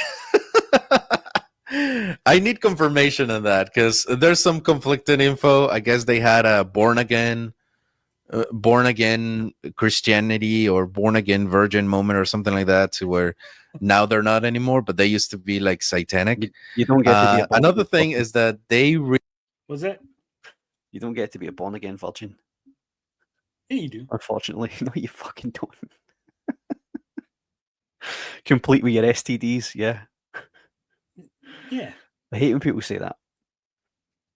100%. Can't put that genie back in the bottle, man. Sure you can. No, you can't. Come on. So what about Wolverine's daughter? He's got Wolverine's healing factor. So if you pop her cherry, it'll just grow back. You're talking about a fictional scenario here. We don't live in that world. Homeless Larry is a born again virgin. I think if you go 10 years without fucking, you get your virginity back, right? Single as hell for 12 years, in his own words.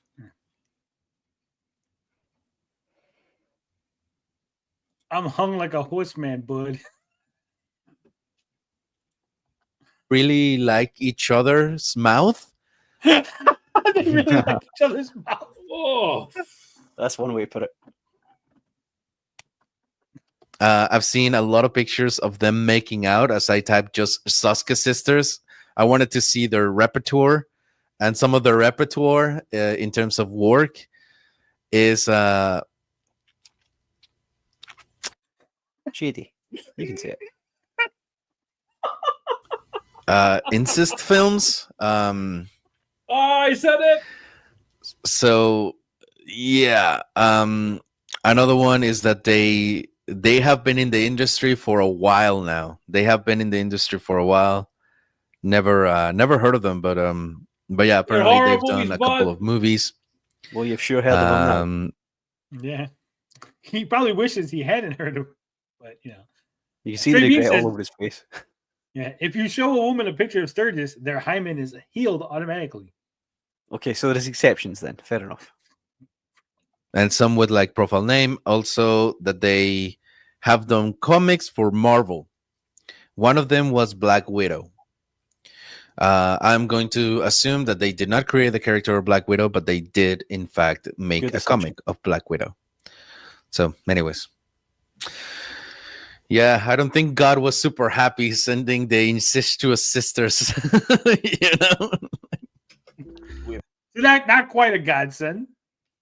Built this friendship over these last years, and I was like, you know what?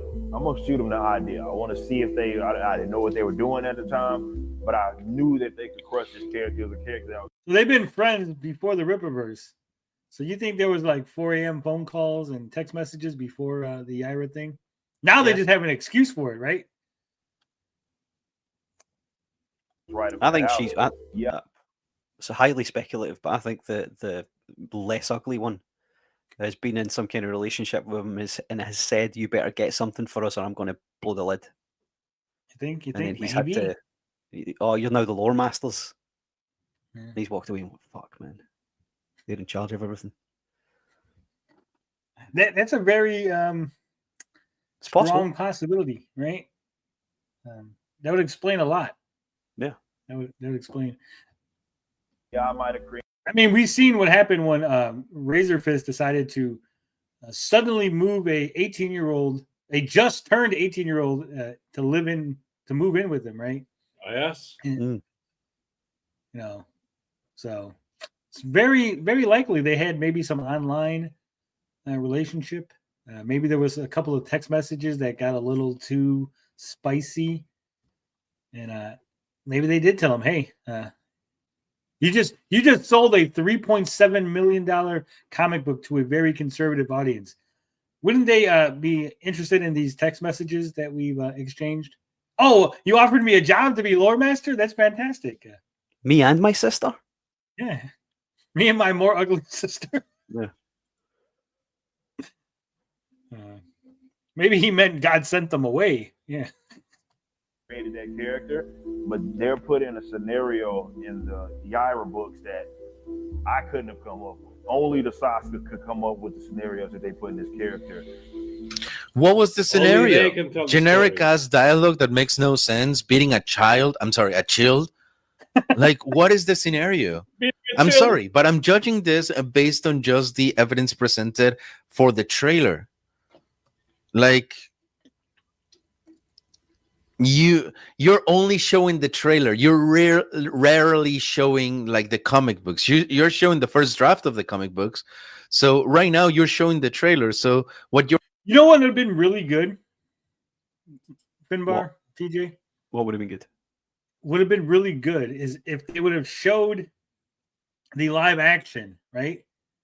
And then transition to like the comic panel. So like you see him hit the car, and then it transitions to that comic panel where she's like, "You better stay away from me," right? And so you could mix and match the two, where you're showing, look, this is from the comic exactly. Like here's the comic panel, and then like here's the live action, and sort of like one further from that, they could even splice in the animation. Yeah, that would have been pretty cool. And it would have saved them. You know, you could have stretched out that 3 minutes, and instead of saying a clever thing to do, yeah. Instead of showing that same shot from like 4 different angles, you could have been transitioning from one to the other, right? I think that would have been cool and clever. You're implying is that everything should have been seen or answered in the trailer.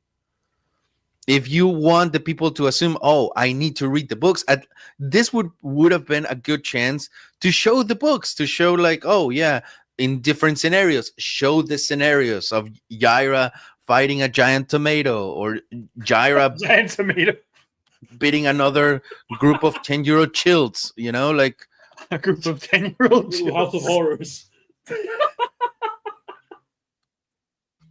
something. But no, it's just, oh, they're amazing and talented. Where?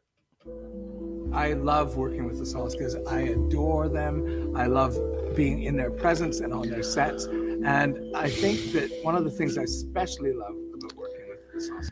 Matt Barr loves working with the Saska sisters. Confirmed. This is not particular to this video, but I just fucking despise.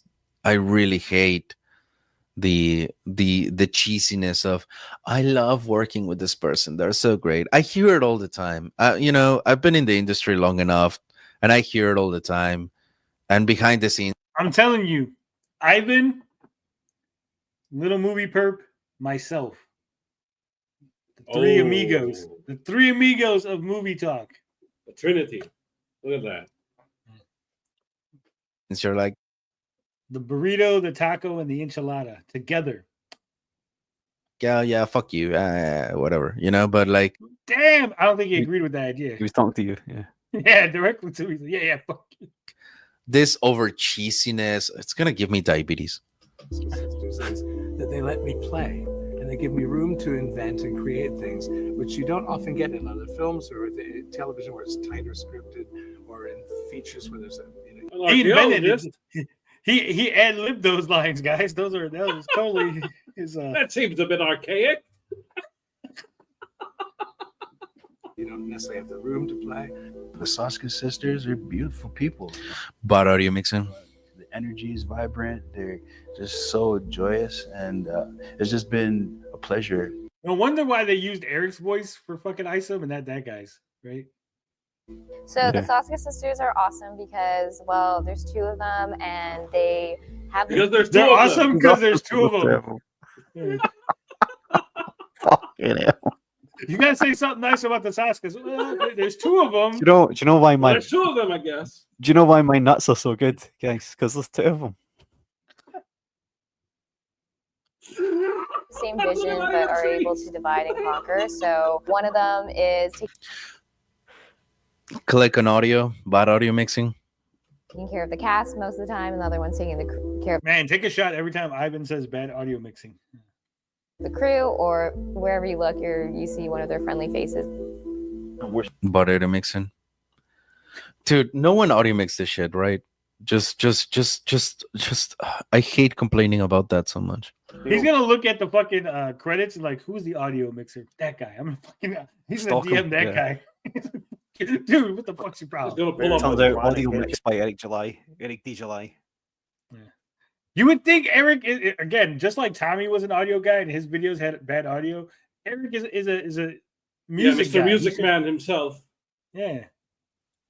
With our demand, and the live action portion of this whole entire venture is something that I want to take very, very serious. It's not just something that you want to do. I've been griping, I don't know for how long, about adaptations of comic book characters. So now it's time for me to kind of put up, shut up, and really do direct adaptations as close as we realistically and possibly can.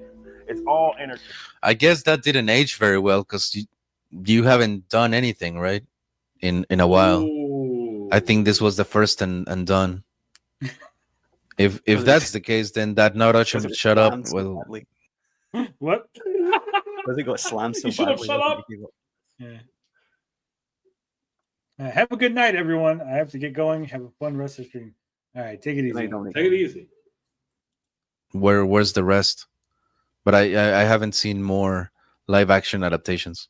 Connected, and they're gonna be characters that they actually recognize, and we're putting them in believable settings. I want to create excitement again in the superhero sphere. I think that a lot of people have seen that the superhero sphere has turned into like this conveyor belt of released media and projects, and you know, there isn't even movies that like stand on their own merits. It's just exciting to be really part now of a company where a fan.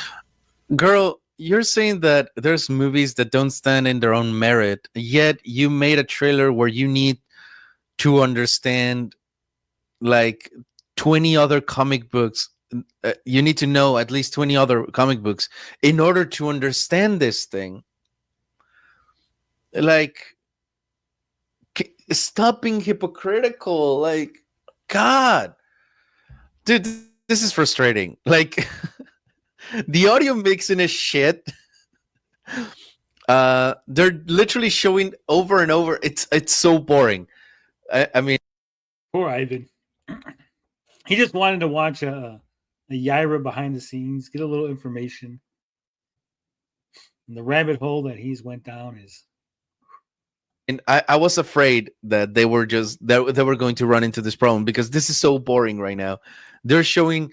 I lost count how many times they've showed the same guy like rehearsing the stupid fucking falling into the car scene. Yeah. They only have like 3 sets. You know why they're showing that over and over again? Because they spent the most money on that part. Right. I think they're just showing that. I think they keep showing that over and over again because all the other footage shows like Eric July holding hands with the Sasuke sister, Eric July grabbing her ass, hugging her. They're like, shit, we got to cut that out. Got to cut. Eric, you got to stop being all handsy with her. We can't film this from behind the scenes shit. Evil company speech, him falling on the car, and then beating the shield like a chump. That's it. Chomp. And for 10 minutes, that. Do you think Eric July tells the Sasuke sister he's not going to hold her hand? Bitch, I ain't going to hold your hand. It depends if that theory I had was true, then yeah. He's in. It's against his will. Chilled like a chump. God, could we not use like pages of the comic book or like things to give more context to this grand story that they're talking about? That it's nowhere to be found. That's what you said. Say something, and there's an internal discussion about it. Like, how are we going to make this happen for them? Instead of being like, oh, listen to them. They're so excited about them. They're stupid. Our fans are the people that we're making this for. I've never gotten to write something like this before, where instead of being censored, my boss says go harder. Why do you have to say it like that? What? like they got censored in the past. Go harder. The way he like what like what? The look on his face is like, can you go any harder than that?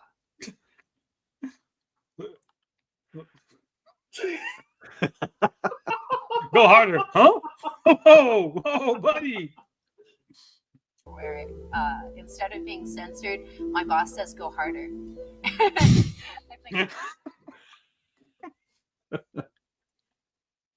Jesus. That did not come out. Having a little bit of contest on how horny these girls are, saying that comes out wrong a little. Just like,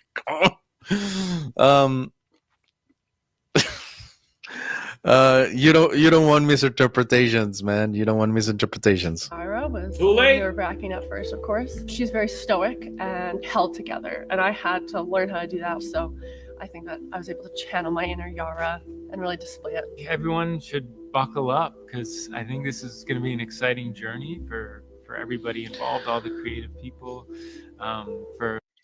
See, here we go. Yep, look at that. Why would you include that? It's just him hugging her. He's gonna comment on it. See what I mean? They really focus on those two. Yeah. Isn't he It's always married? those two. The ugly one's never involved, right? Right. Isn't he married? Listen to this. They really focus on those two. Isn't he married? The sisters, the Twisted Twins. There's so many cool plans from what I've heard of things to look forward to. Really now. Well, there's a new superhero in town, and it's not just me. So get ready for the Rippaverse because it's coming. We're fans before anything, and we are just getting started. Like, we have a huge year with the Rippaverse. See, did you see that? Look at Eric. He's gonna grab her ass, and they cut it out. Look at it. And We are just gonna See, he leaned in. Yeah, look.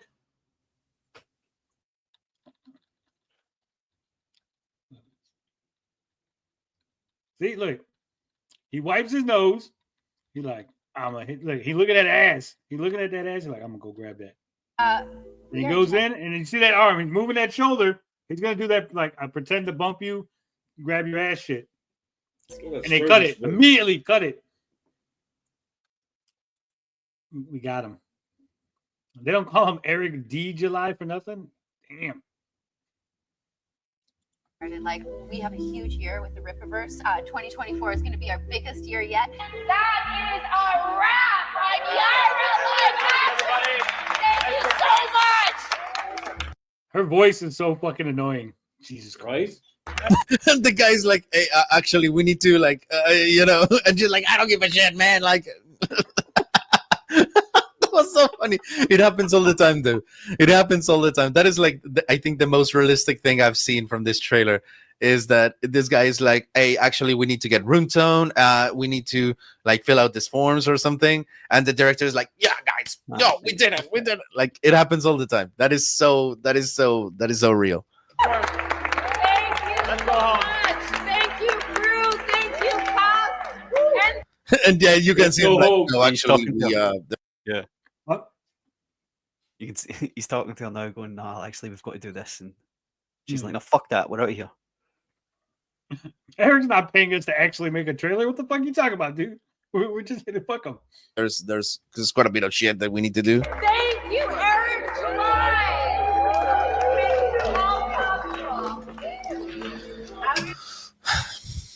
Everyone loves each other. Yay. I wonder if they would love each other if he wasn't paying them. But yeah. Well, I'm not sure, but I think Ivan just implied that one of them is a whore and the other one's a hooker. Because he's paying them to love him. Take that for what you will. Interpret that any way you want. See you in court. See you in court.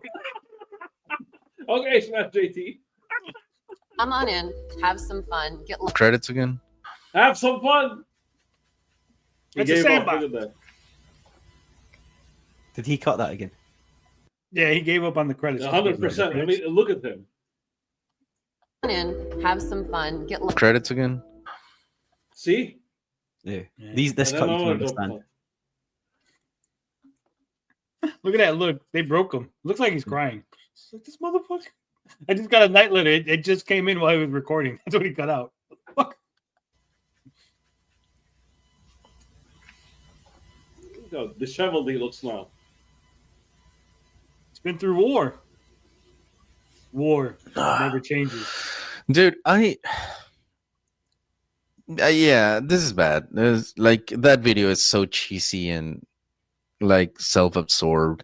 That was more like do a video like that once you have, like, way more successes under your belt. And again, I don't want to besmirch the success of having a almost $4 million like campaign. Like, yeah, that was fantastic, and I'm super happy that wasn't anyone. Not anyone can launch such.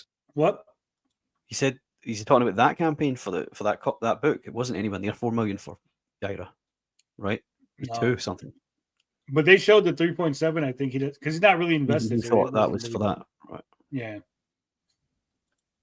Such a successful comic book company, like 100%. But it's just like it just got started, So having videos like this where they're so like yay and stuff, and it comes out kind of like premature, especially because you're making a behind the scenes of premature celebration.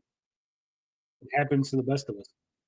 Only one video that lasted like 3 times shorter the amount of time that this one did, and it's like okay, I don't know, it's just kind of self-absorbed and cheesy and a little hypocritical, because a lot of the things that they complain about, specifically Ripa, that he complains about like so much, it's shown here like doing the same thing, you know. So I don't know, man. Like, yeah, this is again. I'm not going to be. I don't like being negative. I really don't. I would rather talk about things that are like way more important and significant to me, that are like of like, yeah, throwing negativity around and just like stirring up shit is not my style. I fucking hate it. And well, I love it, Ivan. That's why we would work together so well, because you would be the nice Mexican. You'd be the Chong to my Cheech. Let's face it. And digging deeper into this stupid. Oh shit! Saggy Melons in the chat. I did a 4-hour live stream about Yellow Flash, and then I get into an argument with Keemstar. Sorry, Amico talk is very low on my list of things I give a fuck about now. Well, you're low on the list of the things I give a fuck about now, Saggy. You've let me down. Sorry, baby. But rabbit hole has just been like. Anyways, that's my opinion. Whether you like it or not, I don't care. For every single other person that keeps commenting retarded ass shit, keep it coming, because I do want to make a list of like the most retarded comments I've received. Greg Holmes, and they're funny to me. that is my highlight. So, anyways, thank you guys. Thank you so much for watching. I do have other films that I want to react to that were made by, you know, like some creators that I know personally. Like for example, Star Wars Theory. He has his Vader film that I never watched, and that's super cool. And yeah, and I'll keep talking about movies and stuff. I want to reiterate again. This is not a channel about me shitting on the people that you hate. Can you shit on the people that I like? Can you shit on somebody, Ivan? You're being really weird. But like, it's not to shit on the people you hate. So there is a group that you're shitting on. I'm just want to know. Just clarify which group we're shitting on. I'm all for shitting on anybody. I just need to know. Is it the white guys? Tell me it's the white guys. I just happened to stumble upon it. And that's it. You know, I'm not going to be doing this all the time. I'm not going, I don't want to, you know, I did this one because you guys like kept asking for it a lot. So all right. We're going to cut it here. It's just going to be him rambling about not wanting to shit on people or something. I don't know. Now let's get to the, all right. 6 days ago, I let you guys know that the Wi-Fi went out and killed my OBS, so that's why we didn't stream. And of course, 5 hours ago, I forgot to do any polls this week. Forgot to do anything. I even last minute put up the Ask Us Anything. Bad YouTuber this week. Of course, I put the shout out to Saggy. Said go watch her stream. So you're welcome, Saggy. See how I'm always supporting you, Ray? I'm always supporting you and telling people to go watch your streams. I put it on Twitter. I put it in Discord. I put it on my YouTube thing. Support Saggy Melons, my buddy, the homie. Yeah. Go support the homie. And what do you do for me? You can't even show up. Not for 5 minutes. You can't talk Amico 5 minutes. You're here in the chat, which means you can click the behind the scene. You can get in. You have the access. You just hit the StreamYard. You go and you hop on. You go, hey Tony, how's it going? What's up? No, but what's the first thing you do when you come round? Tony is gay. Tony's gay. Ask us anything. We got 4 questions, so this will be a short one. All right. Quantum Video says, can we get a preview of who will make the cut for Rippaverse Series 3? I'm saving for round 2 now. Also, can we get that Vito t-shirt as a magnet? I have the file for the Vito t-shirt, but it is literally it wouldn't make sense if it was a magnet that says right. Yeah, if Vito tried to rate me, shirt. I wouldn't wear the shirt. Yeah, Vito rate me, and all I got was this stupid shirt, but it's a magnet. Yeah. I don't know if that would work. Well, you could change shirt to magnet.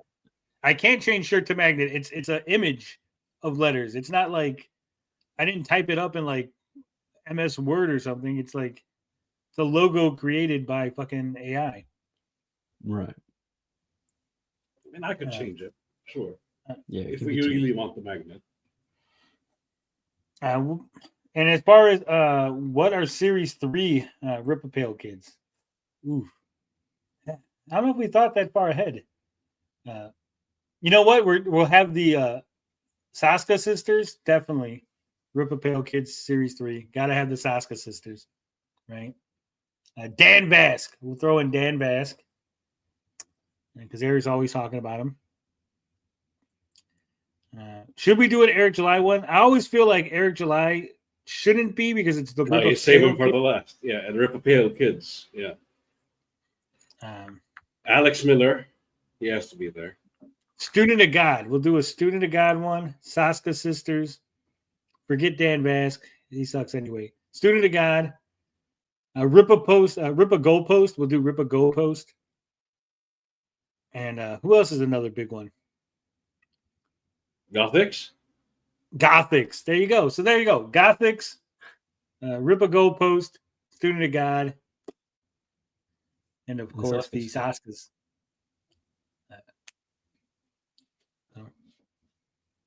Stray Beans. You know the assignment. He says yes to Eric July. Eric July is the final boss. Yeah.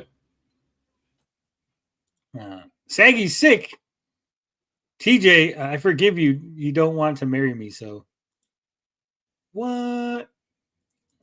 Tony doesn't even care that I'm dying. That is wild. What? You're fucking dying? I caught my dude's cold. Oh, you have a cold? I told you should have ditched him. Yeah. This is what happens when you go messing around with guys who have colds. Yeah.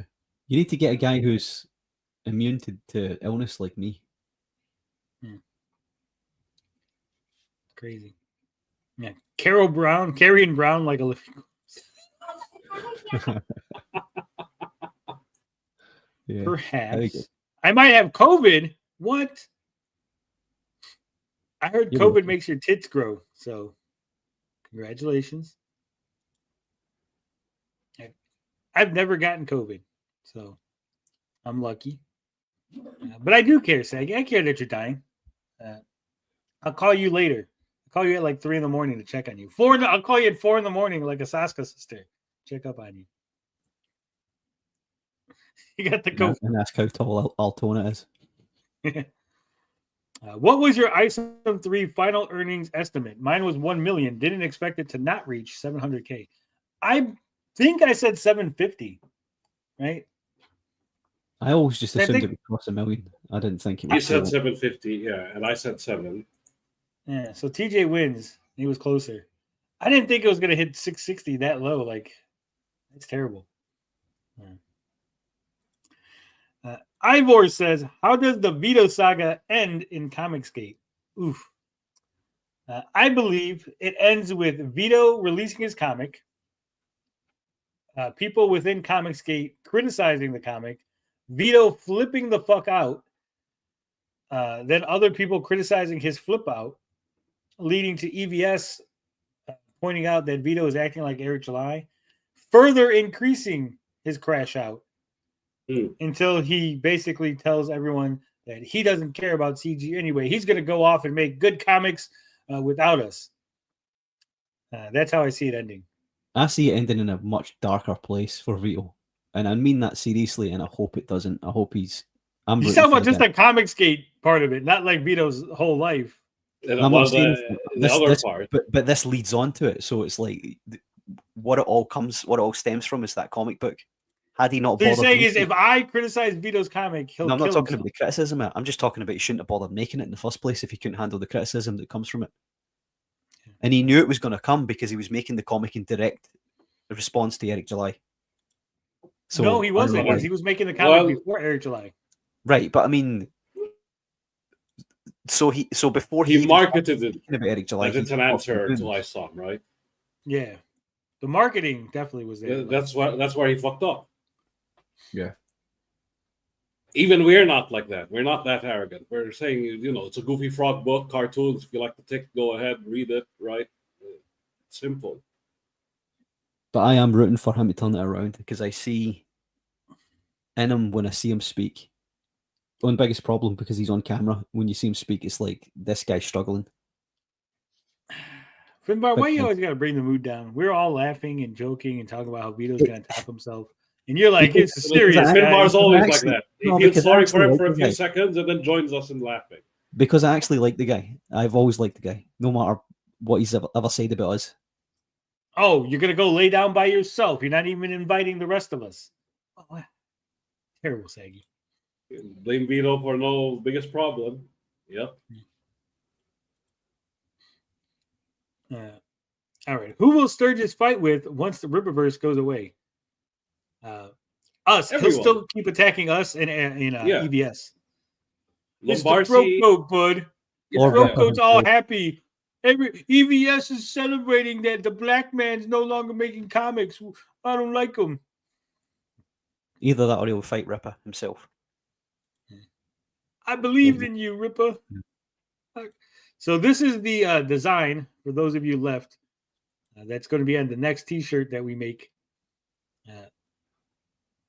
Neo Bunny. Shout out to TJ and Ben. This is all them.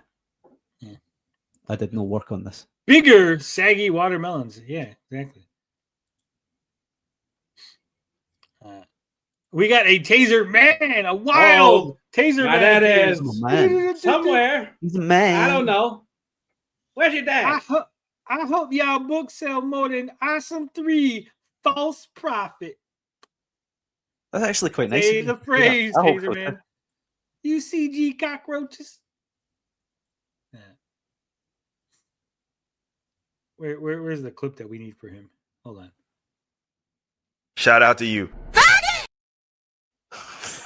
There you go. Why would you say that in public? Why? Why? I need to know. It's real simple. I know you love sugar, but I ain't got none. That's for you, Saggy. I know you love sugar. I ain't got none. All right, guys. We've enjoyed ourselves. I've enjoyed this stream. Anything else we need to discuss? Probably not. Go hang out with EVS. I hear he's reading some Matt Barr DMs.